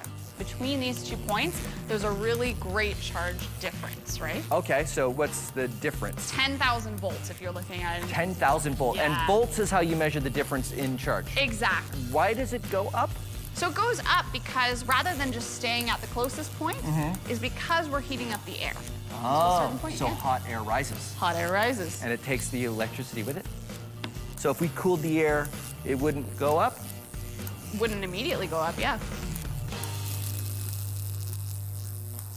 And there it goes, and it heats back up again. Yeah. That's neat. Okay, so we have a Van de Graaff generator. We got a Jacob's ladder. Are there any other devices that make lightning like this? Ooh, yeah, there's other things like the Tesla coil, really high. I have a Tesla coil. You have a Tesla coil? I do, I've got one at the lab. I've just never known how to hook it up. Oh, I can help with that. Yeah. Really? Yeah. Okay, let's do it. Let's go back to the lab. All right. I'll turn that off, okay. Yeah, safety first. Okay. By now, you're probably an expert on what happens when you rub a balloon on your head, right? The balloon becomes negatively charged, which means it will attract anything of an opposite charge, or anything positive, or anything that is neutrally charged, like, like me. Look at the hairs on my arm when I bring the balloon close. Whoa! You see, the neutral charge in my body is being attracted to the negative charge in the balloon. So if something is negatively charged, what happens if you bring something else negatively charged nearby? Well, they'll repel each other. And here's an experiment you can do to make something fly using static electricity. You'll need a balloon, a sweater, scissors, and a plastic bag out of the thinnest plastic you can find. Fold the bag up and cut off the bottom. You don't want that part. Then cut another strip from the bag. This will give you a hoop of plastic. I find it works better if you break it and tie it again. Lie it flat and rub it with the sweater. This will give it a negative charge. You'll know you've got enough of a charge when it really wants to stick to the table. Then take your balloon and rub the sweater on the balloon to charge it up. Because both the balloon and the hoop have negative charges, they repel each other. Then put them together and it will repel. And you can get the hoop to levitate. Ha-ha, a floating bag of static charge. But here's the thing, you need to keep it away from your body, because if you get close, the bag will stick to you, because you're neutrally charged and the bag is negatively charged. Pretty cool, right? Well, let's max it out. Maxed out floating static ring. Whoa, no. Yeah! Look out, look out! Oh, no! Oh, sorry about that. Oh well. It was fun while it lasted. I gotta charge these up again.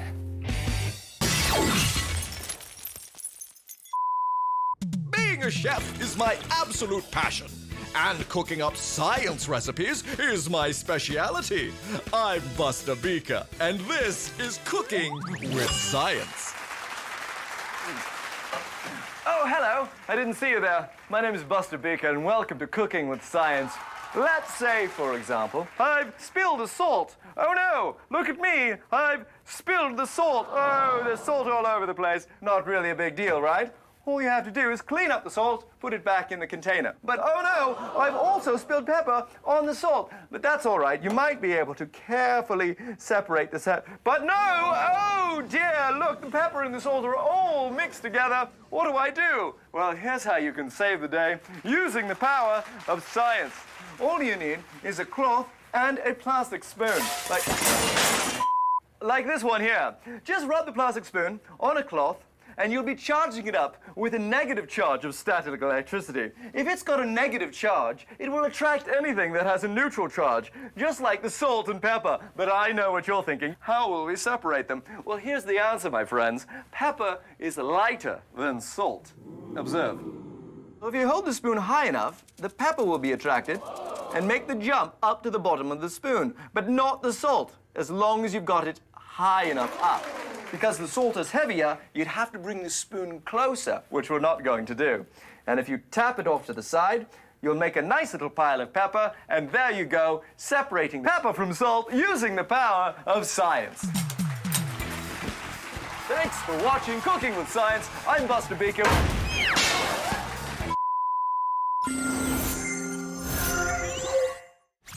Heather and I have been on a quest to recreate lightning using static electricity.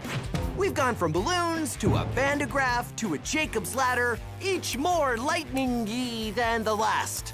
Finally, Heather suggests we use a Tesla coil. Oh, is this named after Nikola Tesla? Yeah, he invented it. Oh, one of the founding fathers of electricity, right? I Right love on. Nikola Tesla. He's cool. So how does it work? So the way this works is it is a step-up transformer, meaning we take a lower voltage and bring it up and ramp it up to a much higher voltage. Okay, so normal voltage is 120 volts. That's what we have a normal plug-in Typically, socket. we're getting it out of, yeah, exactly. And we're gonna ramp that up to really high amounts, upwards of 25,000, maybe even 250,000. Wow. Volts. That's a lot. And all that charge buildup, we're gonna see something pretty amazing happen. Okay. Do you wanna see it? Yes, we stand back there, right?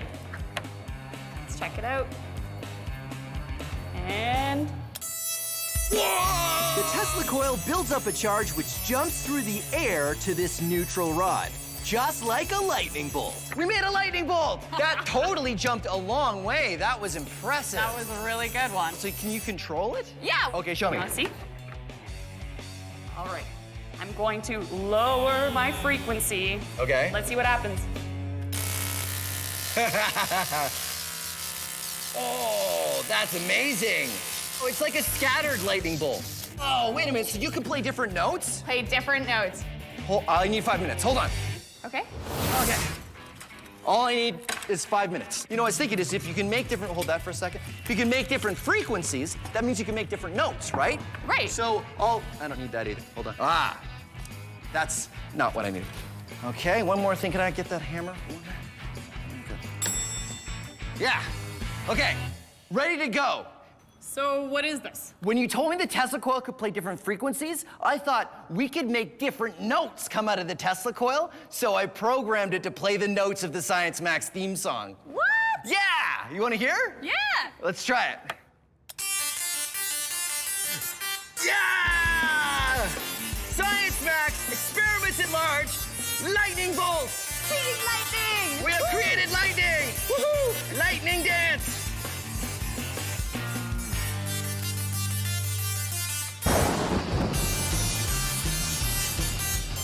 No.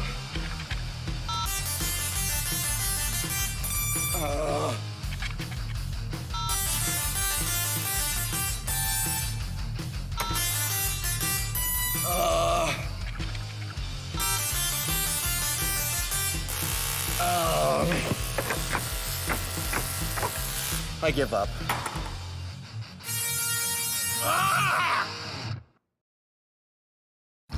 Have you ever done a science experiment and wondered what it'd be like if you did it big? I have.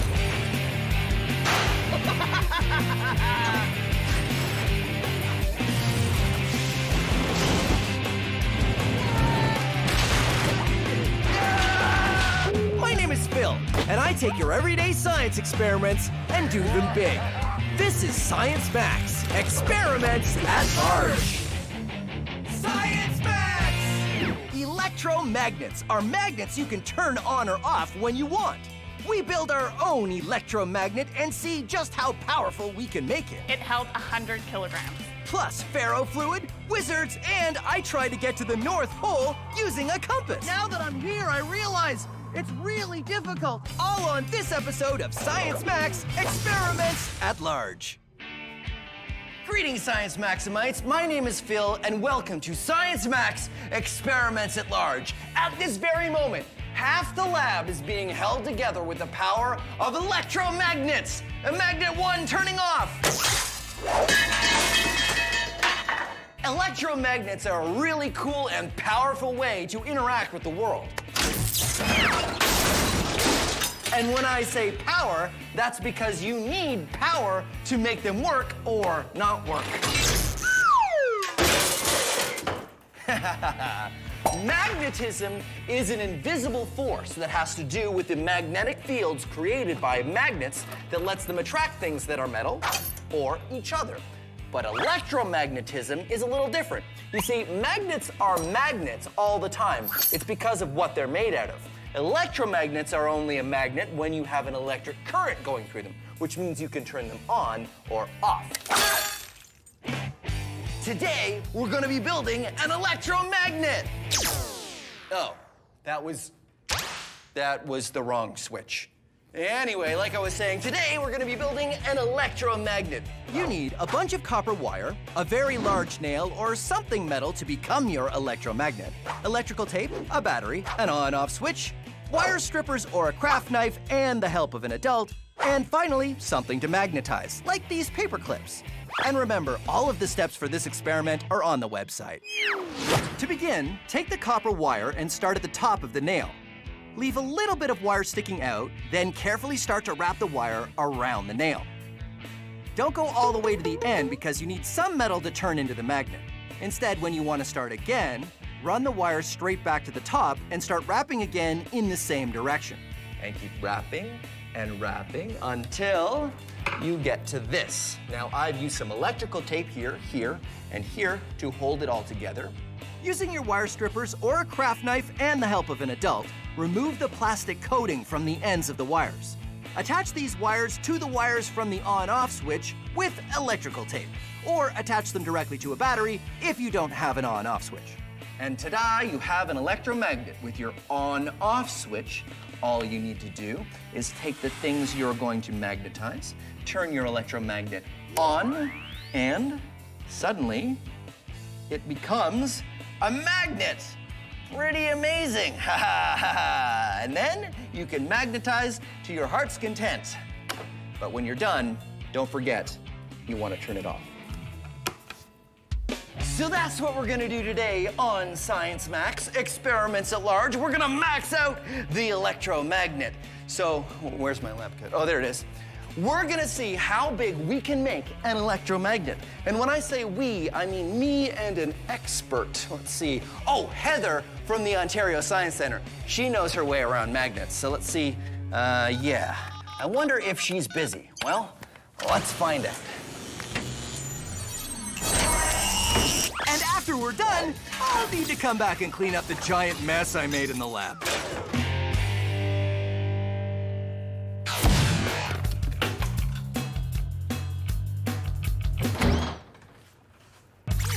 Hey! Hi, Heather, how you doing? Good to see you, Phil. I was just wondering if you could help me with something. Are you busy? No, I got time. I got time. Okay, great, because I'm gonna make a giant electromagnet experiment and I need your help. That sounds like a lot of fun. Okay, great. Let's go back to Science Max headquarters. Oh, via the portal? Yeah, by the portal. Oh, okay. You sure? I yeah. know you're hesitant, so I want to reassure you, nothing will go wrong. Great, okay. Okay. Oh, hey, we're here. We're outside. It's okay, it's no, okay. Don't worry about it. No, I No, think it's fine, definitely. it's fine.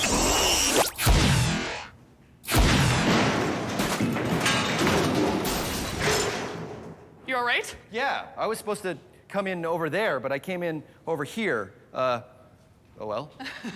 So today, Heather, I want to max out the electromagnet. Turn it on, and it's a magnet. Pretty good. And turn it off, and it stops being a magnet. I want to make this into a much bigger, maxed out version. All right. So what are some of the things we can do to do that? Well, actually, if you have a larger battery, one that has a higher voltage, we can try that for sure. Okay, that so will help. there are batteries that are 12 volts? Yes. We could try one of Give it those? a try, I think for those sure. are like bigger, right? Yeah, bigger, more powerful, absolutely. Now, that's one thing you could do. You Mm-hmm. can also increase the number of wraps of our coil here. So how many times we wrap that wire? Yes, we'll increase that magnetic field, making our magnet stronger. And of course the nail, which is important because that's the thing that eventually becomes the magnet, right? Right on, yes. So what I thought we would do is we would start with a bigger nail. What, right? So larger battery. Yes. More voltage and a lot more wraps of the wire. Right on, and we have more space for that now, which is smart. Good job. Great, okay, so we'll get to work. Great. Max Historica.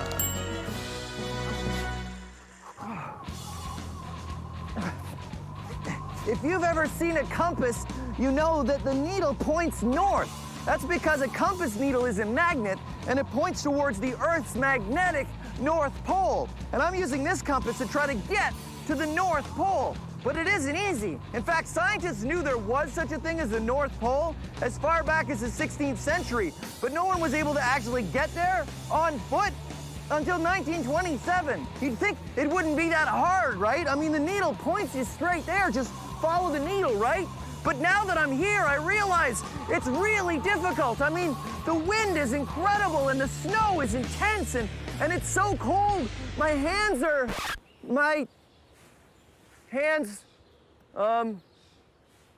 yeah. So, okay, we were not really at the North Pole. We were just sort of recreating that. But still, I salute the brave explorers who tried to make it there in the name of science. And I got a sense of it because the wind from the fan and the fake snow was.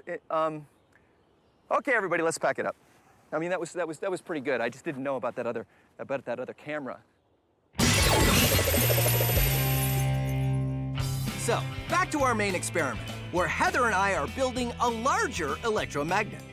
An electromagnet works like this. When an electric current is traveling through a wire, it creates a magnetic field. If you wrap that wire around something ferromagnetic, that's something made out of a metal that is attracted to magnets, like an iron nail, then it becomes a magnet. You can make a magnet stronger by wrapping more wire, which gives more distance for the current to travel, increasing the magnetic field, and you can also increase the strength of the current. Heather and I start with a coil of 30 meters of wire and start wrapping. And wrapping. And wrapping. There, the wire is now all done. And remember, if you're doing this at home, do not use a drill unless you have an adult to help you out because drills can be very dangerous. This one goes at a very slow speed, so it was okay. But yes, definitely an adult supervised activity. Then we attach another on-off switch and make some leads that connect to a 12-volt battery. So, more wraps of wire and more current means the electromagnet should be stronger. Okay, so we're gonna try this electromagnet and we're gonna pick up this stuff right here. Great. Ready? You ready? Yeah. 3, 2, 1, go! Is it on? Yeah. Wow, it really does, you can't tell that it's on, but. No, but bring it closer and. Oh yeah, look at that. Okay, let me turn it off. All right. Let's see if this nail can pick up this nail. All right. Ready? Ready? Go. Oh. Okay, how about this side? Oh, no. No. I don't think we're strong enough. It's not strong enough. I think that we need to max this out even more. Even more? Right. So I'm thinking there are a lot of appliances that use electromagnets, meaning it's already set up, it already has tightly wound coils and high voltage. So we're in a lab here. Maybe do you have old appliances around? I have parts bins with a whole bunch of stuff. Maybe we could find some electromagnets in those. Let's do it. Okay, great. Let's go.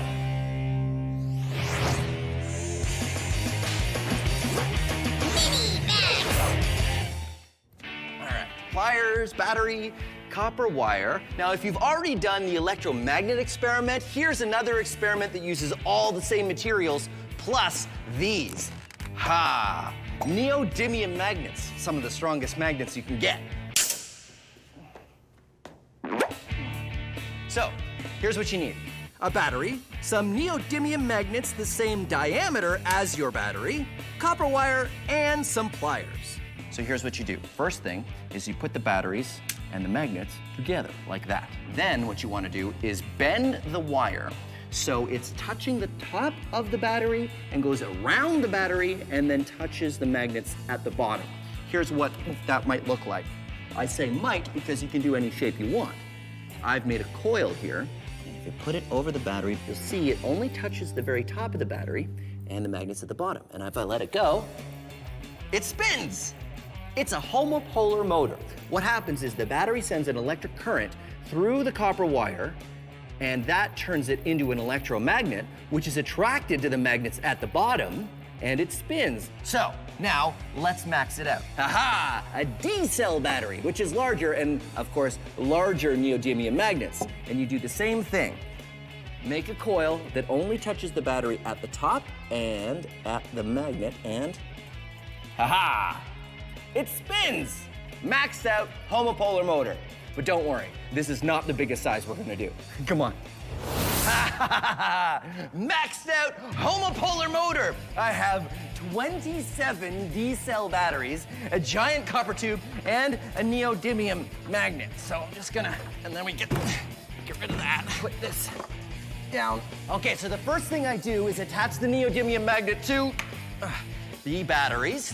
And I've got all the batteries taped together here so they'll sort of stand up like this. Huh? Giant stack of D-cell batteries. Okay, now what I do is I take the copper coil. I take the copper coil. I need to get. Okay, hold on. I got this. I just need to get the copper coil in. I did it. Okay, so I take the copper and I put it on top of the D-cell batteries like this, and then I let it go. Let it go. Nope, whoa. Homopolar motor. Okay, so that didn't work. But that's okay. I like it when it doesn't work, because that's science.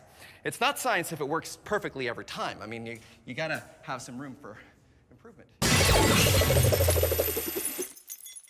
Heather and I built a larger electromagnet, but it still wasn't as powerful as we hoped. So now we're searching for parts that came out of an appliance that are pre-built electromagnets. What about this? I think that'll do the trick. Do you think that does look like an electromagnet, huh? It does, yeah. And there's a whole big bunch of copper wires coiled on that. Around.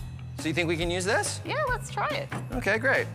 We built the next version of the electromagnet. This one already has the copper coils, so it's just a matter of attaching wires and an on-off switch, and attaching all of it to a 12-volt battery. Do you think 12 volts will be enough? Let's find out. I think so. Try that. Once we do, it works much better. Oh, no problem at all. Ready? Yep, turn it on. On. Whoa, pretty good. Okay, off. Off. Neat. In case it was really strong, I have the next step. Horseshoe.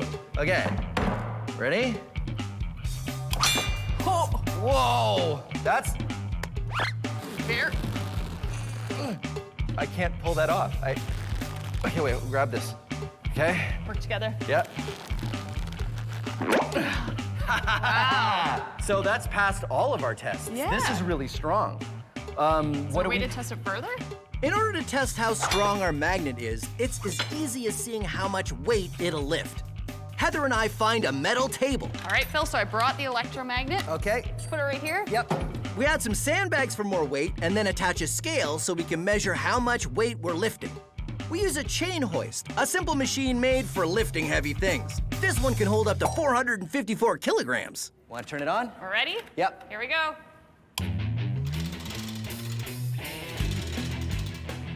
You can read on the scale how much weight is being lifted. And that scale is going up. Pounds on this side, kilograms on this side. We keep lifting until...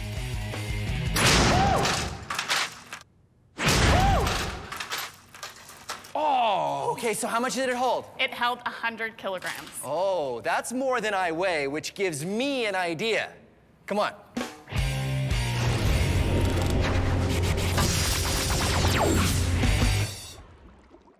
This is ferrofluid. It is ferromagnetic, which means it's attracted to magnets. And I know what you're thinking. You're thinking, it's not that interesting. Well, watch as I put it next to this magnet. Very interesting. And because it's a liquid, it behaves in very interesting ways. Watch this. Unlike most things ferromagnetic, like paper clips or iron filings, ferrofluid is a liquid, which means it behaves in a unique way. The spikes it creates are following the magnetic field lines of the magnet. You can see the magnetic field in 3D. It's even more impressive when we max it out. This is ferrofluid outside of a glass jar. Now, it's sitting in a pool around this electromagnet. And this is a dial which I can use to change the voltage of the electromagnet, making the magnet stronger. Watch this. Changing the current going to the spiral in the middle turns it into a magnet. The more current I put in, the stronger that magnet becomes, allowing the ferrofluid to climb the spiral to the top. And remember, even though it looks all spiky, it's still a liquid. I will demonstrate with my plastic spoon.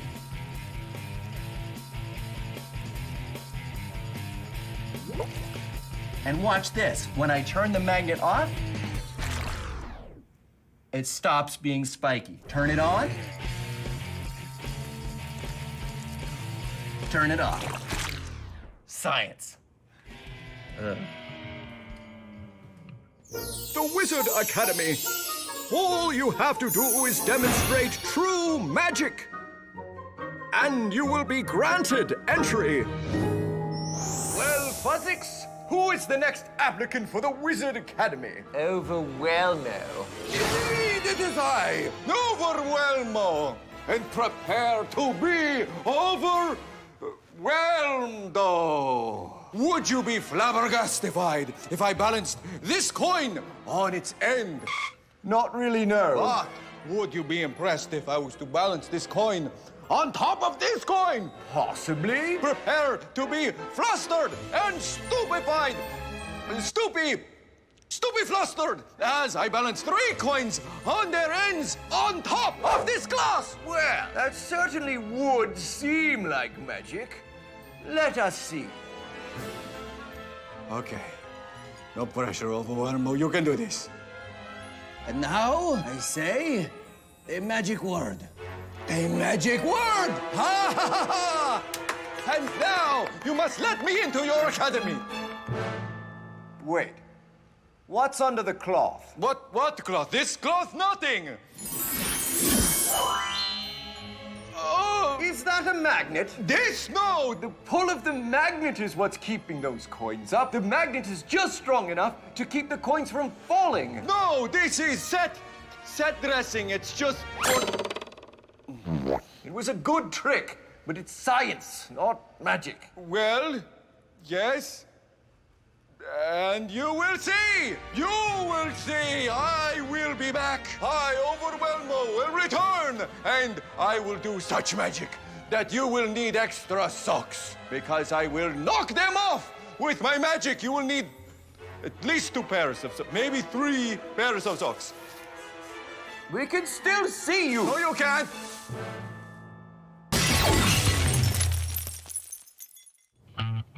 So back to our main experiment. Heather and I have created a very strong electromagnet that can hold a lot of weight. It held 100 kilograms. Oh, which gave me an idea.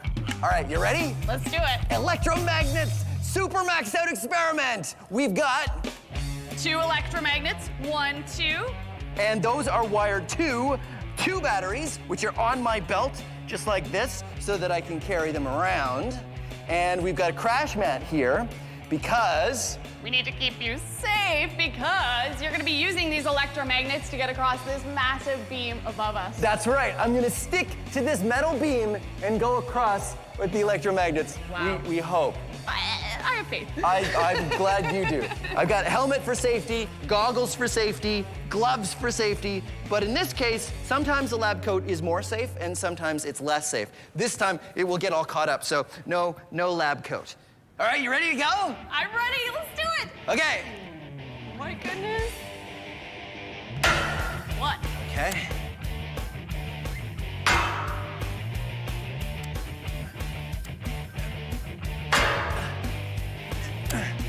Because each of our electromagnets can hold more than my whole body weight, I can use them to cross the beam.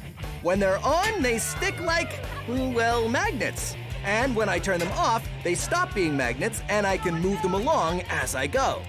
Now, this is something you should definitely not try at home. Come on, Phil. You're almost there. We did it! Yeah! There you go, Science Max, experiments at large, electromagnets! Woo! You wanna go? No. You sure? I'm positive. Okay, I'm going again. Woohoo! Crazy. Oh, careful. Don't mess it up, Overwhelmo. Overwhelmo. Send in the next applicant for the Wizard Academy. Overwhelmo. And now, I say the magic word. Overwhelmo. I say the magic word. The magic word! Well, that certainly does seem like magic, yep. As I balance not 1 coin, not 2 coins. That's a 3. Have you ever done a science experiment and wondered what it'd be like if you did it big? I have.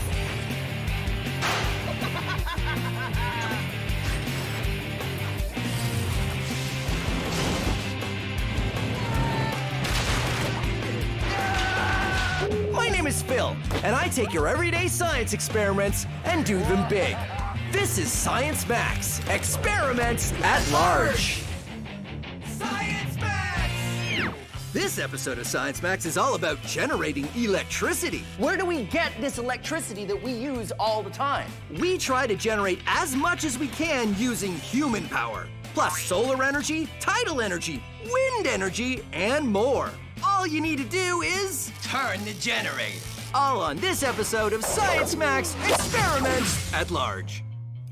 Greetings, Science Maximites. Take a moment and imagine with me, if you will, a time when the only way to light your house was with candles or oil lamps. There was no electricity. That meant no power tools, no video games, no telephones, and worst of all, no TV.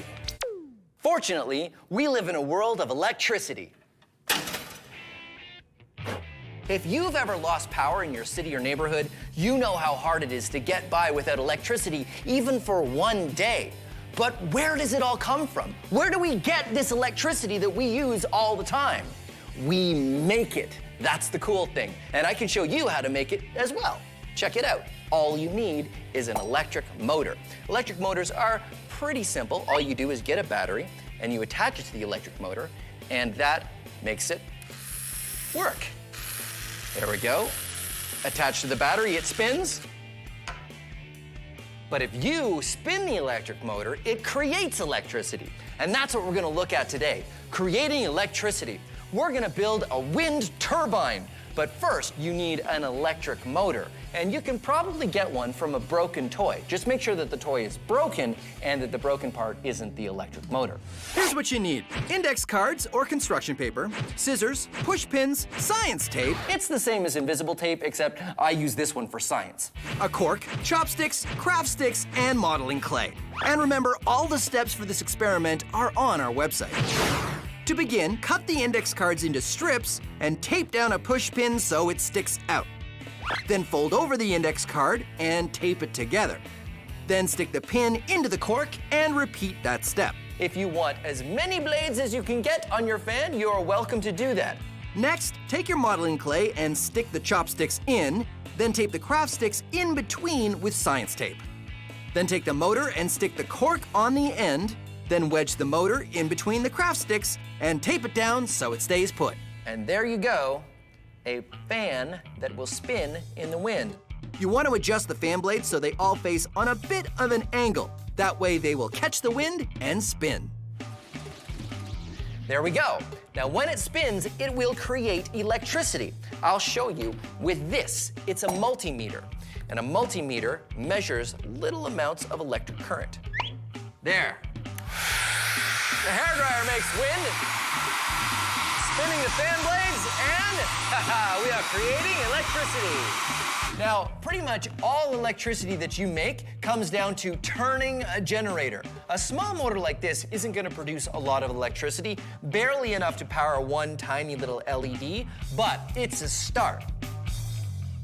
And a good start is all we need, because today, on Science Max Experiments at Large, we're gonna look at all kinds of different ways of generating electricity. Plus, I wanna find out just how much electricity one human being can generate. Although, one human being is gonna be kinda lonely, I'm gonna need an expert. Oh, I know, Anthony from the Ontario Science Centre. He can help. I wonder if he's busy. Well, come on.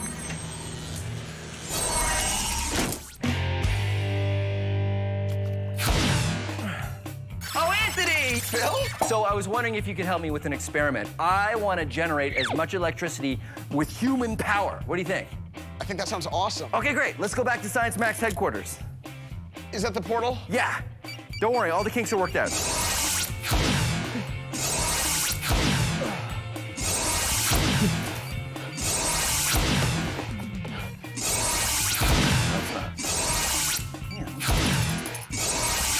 I know what it is. It's this.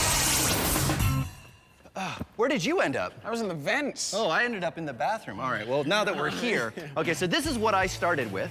And this is just, you know, an electric motor, right? Right. So you can generate electricity, you spin it, so I figured in order to generate more electricity, we get a bigger generator? Exactly, yeah. The bigger the generator, the bigger the magnet, the more the copper, the more the electricity. Oh, well, you know what we should do is we should just get an even bigger one, like a giant one that they use in like at a power plant or something, or? Not quite. That would be too big for a person to be able to turn. It'd just be impossible. So you think this is a good size? I think this is a great size. Okay, so that's good. This is called a multimeter. We're gonna hook up the wires. I will do black to black. Black to black. To red. And as you turn our generator, we can see just how much electricity we're generating. Okay, so. Here, you hold on to that. And I'll you can turn start the turning generator. Now it's time to play How Much Electricity Did They Make? 2.4 volts, yeah, it's not bad. Oh, 2.4, yeah, it's not great. That's just enough to power a small LED flashlight. Better keep trying, boys. I got some handles here that we're going to attach to the end of the generator so we can spin it. Okay, let's try. No matter how fast I cranked the large handle, I couldn't make any more electricity than before. Okay, let's try something else. But it's a smaller handle. Perfect, okay, yeah. That's good? Yeah, well, maybe it'll let us get more spins in. Oh, yeah, because I don't have to make as big a circle. Exactly. Yeah, it's working already. We're up to like 3.5. Now, how much electricity is Phil making? 4.5.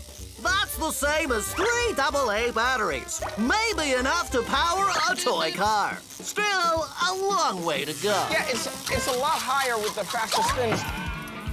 Oh, all right. You okay? I'm okay. Maybe we could use like some gears or something like that. Oh, yes, you know, that's a good idea because this circle that I'm making here, I can only go so fast. So maybe with gears, you can do 1 circle here equals like 10 circles on the other gear. Exactly. Yeah. Okay, so kind of like the gears on like a bike. Yeah, the gears on a bike or something like that. A bike! Of course! Yeah, so we get a bike and we attach the back tire to the generator. The generator, and then you can use the pedals of the big gear to power the small gears. Okay, great. We'll go get a bike. Yeah. Yeah, high five. All right. Oh, right, they're over here.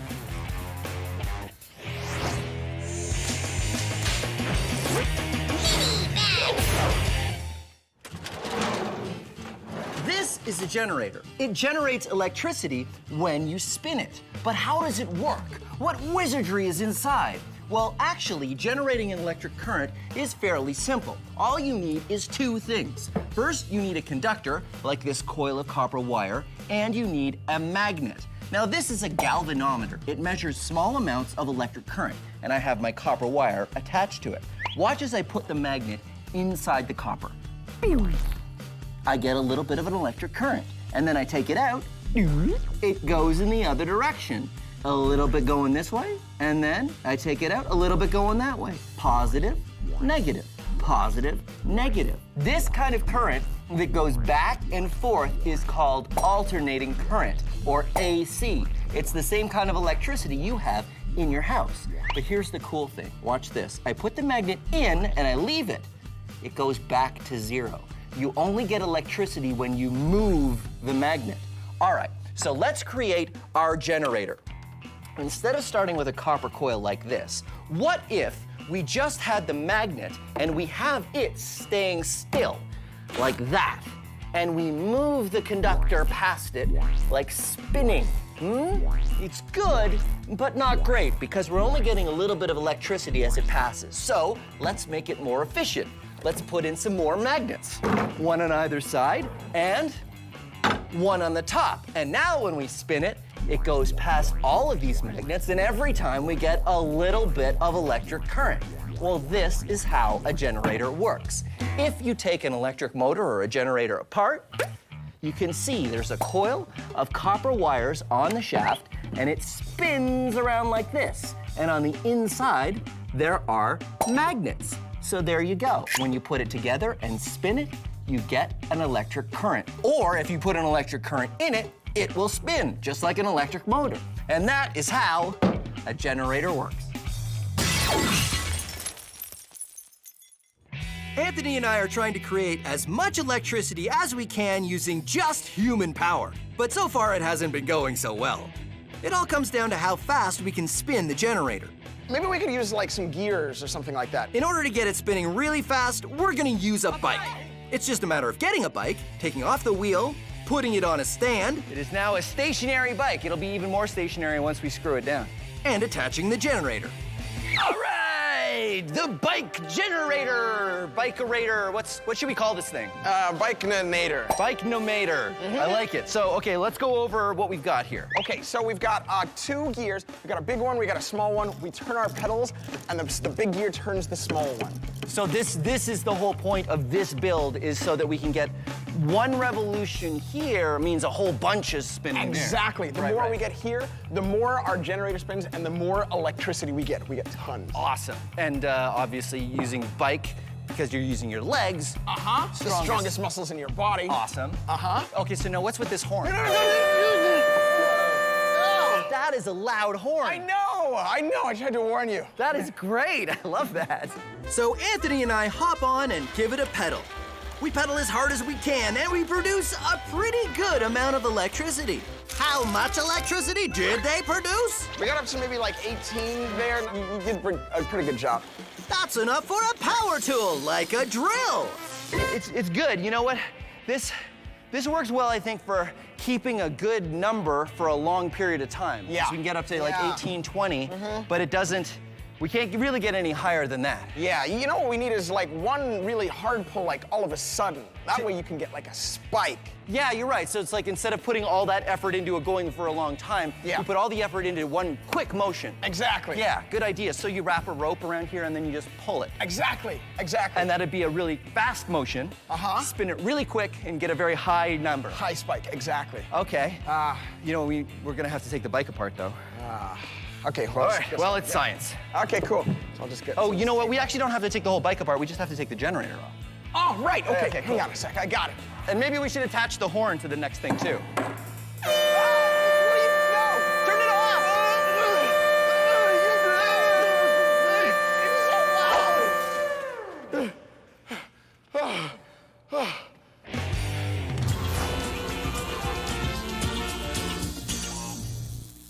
So you want to generate some electricity. But what do you choose to generate that electricity? Hydro? Nuclear? Coal? Solar? Who knows? I do. I know. And soon, so will you. In order to generate electricity, you need to turn the generator. Turn the generator.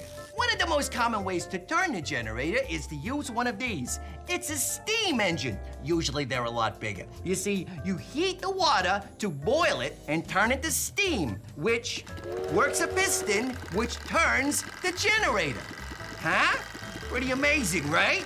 But what it really boils down to is heating water to make steam. Boil water to make steam to turn the generator. Coal power. Burn the coal to boil water to make steam to turn the generator. Natural gas. That's different, right? Nope. Burn the gas to boil water to make steam to turn the generator. Nuclear power. That's different, right? Nope. It creates heat, which you use to boil water to make steam to turn the generator. Wind power. We don't even need heat for that. Just use the wind to spin the fan to turn the generator. Hydropower. Just pour water across something that spins to turn the generator.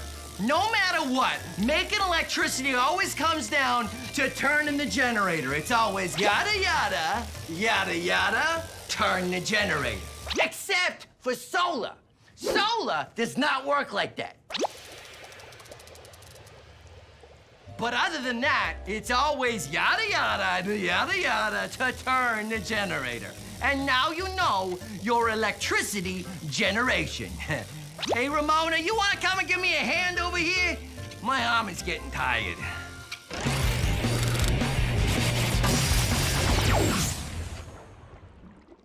Whew, it is hot out here. Oh, in order to generate electricity, you need to spin a generator. Most forms of electricity generation work like that, but not solar. Solar panels like this one generate electricity from the sun's energy. So, how do they do it? Well, This is a solar panel. Okay, it's not really a solar panel. I just sort of put this together, but it works the same way. There are 2 plates, and on these plates are electrons. I've got golf ball electrons up here, ping pong ball electrons down here, but they're all the same thing.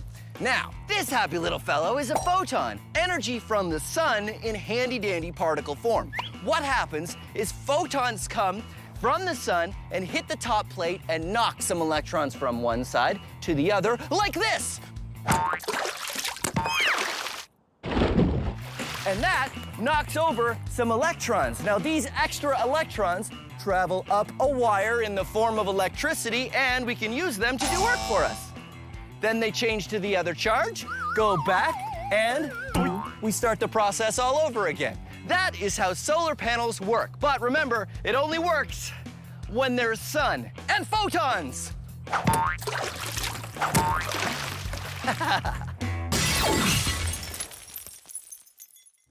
Anthony and I are trying to generate electricity using human power.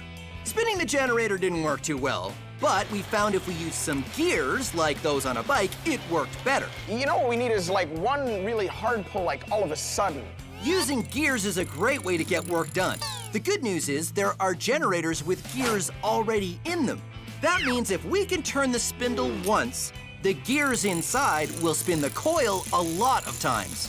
The only downside, turning the spindle gets harder the higher the gear. Anthony and I attach a spindle, and then we wind up the rope, which takes a while. Okay, so the plan is, it's on a big spool now. Yeah. And you just run as fast as you can. Got it. And we'll hopefully get as many revolutions as we can, depending on how fast your top speed is. Okay. Sounds good? Sounds good. I can be pretty quick. Okay, good. All right. Ready? On your mark. Uh-huh. Get set. Uh-huh. Go. How much electricity did they create? 24 volts. Actually, not bad. That's enough to power their own personal scooter.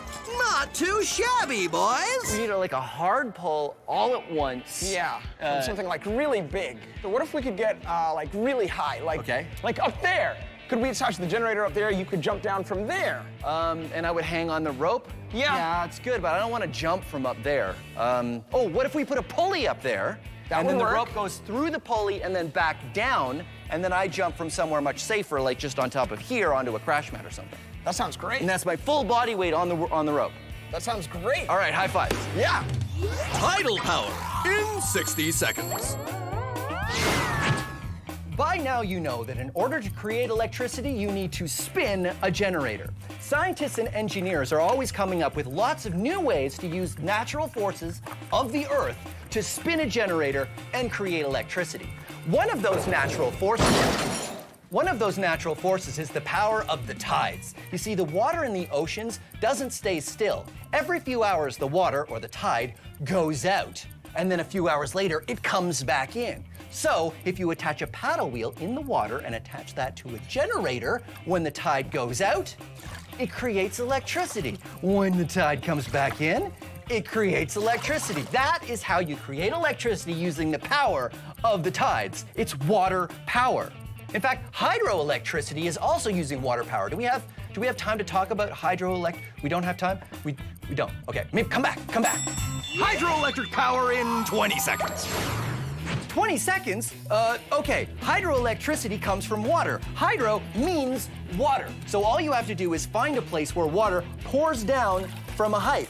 And you can put a generator in there, and ta-da! You're creating electricity with the power of hydro. Ha ha ha ha ha! I did it.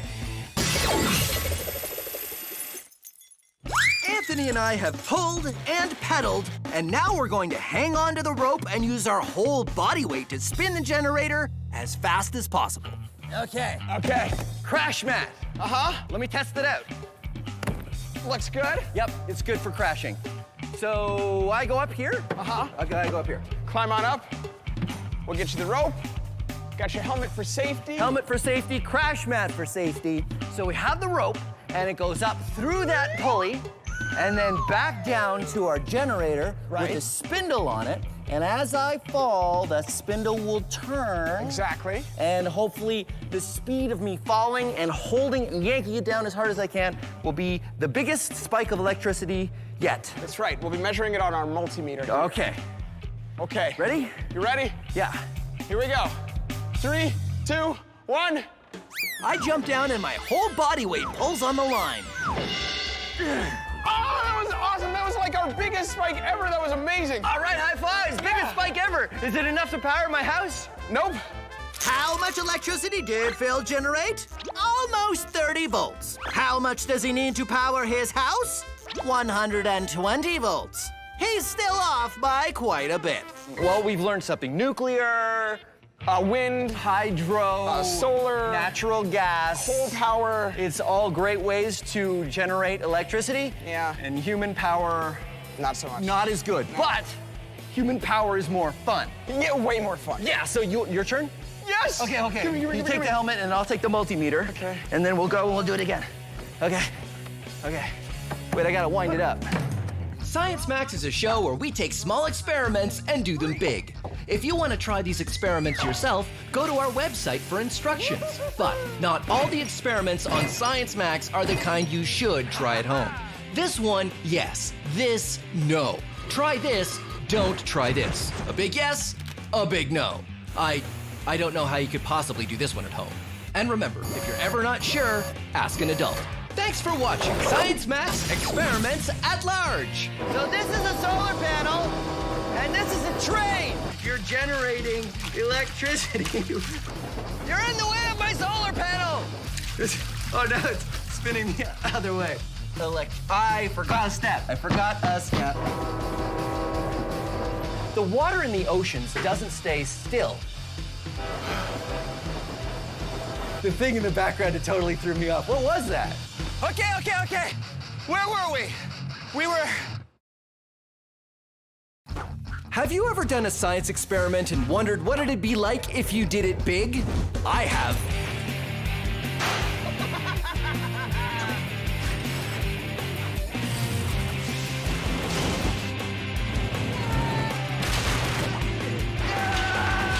My name is Phil, and I take your everyday science experiments and do them big. This is Science Max, Experiments at Large. Science Max! This episode of Science Max, Experiments at Large is all about light. And bending light to your will. Right? And challenges me to an ever more tricky game of light manipulation. Plus lasers, periscopes, and what does that have to do with light? Cut to animation! Find out on Science Max Experiments at Large. Greetings, Science Maximites. I'm Phil, and today on Science Max Experiments at Large, we're going to be looking at light.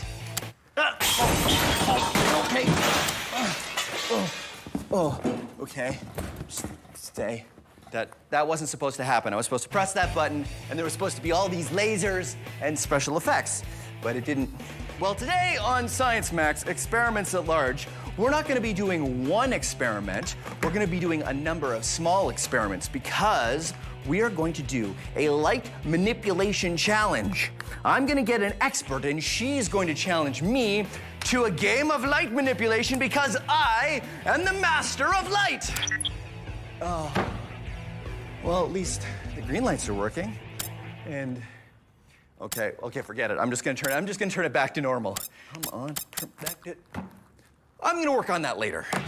I'm gonna need an expert to help me though. Oh, I know, Anne would be really good at this. It really does look kind of weird in here, doesn't it? Oh, well.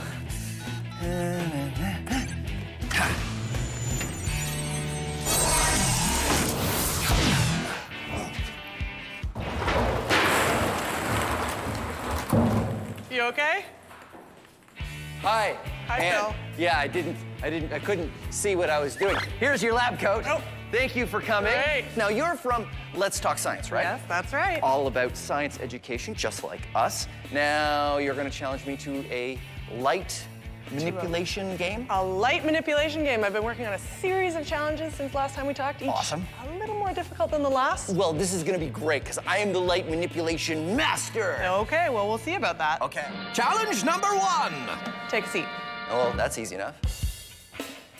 I have written something on the back side of this ball. Okay. And I'm going to challenge you to read it. Okay, well, I'm ready. I might be able to read it from here. Let's see. All right.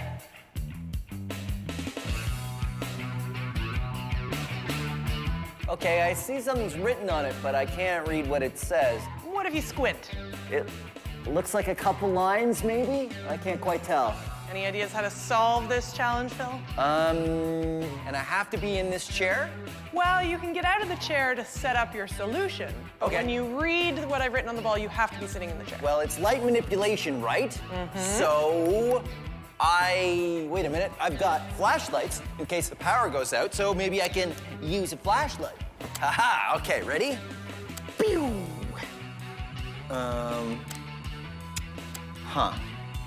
Doesn't seem to make it any easier to read. Yeah, I got nothing. Do you give up already? No, of course I don't give up. I told you these were going to be challenging. This is nothing. I will figure this out. I don't know yet. You're going to have to get creative. I don't know yet, but I will think of something. Okay. Okay, I will be back. Here, hold the flashlight. Not looking, not looking. I'm gonna go this way. I'm going to wait right here. Okay.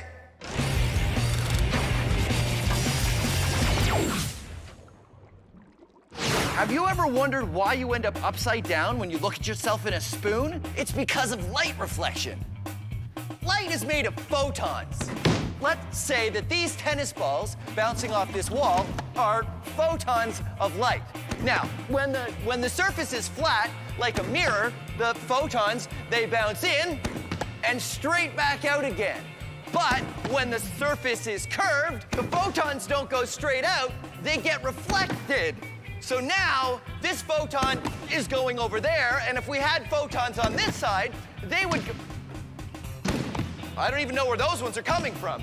Then, okay, so we got photons on this side that are going that way, and photons on that side that are going this way. So the top becomes the bottom, and the bottom becomes the top, and that's why you look upside down when you look at yourself in a spoon. Okay, cut to animation, cut to animation!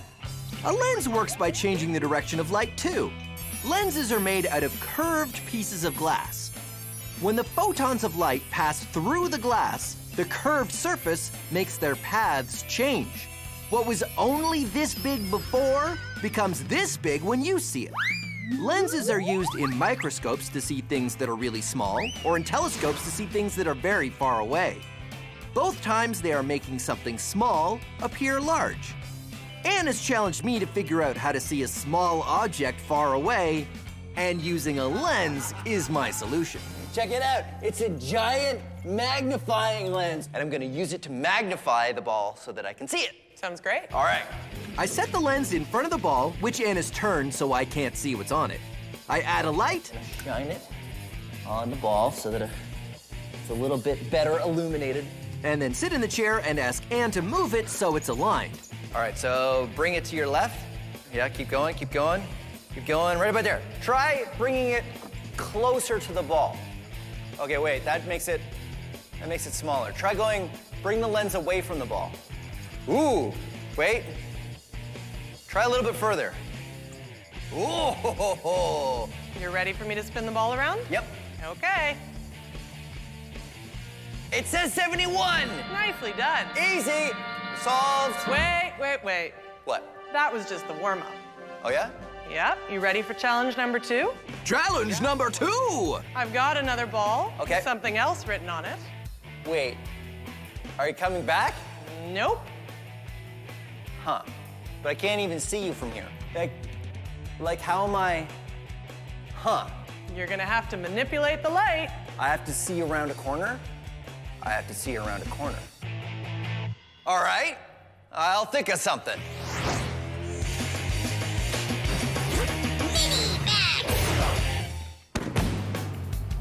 So you remember the tennis balls in the wall, right? Okay, so the tennis balls are photons, what light is made out of, and the wall is a mirror. Now, right now, the photons are hitting the mirror and bouncing directly back. But what happens if they come in at an angle? Like this. Aha! Those photons are reflecting off the mirror and going that way, which means if I want to see what's emitting those photons, I can see it from here. The same thing happens when you look in a mirror. Oh, okay, mirror. Whoa. The mirror reflects the photons over here. I can see the tennis ball launcher in the mirror, which means if there was a barrier, between me and the tennis ball launcher, I can still use a mirror, and the photons would reflect off the mirror and it comes straight to me, which is how you can use a mirror to see around a corner. In fact, periscopes work the same way.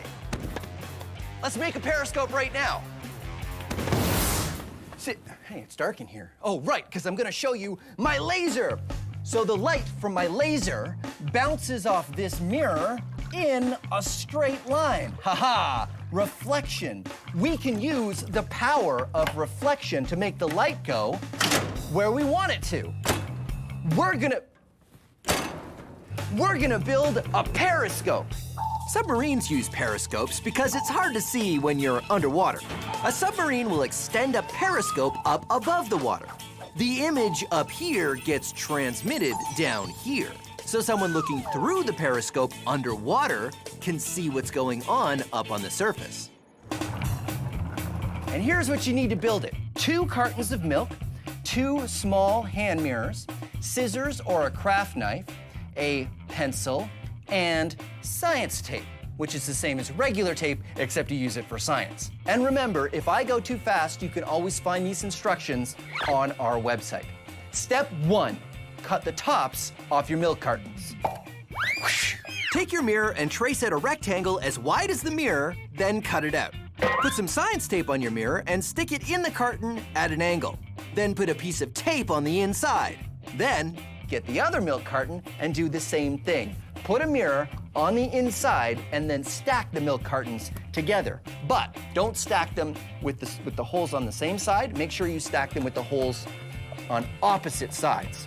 And here is what's going on inside. You've got your 2 mirrors, and one is angled like that, and the other one is angled like this. Light from what you're looking at comes in, hits that first mirror, goes down to that second mirror, and goes to your eye. You can use it to spy on people from below the table. Or from around corners. So there you go, your very own periscope using light reflection.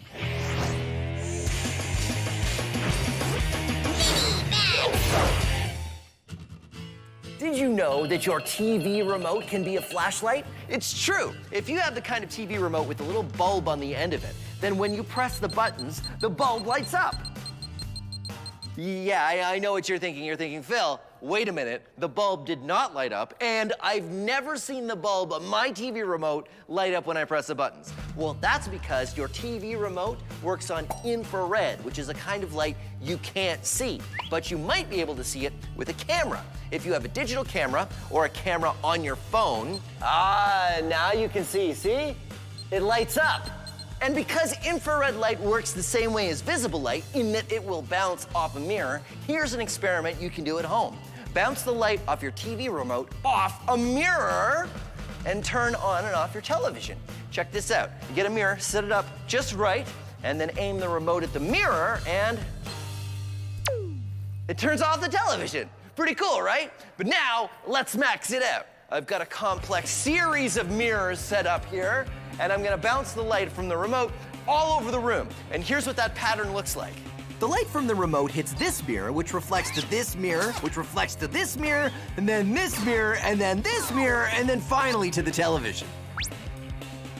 Isn't that cool? There you go. Maxed out remote light bouncing infrared flashlight. I gotta come up with a better name, but still, it's pretty cool. Oh, right. Turn off the television when you leave the room. I solved Anne's first light challenge, seeing something far away with a lens. It says 71! But now she's moved the ball around a corner, and now I have the solution. Mirror! A mirror will let me see around the corner. Clever. Right? Okay, so all I gotta do is put the mirror in a position sort of like that, I guess, and then I'm gonna sit in the chair. If you could help me adjust that mirror. Keep going that way. Keep going, keep going. Yeah, stop. Nice. Okay, go ahead and flip the ball around and I will read the message. It is too small. I can't. Okay, I've solved this problem though. Okay, flip it around. The lens. I need the lens. So we'll use a mirror and the lens to. Good. Yeah. Yeah. Okay. I'm gonna sit in the chair. You're in the chair. It is backwards. Oh yeah, a mirror inverts the image, doesn't it? Mm-hmm. That's okay. That's okay. I can solve this. All I need. Whoa! Other mirror is all I need to solve this problem. So if I take this mirror and I put it here, let's see. There it is. It says 42. Nicely done. I am done? ready for anything. What do you got planned for the hardest challenge? Are you sure you're ready for this? Totally. Challenge number 3. Challenge number 3 starts now. What? Wait. No. This is a light challenge. How am I supposed to do a light challenge if it's dark? You have to get creative. But it's dark. Okay, no problem. I will think of something. I will be back. Okay. Okay, careful. I'll be waiting. Careful.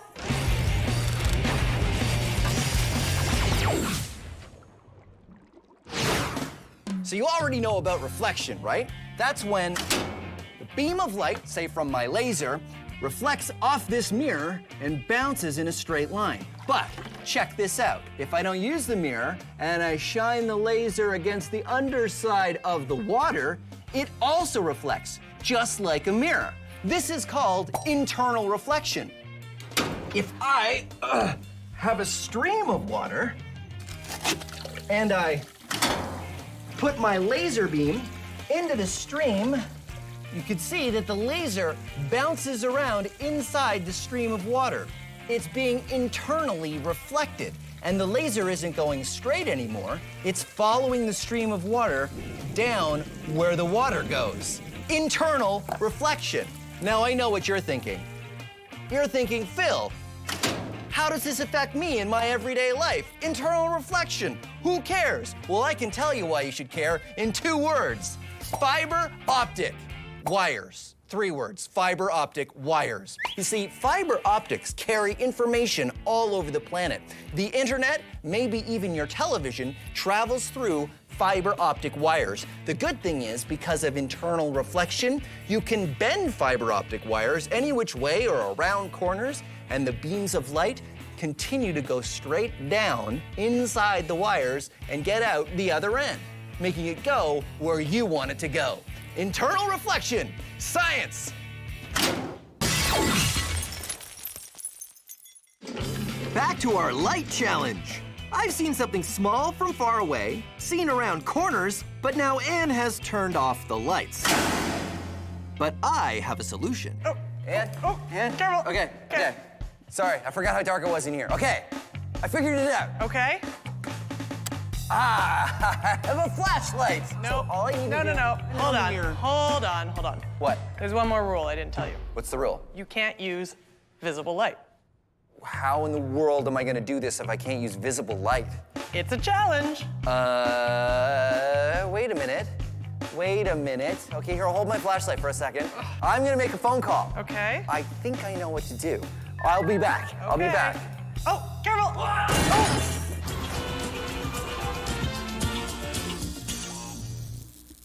Oh, hey, good to see you. Speaking of seeing things, let's talk about the rainbow. All the colors of the spectrum organized in a beautiful pattern. But what are the different colors? I mean, what makes them different? Well, it all has to do with the electromagnetic spectrum. This is visible light. All the colors of the rainbow. And take a look at that little black line that goes up and down there. That's the frequency of the light. Light is a wave. You see the wavelength is a little wider out here on the red side, and it's a little closer together here on the violet side. That's because every color of light has a different length of wave, or wavelength. And that is what makes them different when we look at them. But if you think that's all there is to the electromagnetic spectrum, then you're mistaken. So what happens over here on the red side? Does it keep going? Yeah, it does. What? Look, we got infrared here, and then we got microwaves. These are the same kind of waves you use in your oven. And then we got radio waves, which are the same kind of waves you use in your radio. They're all part of the same thing as visible light, huh? Let's take a look at the other end. Remember these short wavelengths over here beside violet? Well, does that keep going? Yeah, if they keep getting shorter, you get ultraviolet, and then X-rays, and then gamma rays, huh? Pretty amazing. And look, it's all connected. From radio waves to gamma rays to visible light in between, it's all frequencies of electromagnetic radiation. How is this staying up? So everything outside of the visible spectrum is invisible, right? Wrong! Ha-ha! Bam! Huh? That is an X-ray, a picture we can take using this part of the spectrum. We can use special cameras to see outside of the visible spectrum. Huh? Huh? Right? Yeah. Okay, you got it. Huh? And look at these. These are night vision goggles. They help you see in the dark. They use part of the spectrum called infrared. For those of you keeping score, that's this part of the spectrum right here. Pretty neat, right? I would sell you these, but they're already spoken for. Oh, and here he comes now. Hey, Sal. Hey, how you doing? You got those goggles I ordered? Yeah, go ahead, help yourself. Thanks for putting them aside. Can I put them on my tab? Yeah, no problem. All right, thanks, Sal. Okay, see you later. Nice kid. He's always in a rush, though. Phil? Is that you? Yeah. Do you need the flashlight? I don't. Turn it off. I can totally make my way over to you. Oh. I can hear you. Yeah, I'm right here. Oh. Right here. Hi. Because I have night vision goggles. Ooh, check it out. Oh, cool. Pretty cool, right? That's awesome. So here's the spectrum again, and here's visible light. My night vision goggles use infrared, this part of the spectrum here with wavelengths just a little bit longer than the red we can see. Outside of the visible light spectrum. All right, I would say that's allowed. No visible light, and I will see the next ball. Have you got it set up? I set it up while you were out. Okay, good. I'm gonna sit in the chair and see if I can see it. Okay, here we go. Mm-hmm. Oh, wow, I can totally see everything. Can you tell me what the ball says? It says you win. Nicely done. So let's recap. This challenge is the same as the last challenge. The light from the ball was magnified by the lens, sent around a corner by reflecting it off a mirror, and flipped back around by using another mirror. But this time it's dark. So, using infrared light, thanks to my night vision goggles, I was able to see the ball and win the game. The light manipulation challenge is done. Science Max, experiments at large. Time to turn the lights back on. Yep, absolutely. Huh. What did you do back there? I guess we blew a fuse or something. Uh-oh. These are night vision goggles. They use some of they use some things that I cannot pronounce. Have this container of water. Whoa! And I make it stream.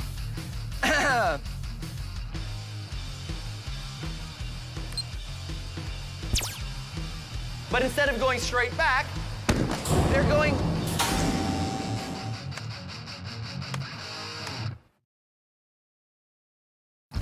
Have you ever done a science experiment and wondered what it'd be like if you did it big? I have.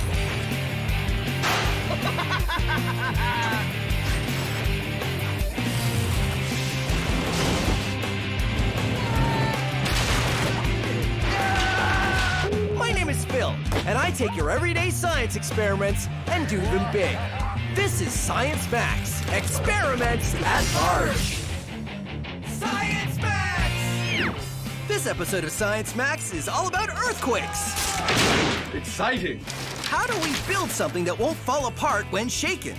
Plus a lot of other ways to shake things or build things. Science! All on this episode of Science Max Experiments at Large. Greetings, Science Maximites. My name is Phil, and this is Science Max Experiments at Large. Today, we're going to be looking at earthquakes. Earthquakes! Huh. Today, we're going to be looking at how to build something. That was supposed to happen earlier. Today, we're going to be looking at how to build something that stands up to the shaking of an earthquake. Earthquakes happen when two plates on the Earth's surface rub together, and it causes the ground to shake. It causes the ground to shake. Sometimes it shakes a little, sometimes it shakes a lot. Chances are you do not live in a place that has earthquakes. But if you do, ask an adult what to do during an earthquake so you can be safe. Modern buildings that are built in earthquake zones are designed to withstand the shaking. But how do scientists and engineers build a building that stands up to the shaking of an earthquake? Well, that's what we're going to be looking at today. First thing we have to do is simulate an earthquake. We're going to build a shaker table. And here's what you need. 2 books and...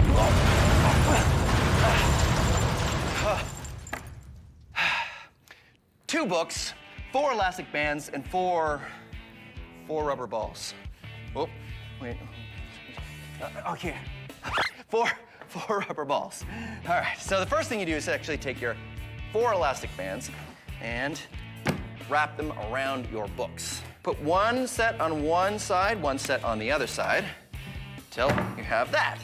Then you take your 4 balls and you stick them in between the books in the middle-ish area. But you don't want to have them too close to the edges. And now 2 at the back. And ta-da! You've made your own shaker table. What are you shaking, you ask?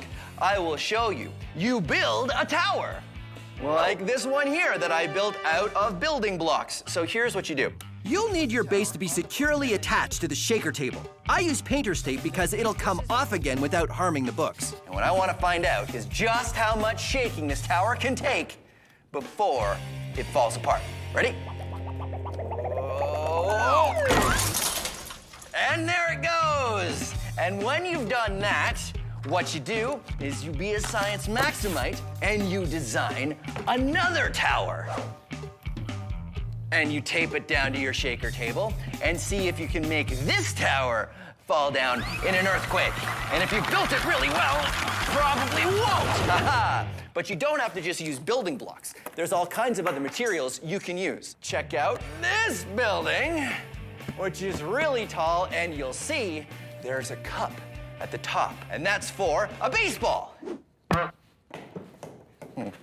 Put it up at the top, and that means there's a weight up there, and then we shake it, and we see what happens. Oh no! Oh, there it goes. So that is what we're going to be doing today on Science Max Experiments at Large. We're going to be making a giant shaker table and putting a giant structure on top and seeing how we design it to make sure it stands up to the shaking of an earthquake. I'm gonna need an expert to help me though. Oh, I know, Anne would be really good at this. Okay, all I need to do is get Anne and we can start. Oh, come on. There it is. All right. Hey, Anne, I feel weird. Why do I feel weird? I think you're a chair. Well, that's not good. Hold on a second. Am I good? Okay. Hi, Anne. Good to see you. Here's your lab coat. Thank you. So you're from Let's Talk Science, right? I am. All about science education, just like us. Today, I need your help to max out our earthquake table. This is the table part, great. obviously, but this is a tower I've made out of popsicle sticks. So in order to max it out, I've already built a large shaker table. Come on. This is my large shaker table. So it's got basketballs underneath as the 4 balls, but it works exactly the same. Whoa. Whoa. Okay, so what kind of tower should we make for the shaker table? If we want something tall, then we'll reinforce it a couple spots. But the true test, it's got to have some sort of weight on top so that it will mimic the weight that would be on a real tower. Right, so maybe I could get a plastic bin and I'll just put some sandbags for weight inside. That would be perfect. And then balls, so that when it falls over, the balls will go everywhere. That would be perfect. Okay, great. Shake off. I don't know. I think we should just get off. Another thing that happens during an earthquake is soil liquefaction. Liquefaction means something turns to liquid. In this case, the very ground you might be standing on. Here's how you can experiment with soil liquefaction. All you need is a plastic container and some water, not very much, barely enough to cover the bottom of the container, because what you're gonna put in next is sand. And you wanna put it in there and spread it around. Just add enough sand so it just starts to turn dry on the very last layer. So here is a house that I'm going to put on top. And now I will simulate an earthquake. The water rises up and it sort of turns to liquid. Soil liquefaction. And heavy things like houses and cars, they tend to sink like that. And then the soil rehardens and everybody's houses are stuck in the mud. Now, let's max it out. This is a giant tub of sand and water, and this is a vibrating platform that will simulate an earthquake. Now, as you can see, this sand is totally solid. I can jump all around on this sand, no problem. But when I turn on the vibrating table and simulate an earthquake, things will change.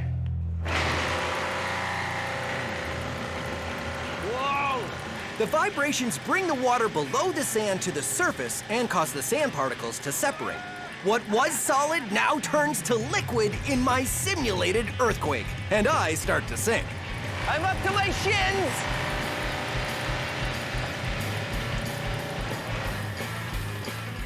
And there you go, soil liquefaction. Hey, look at that. It's totally solid. Woo-hoo-hoo! Soil liquefaction! I'm totally... Uh-oh. You know what I realized? When it stops vibrating, it really becomes solid again. And it's very tough to...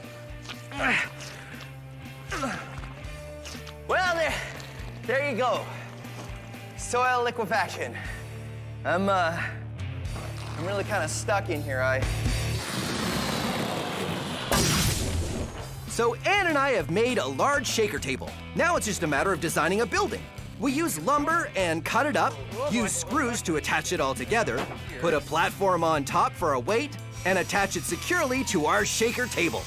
The building is super simple, just 4 corners and a few planks around the outside. No structure in the middle. And finally, the big heavy weight on the top. There. We attach a pole to the shaker table so we can shake from a safe distance and try it out. Okay, very slow. Forward. Let's see how much shaking it can stand with our shakeometer. That seems to be okay. Kidding. Oh no. Oh no! We barely start to shake our tower before it collapses. Oh, that didn't really last very long, did it? It completely folded up on itself. What do we do to fix this, make it better? I think the easiest thing we can do is to use thicker wood. It'll make it less wobbly. Okay, sure, let's make another one. High fives. We do have lots of wood, that's a good thing. Ann and I are trying small improvements every time. There. Our last building used thinner pieces of wood. Now we're using thicker wood, which we think will help keep the weight at the top from collapsing the building. Everything else about the design of our building is the same. We put the weight on top and fix our pole, and we're good to go. All right, you ready? No problem. Okay. Starting to creak. But it recovers. You can see it lean, and then it comes back, and it resets. Definitely doing better than the last one. Oh, no. I'm impressed. Uh-oh, here we go. But it definitely did better than the first one. It did better than the first one. And the thicker wood definitely helped. But it was really starting to turn. I think on the next one, we need some platforms in the center to help strengthen it even more. Earthquake Building 3.0. Thicker wood this time, but with platforms in the middle. so we're gonna see how well this version works with these middle parts that'll hopefully reinforce. And they're just like the floors of a building. Okay, well, let's find out if it's gonna make any difference. Starting to wobble a little, but it looks pretty good. As soon as we start shaking, it's really obvious this building is more solid. Uh-oh, starting to creak. Oh, it's really starting to creak. The platforms in the middle really seem to improve the structure. You can see it bend all the way over and still recover. But still, it wasn't long before... Really starting to lean.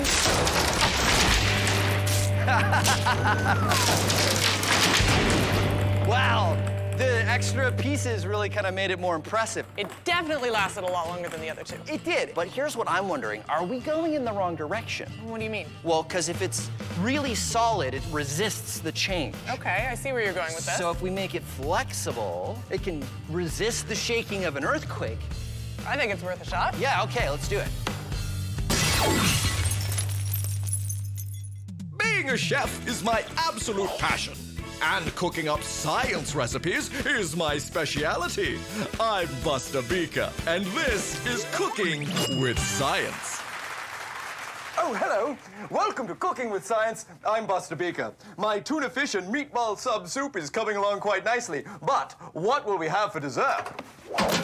I know. How about earthquake buildings? Ha ha! It's a building made out of wafer cookies. But the people on Vanilla Street built in the gelatin neighborhood. And the people on Chocolate Street built in the crispy rice part of town. Exciting. Now, here comes the earthquake. Oh no! Oh, it's shaking! Oh, the shaking is come and gone for the people on Chocolate Avenue, and their building is still standing. Now, let's take a look over here on Vanilla Street, and here comes an earthquake. Oh no! Oh dear! Looks like the people on Vanilla Street are going to have to rebuild their building because it's all fallen over and being eaten. Delicious. Buildings can be built the same way, but the kind of soil they sit on make a large difference if there's an earthquake. Shaky, wiggly soil or solid, non-moving soil. So there you go, an experiment you can try at home. Delicious. Well, I'm Buster Beaker, and thank you for joining me on this episode of Cooking with Science. Now to try my soup. Seismometer in 60 seconds! Learning how to predict and measure earthquakes is an important branch of science. The Earth is shaking, but which way did the earthquake come from? It's all about measuring the vibrations, and to do that, you need a seismometer. All you need is a ball, some paper cups, some modeling clay, a pencil, and science tape, which is the same thing as invisible tape, except I use this tape for science. First, take your pencil and stick it straight down into the modeling clay. Then, you take your cups and you arrange them in a circle and tape the cups down. And that goes right in the middle, just like that. Now what you do is you take the ball and you carefully balance it on the pencil. Now you have created a seismometer. It will tell you what direction an earthquake came from. Watch, I will be the earthquake. Ready? Did you see that? The ball fell into the cup facing the direction that I hit the table. And now I'm gonna hit the table from over here. Yep, it fell in the direction that I hit the table. Okay, let's try from over here. There you go, your very own seismometer that you can use to measure earthquakes that you create on the table. Back to our earthquake building. Anne and I tried a few different designs, and they each got a little better. But now we're wondering what would happen if we built the tower out of very flexible material. We used some plastic tubing and attached the wood with bungee cords, which are like big elastics. Wow, okay, so looks good. So let's test it. Okay. And sure enough, when we start shaking it, the tower holds up to as much shaking as we can give it. Wait. What? Aren't we missing something? Oh. Yeah, we're missing the weight at the top. Of course. So I think we need to try it again. So we add the weight to the top, and then everything changes. Oh, no. Look at it twist. Oh, dear. It's twisted. A flexible tower is great until you try to put a weight at the top. And then it just seems really unstable.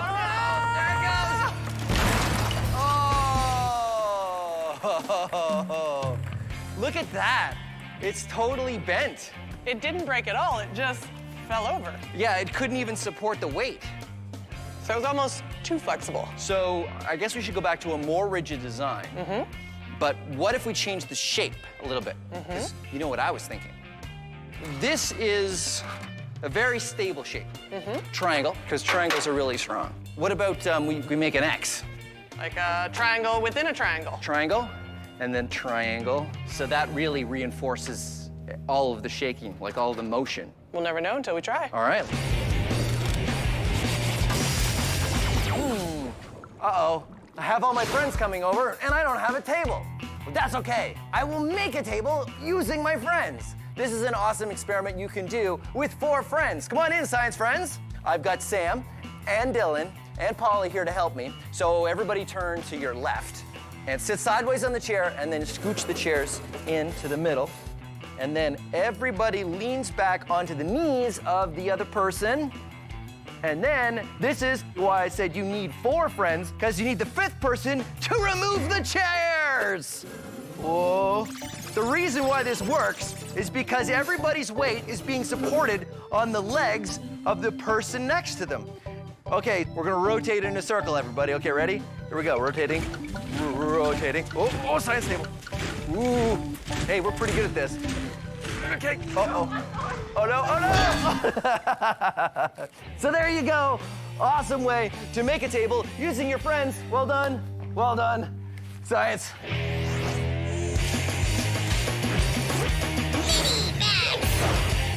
Here's an experiment you can do to impress the adults in your house. You need 3 glasses, all of equal height, and 3 knives, not sharp knives, the dull knives you use, maybe the ones you use at dinner time. Take your 3 knives and put them in a triangle, all equally spaced out.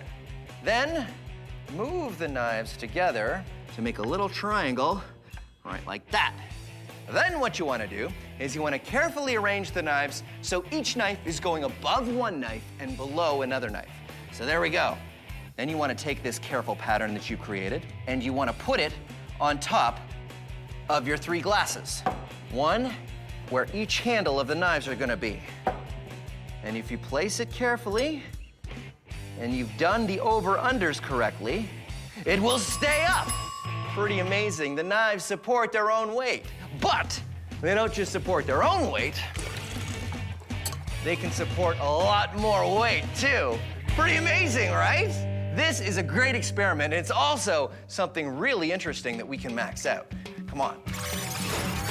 And here you go, the maxed out knife balance. I've got 3 pieces of lumber and 3 barrels, and as you can see, the pattern is exactly the same.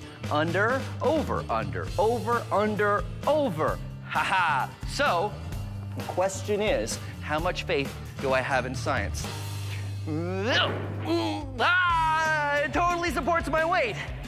I know it's going to work because I know that a 2x4, which is the kind of lumber I'm using, can hold up my weight. So that means the structure can support me. Science! You know what the cool thing is? The cool thing is that even though it's holding me up, each one of these pieces of wood is only up because it's supported by the others. You pull one out and it all falls apart.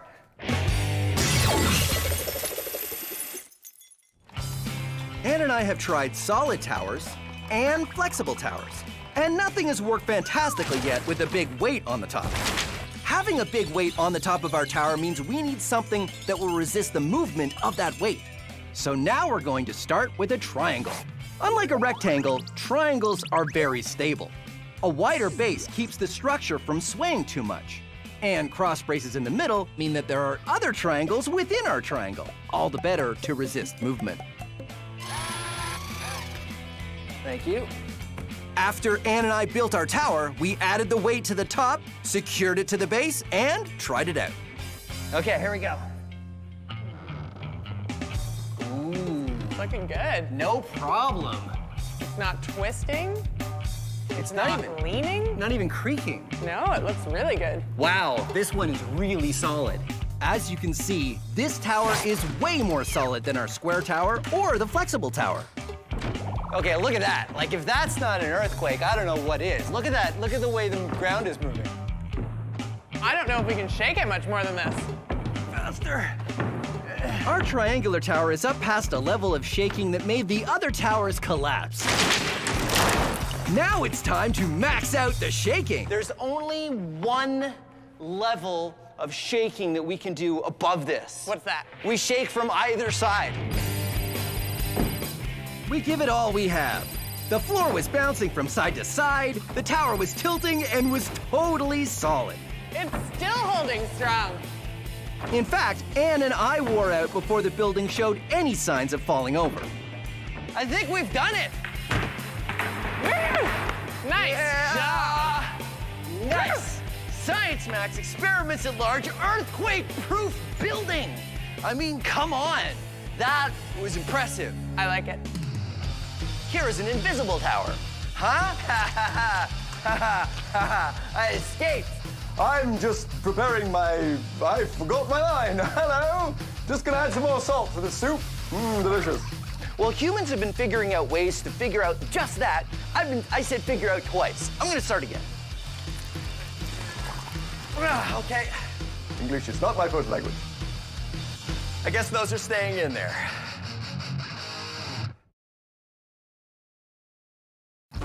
Have you ever done a science experiment and wondered what it'd be like if you did it big? I have.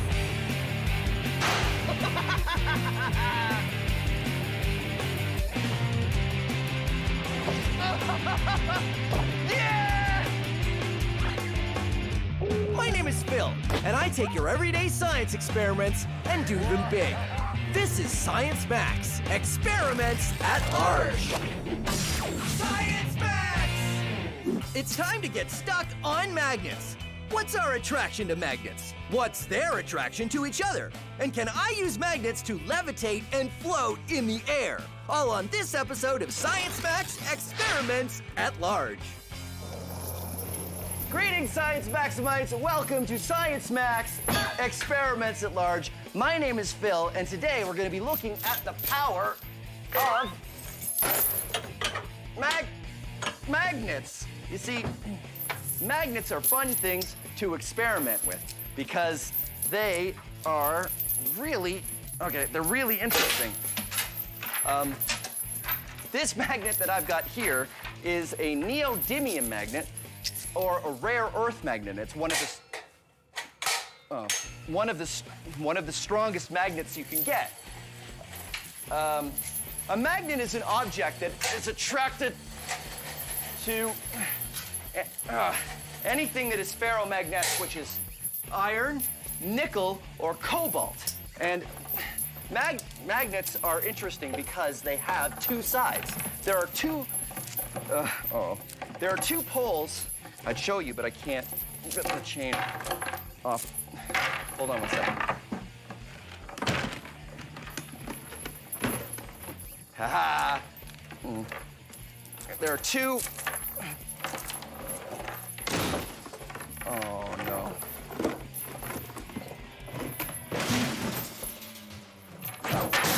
There are two poles to every magnet, just like the Earth. There is a North Pole and a South Pole. That's right, the Earth is a giant magnet. So, if you take kitchen magnets, you'll find that there's two different poles. I've written north and south on these ones. They don't normally come like that. If you put the north and the south together, they stick. But if you put the north and north or south and south together, they repel. They repel, see? They don't want to go together at all. And you can force them together if you want, but if you do, they will spring away the second you let them go. But when magnets repel each other, I find that some of the most interesting stuff.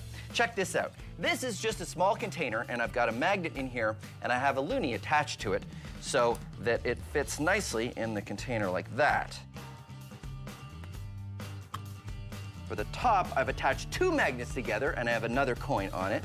And if you put them in there, I've made sure that the two poles repel each other, which means this magnet will just sit there and float. Magnetic levitation. Very interesting. And you can pop the top on that if you want and just carry around a levitating magnet. Now, there's a couple fancier ways you can levitate stuff with magnets. This is just a wooden frame I've made. This is completely not necessary. You can use just about anything in your house. A desk lamp works really well. The important part is I've tied a magnet to the end of this arm here, and this is a bolt, which is attracted to the magnet, but it's got a thread tied to it, so it can't get there. Just far enough that it will actually hang in mid-air. Look at that, it's not attached to anything, it's just being pulled up by the attraction from the magnet. The thing is, as soon as you pull the bolt away far enough, it will lose the attraction and it'll just fall. Very cool. Here's one that's a little bit more complicated, but is also really neat. This one uses disc magnets, which have a circle or a hole in the middle of them here, and you put 2 around a pencil and then 4 more in such a position that you can put the pencil against this wood on the side and it will just levitate on its own. You can even give it a spin. Look at that. And if you want to make the levitating pencil yourself, there's step-by-step instructions on how to build an easy-peasy version on our website. Meantime, we are gonna max this out.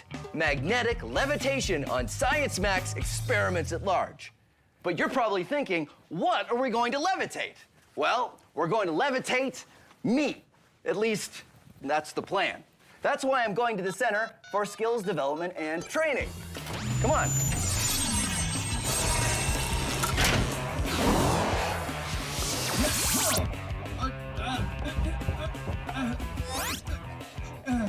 Okay, who turned out the lights? Ow, what was that? Why is this room so small? And only going down to waist level. This is the weirdest room I've ever been in. Where am I? What's going on?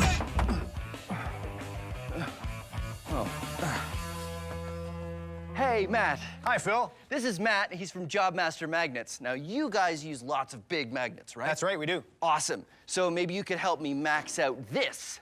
Wow. You did a great job of building the levitating pencil experiment. Yeah, so what's going on here exactly? Well, all magnets have at least a north and a south pole. Right. And when you put like poles together, they want to repel. Oh, okay. So have you ever levitated a person? Not yet. Well, let's do it. All right. Do you think we can use these? We can try. Okay, well, put that one on the ground. And, okay, so north, and I'll put the north one on my foot here.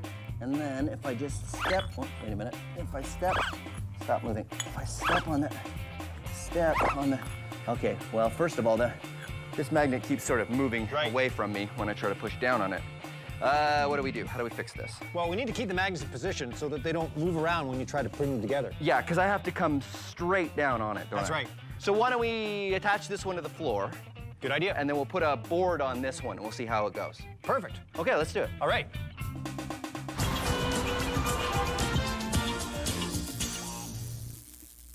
This is a magnet.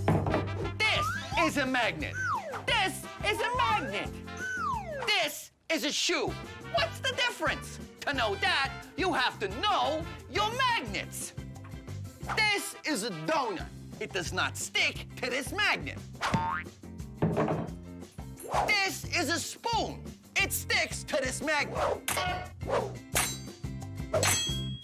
These paper clips stick to this magnet. This shoe does not. So what is attracted to magnets? Only things that are ferromagnetic. Here's the difference. Horseshoe, horseshoe magnet. This one is a magnet. This one is not. But the horseshoe sticks to the horseshoe magnet because this one's a magnet and this one is ferromagnetic. Only things that are ferromagnetic are attracted to magnets. Things that are not attracted to magnets, they're not ferromagnetic. Plastic, banana, mitten, sandwich, magazine. No, but how do you know? Do you go around the world sticking a magnet to every single thing one at a time? Hey, Ma, I need you to come over. I need to see if you're ferromagnetic. No, ferromagnetic. No, you don't need to do that. First of all, only metals are ferromagnetic. So that eliminates all your clothing, your luncheon meats, your magazines, what have you. Everything that's non-metal, you don't need to worry about. Never mind, Ma, it doesn't matter. But this clock is metal. It doesn't stick. Well, not all metals are ferromagnetic. Mainly just the ones with iron, nickel, or cobalt. And there you have it. Now you know your magnets. I hit the phone on the magnet there. Okay, can you hear me, Ma? Hang up the phone. Hang up the phone, Ma. My first attempt at levitating had the magnet sliding all over. So the plan is to take the bottom magnet and attach it to a big wooden board so it won't go anywhere. Then attach another plank to the top magnet to make it a little easier to stand on. Okay, is definitely attached to the floor. Thank you. All right, now, if I just get this lined up, oh, look at that. You could totally, oh, wait a minute. Totally, it doesn't want to stay put. Oh, wait a minute. They levitate. Come on, levitate. Why doesn't it want to stay? It just doesn't. Should I stand on it? Okay, I'll stand on it. Here we go. And am I levitating? No. No. So why isn't this working? Well, just like your pencil experiment, we need a shaft through the center to hold the magnets in position. Oh yeah, maybe we could use like a ring magnet. Yes. That like we used with the pencil. Right.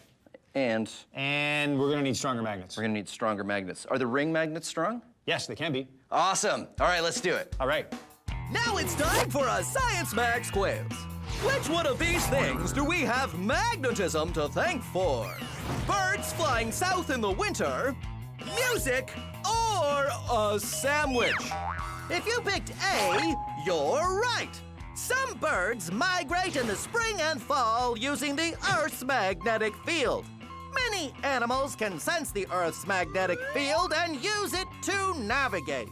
Migrating birds fly hundreds or thousands of kilometers north or south when they migrate in the spring and fall. A compass works the same way, by using magnetism to point to the Earth's magnetic North Pole. But if you picked B, music, you're right! Here's some music. The way you're hearing this music is because the musicians recorded their instruments using microphones, which use magnets. And then the signal was translated by a computer and stored on its hard drive, which uses magnets. Then it was broadcast to your TV and comes out your speakers, which use, you guessed it, magnets. And for those of you who said you have magnetism to thank for your sandwich, well, you're right. You see, you'd probably go to the kitchen to make that sandwich, right? Well, I'm guessing you got all of the tasty ingredients from your refrigerator? Well, it works on electricity, which is produced by magnets. And then there's an electric motor in the fridge that circulates the air and keeps it cool. And guess what? Magnets. And finally, the door on your fridge stays closed because the door has magnets.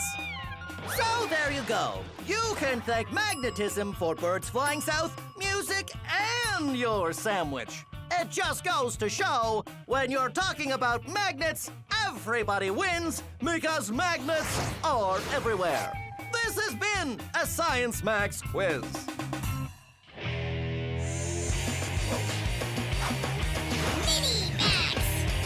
Here's an experiment you can do with a bag of water. Take a sharpened pencil and carefully push it through the bag. If you do it carefully, it won't spill.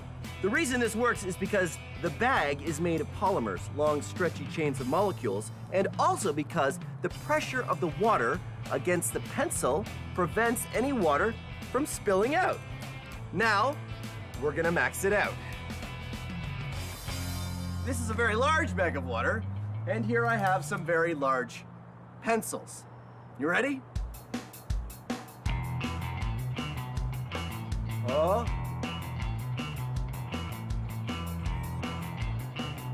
That's one.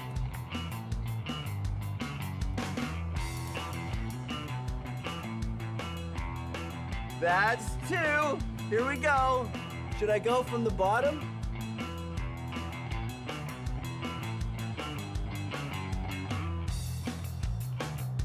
Ta-da! Science!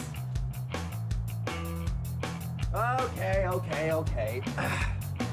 I know what you want.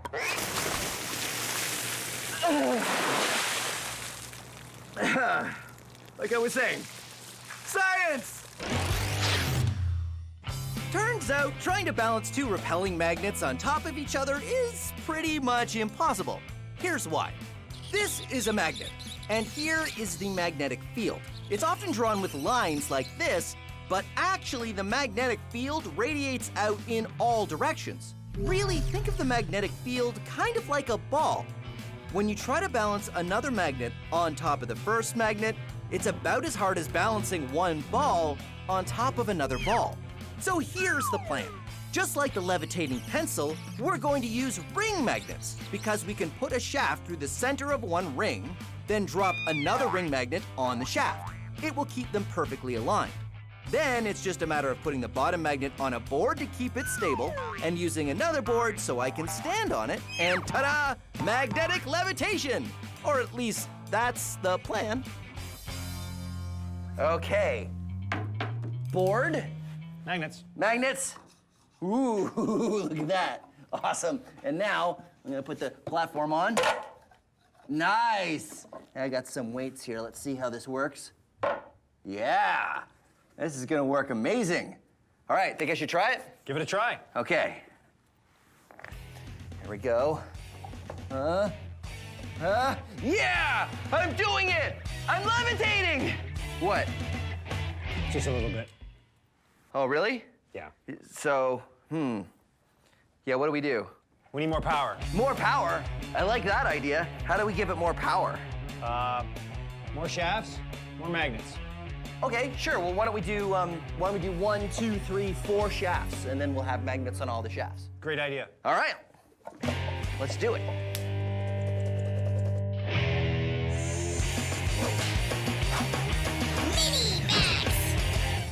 If you attach something ferromagnetic like this washer to a magnet, not only does it stick, but the magnetic field travels down the metal, making it a magnet too, which means you can stick more and more things to each other, and they will continue to stick until you run out of magnetic field. You can do this yourself at home with anything ferromagnetic. Paper clips work pretty well, or washers like I have, or screws or bolts, and they'll continue to stick to each other as long as the magnetic field is strong enough. You can see it's getting pretty weak here, and they'll all stay magnetized as long as the first one is still attached to the magnet. But if you want to go even further, all you need to do is keep adding more magnets to reinforce the magnetic field. I've got a few here, like this. Get the chain started, like that. And then I've got a magnet attached to this washer, so it will keep the magnetic field strong. And I continue to add one magnet, one washer, and we'll just see how far I can go.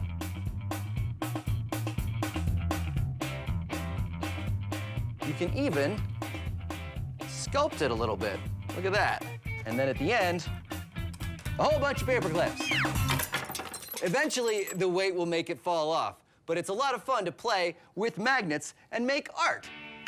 Speaking of art you can make with magnets, you can also make sculptures. When everything sticks to everything else, you can make some pretty fancy designs. This is a rare earth magnet, a very strong one, and a bunch of nuts that I've gotten. And this one here is an electromagnet, but electromagnets are a little different because they need an electric current to work. Check this out. This is sort of a magnet dude with crazy hair. There's an earth magnet here, and this is a giant screw, and these are some metal bits, and then I've got 2 more magnets at the top here to hold on his crazy wire hair. He's got crazy wire hair because he's crazy magnet dude. Now, of course, we couldn't just talk about magnetic sculptures without maxing it out, so let's max it out.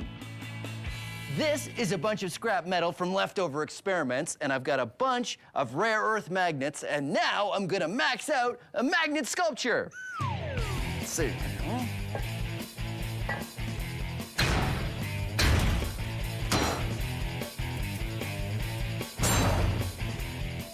There you go, a maxed out magnet, me! I made this guy out of metal pipes with earth magnets in between, and these are his arms attached, of course, with magnets. His hand, his little metal pieces attached with magnet. Steel wool for the hair, and of course, hat, non-magnetic. All right, here we go, ready?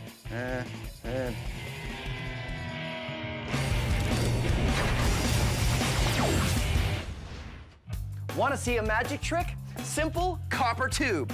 Drop things through it. Nothing unusual happens, but watch when I drop a magnet through. What? It's not magic, it's science. Because the magnet creates a magnetic field, when it goes through the tube, the magnetic field repels the magnet upwards. Now, the field isn't perfect, so the magnet doesn't come to a stop, but still, it slows down from a fall to a nice, graceful drop. Take a look from above. Pretty amazing, right? Magnets, not magic, science.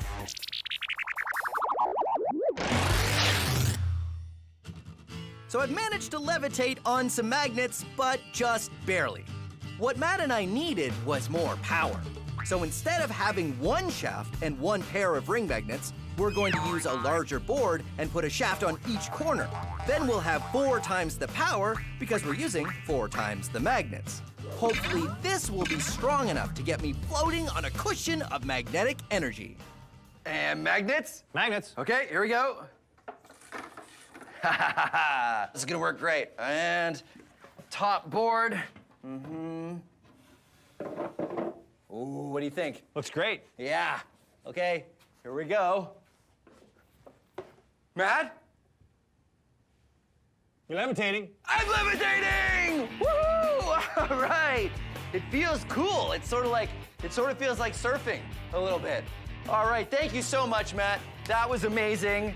And there you have it. Science Max, experiments at large, magnetic levitation. You know, I'm surprised we could do an entire episode on magnets, and we never actually got them so close to the camera that the camera went all weird, because cameras and magnets, they don't, oh dear. No, that's okay. I can fix this. If I just maybe, maybe if I put the magnet to the camera again, that would, okay, that's not, that didn't help. Oh, okay, well, thanks very much for watching Science Max, experiments at large, and we'll see you again as soon as we get into the camera. Today, we're gonna be looking at the power of magnets. Magnets. Magnets. Wait, okay. This one here is called a neodymium magnet, or a rare earth magnet. It sticks to this magnet.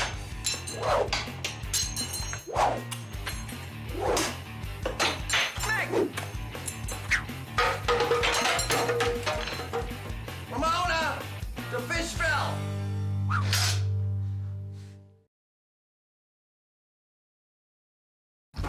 Have you ever done a science experiment and wondered what it'd be like if you did it big? I have.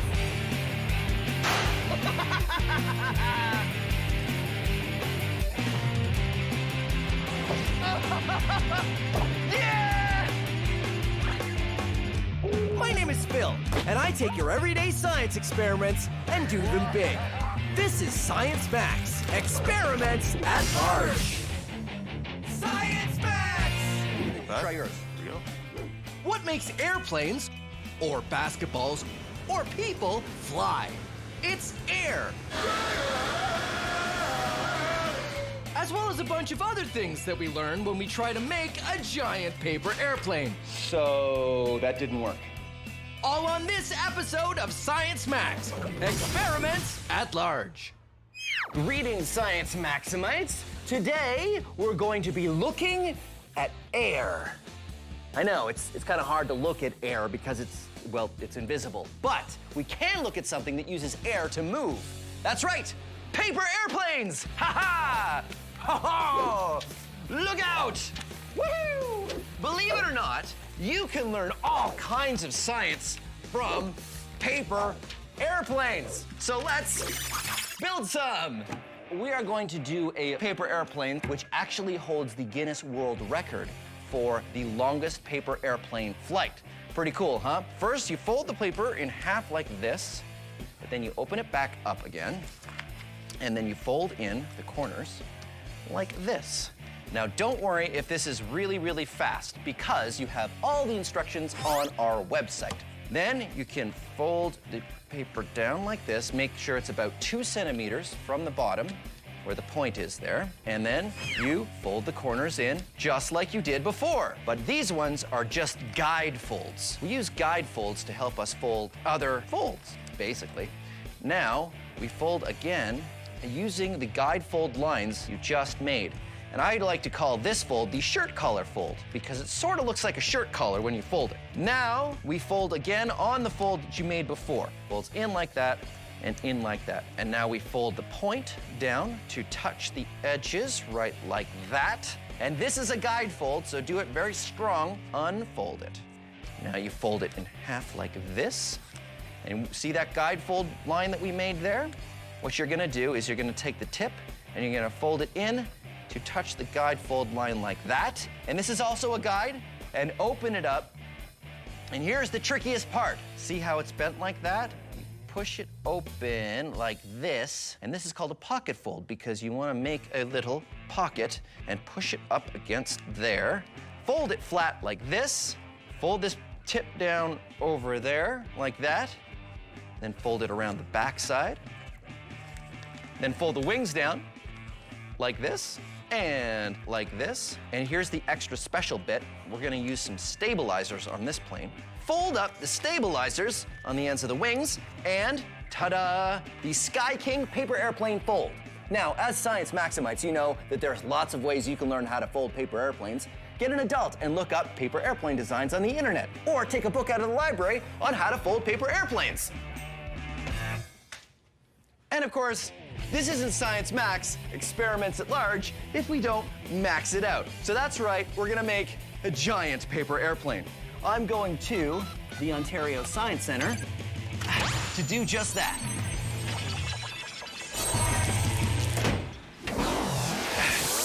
Uh-oh, that's never good. Whoa, Phil, I'm so sorry, you okay? Yeah, I'm okay, Justin. I never know where the portal's gonna spit me out. This is the Science Center, right? Well, that's right. In fact, you've landed in our paper airplane laboratory. This is what happens to me, Justin. I make a paper airplane, I fold it perfectly, but then it flies like that, or it does that, and I don't know how to fix it. Okay, well, that will happen. But you know what? There are really only 3 ways your paper airplane can fly, and I can teach you how to control each and every one of them. Great, let's do it. Let's do it. All right. Science Max presents How to Fly Your Paper Airplane. Is your paper airplane spinning around and around? Well, that's what you call roll, chum. Roll is what you call it when any plane moves like this or like this. Here's how to fix it.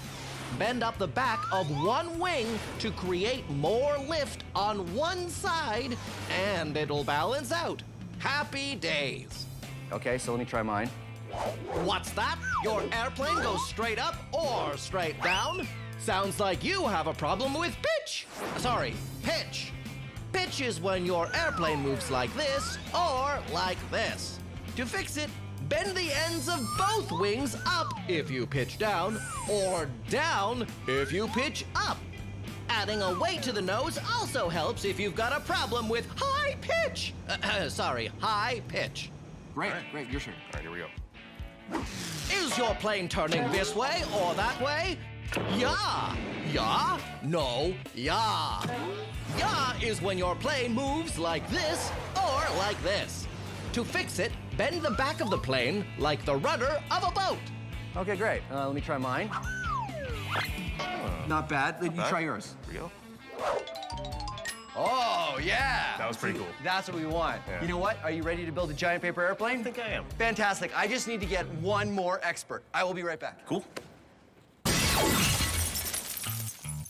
Hey, David, how you doing? Hey, good.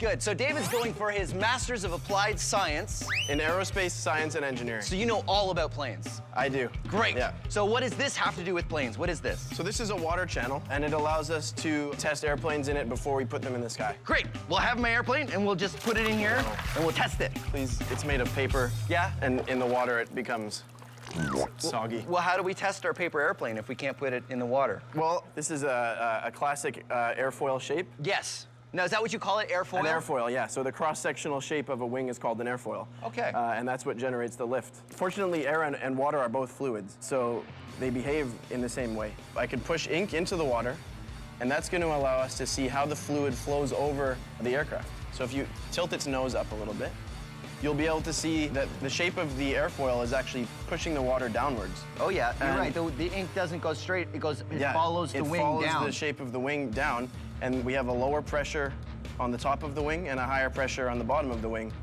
which pushes it upwards. Right, generating and lift. that creates lift. Exactly. So do you guys use this all the time in aerospace? Yeah, yeah. That's pretty Absolutely. neat. So are you ready to design an even bigger plane, a giant paper plane? I'm confident we can do a good job. I am excited about it. Let's do it right now. The big paper's over this way. This way. Okay. Here's the plan. Take a giant piece of paper and fold the exact same airplane we did in the lab. The small one flew. The large one should too, right? Well, let's find out. I believe we are ready to make our giant paper airplane. All we need is a giant piece of paper! Okay, be very careful getting off it. All right, let's fold it. Nose on that side. Okay. Remember, we're folding the exact fold we did in the lab, only on a larger scale. We have a tape malfunction down here. But it's a lot harder to do with a giant piece of paper. Fantastic. That's pretty good. Okay. There. Perfect. Yeah. Giant paper airplane! This doesn't look too much like an airplane. No, it's way too floppy. Yeah, but I mean, maybe it just needs, like, when I throw it, maybe it'll catch the winds, and then the wings will come up like that. Yep. Maybe. Like, I'll just... Give it a try, Phil. Okay, I'm gonna give it a try. Giving it a try. Okay, you guys ready? Yeah. Go for it. Okay, here we go.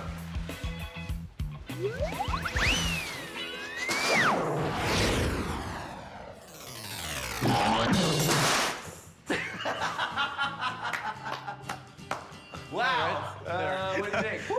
Oh man. I think we can make some improvements. It sort of felt like a bed sheet. I feel if I just threw my lab coat, it'd probably look. Let me just see. Okay, ready? Yeah, it looks pretty much the same, doesn't it? Yeah. So, I didn't know this, but when you fold paper that big, it sort of behaves like fabric. Yeah, very floppy. Very floppy. What if we supported the plane, like we put struts or something in it, like this stick?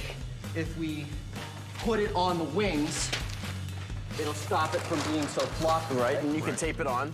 Yeah. That's a great idea. Yeah. We need bigger sticks. Yeah. Really lightweight. Like foam. Yeah. Stuff? And like hollow tubes. Hollow tubes. Good. Over. Good. So we'll put a whole bunch on there. We'll tape them on so that it doesn't flop around. Yeah. We'll try it again. Yeah. Yeah. Think we got Yeah. something. Okay, great. Let's go. All right.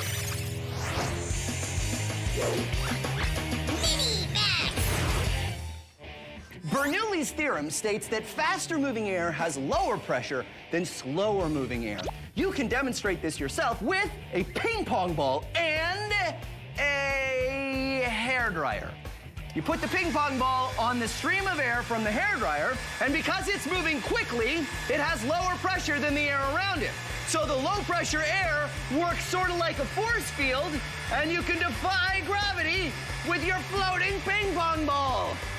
Awesome! But of course, this is Science Max Experiments at Large, so we have to max it out with a giant hairdryer and a giant ping pong ball.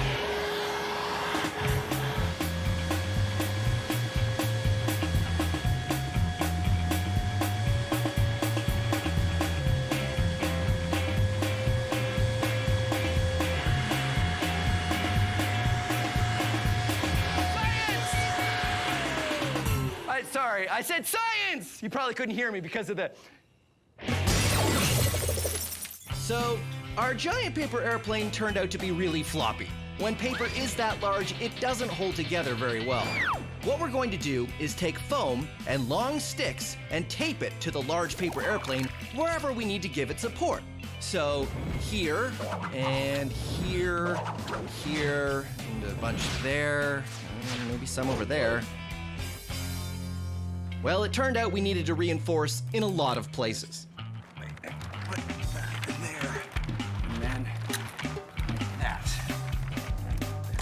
Great, look at that. It's not even flopping around. It stands under its own weight. Huh? There's a whole bunch of stuff on it. I don't know if it's gonna fly so well. Oh, it's gonna be. Well, I mean, I have to put the stuff on it so it doesn't flop around. But there's like really a lot of stuff. Well, I needed this foam to reinforce this foam, and then I needed the cardboard to reinforce both of those. Phil, there's a giant hole in the wing. Well, I can fix that. Just move your head, and then I'll just. Phil, there's a lot of stuff on here. There. But like it's really a lot. Problem solved. Guys, let's just fly it. Oh, okay, sure, yeah, let's do it. Let's do it. All right. Okay. All right, here we go. Maiden voyage of the Mark II giant paper airplane. Okay, here we go. 1, 2, 3.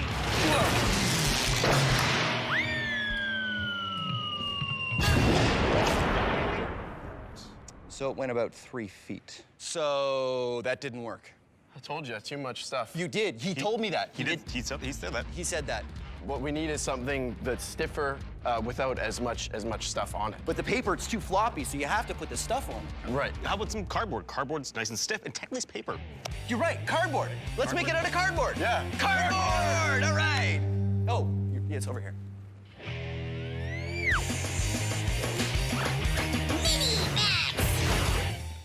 Tornadoes are giant weather systems that cause the air to go around and around. Tornadoes can be pretty dangerous, but they don't happen that often. Here's how you can make your own small pet tornado you can play with at home. Because air and water behave similarly, we can make a water tornado. You spin it around, get it going, and ta-da, your very own pet tornado. Here's how you do it. You take two 2-liter plastic bottles and fill one with water and some blue food coloring, is what I like to do. And then tape the mouths of the bottles together. You might need an adult to help you with this because you want to make sure the bottles are perfectly aligned. Then flip it over, spin it around to get it going, and voila, your very own pet tornado. Awesome. And now we're gonna max it out with a giant tornado chamber.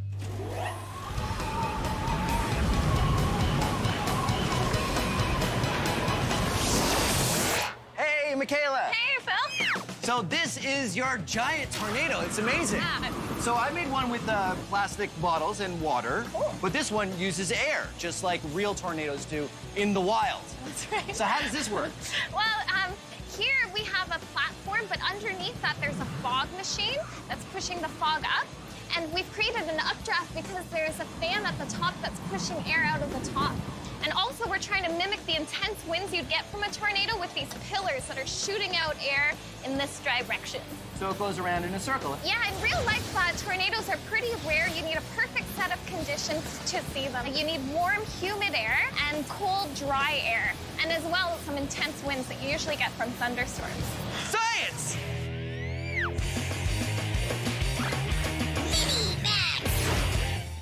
If I was to drop this light basketball and this heavy workout ball at the same time, which do you think will hit the ground first? Let's find out. They landed at the same time. That's because everything falls at the same rate. It doesn't matter how heavy or how light something is. Until things are falling fast enough that air friction or drag starts to play a factor. Soon, things reach their top speed. This top speed is called terminal velocity. It means I could throw this basketball from an airplane and it might not be going any faster than if I threw it from, say, 10 stories up. I'm gonna find out what the terminal velocity is for both of these objects when we max this out. Ninja science roll! Here's how terminal velocity works. Everything falls at the same rate, going faster as gravity pulls it down. But when things start going so fast that just pushing through the air at that speed creates as much force as the pull of gravity, things reach a top speed, and they won't go any faster. How heavy something is and how much air it pushes both play a factor in its top speed. And that top speed is called terminal velocity. How cool is that? I'm at iFly Toronto. This is a giant wind tunnel, and they've got the wind going fast enough that they can't fall any faster. It's the terminal velocity for a human being. I'm gonna take our weighted ball and our basketball and place them both here in the wind chamber. This is the control panel, which is what they use to control the wind speed inside the chamber. And this is Derek, who's gonna be operating it. And that is Mike and Greg, and they're inside the chamber. All right, let's fire it up. All right, firing it up. 35, 58, nothing happening yet. This number here is the one we're looking at to see how fast the air is moving. 86, something's starting to happen. Oh, 89.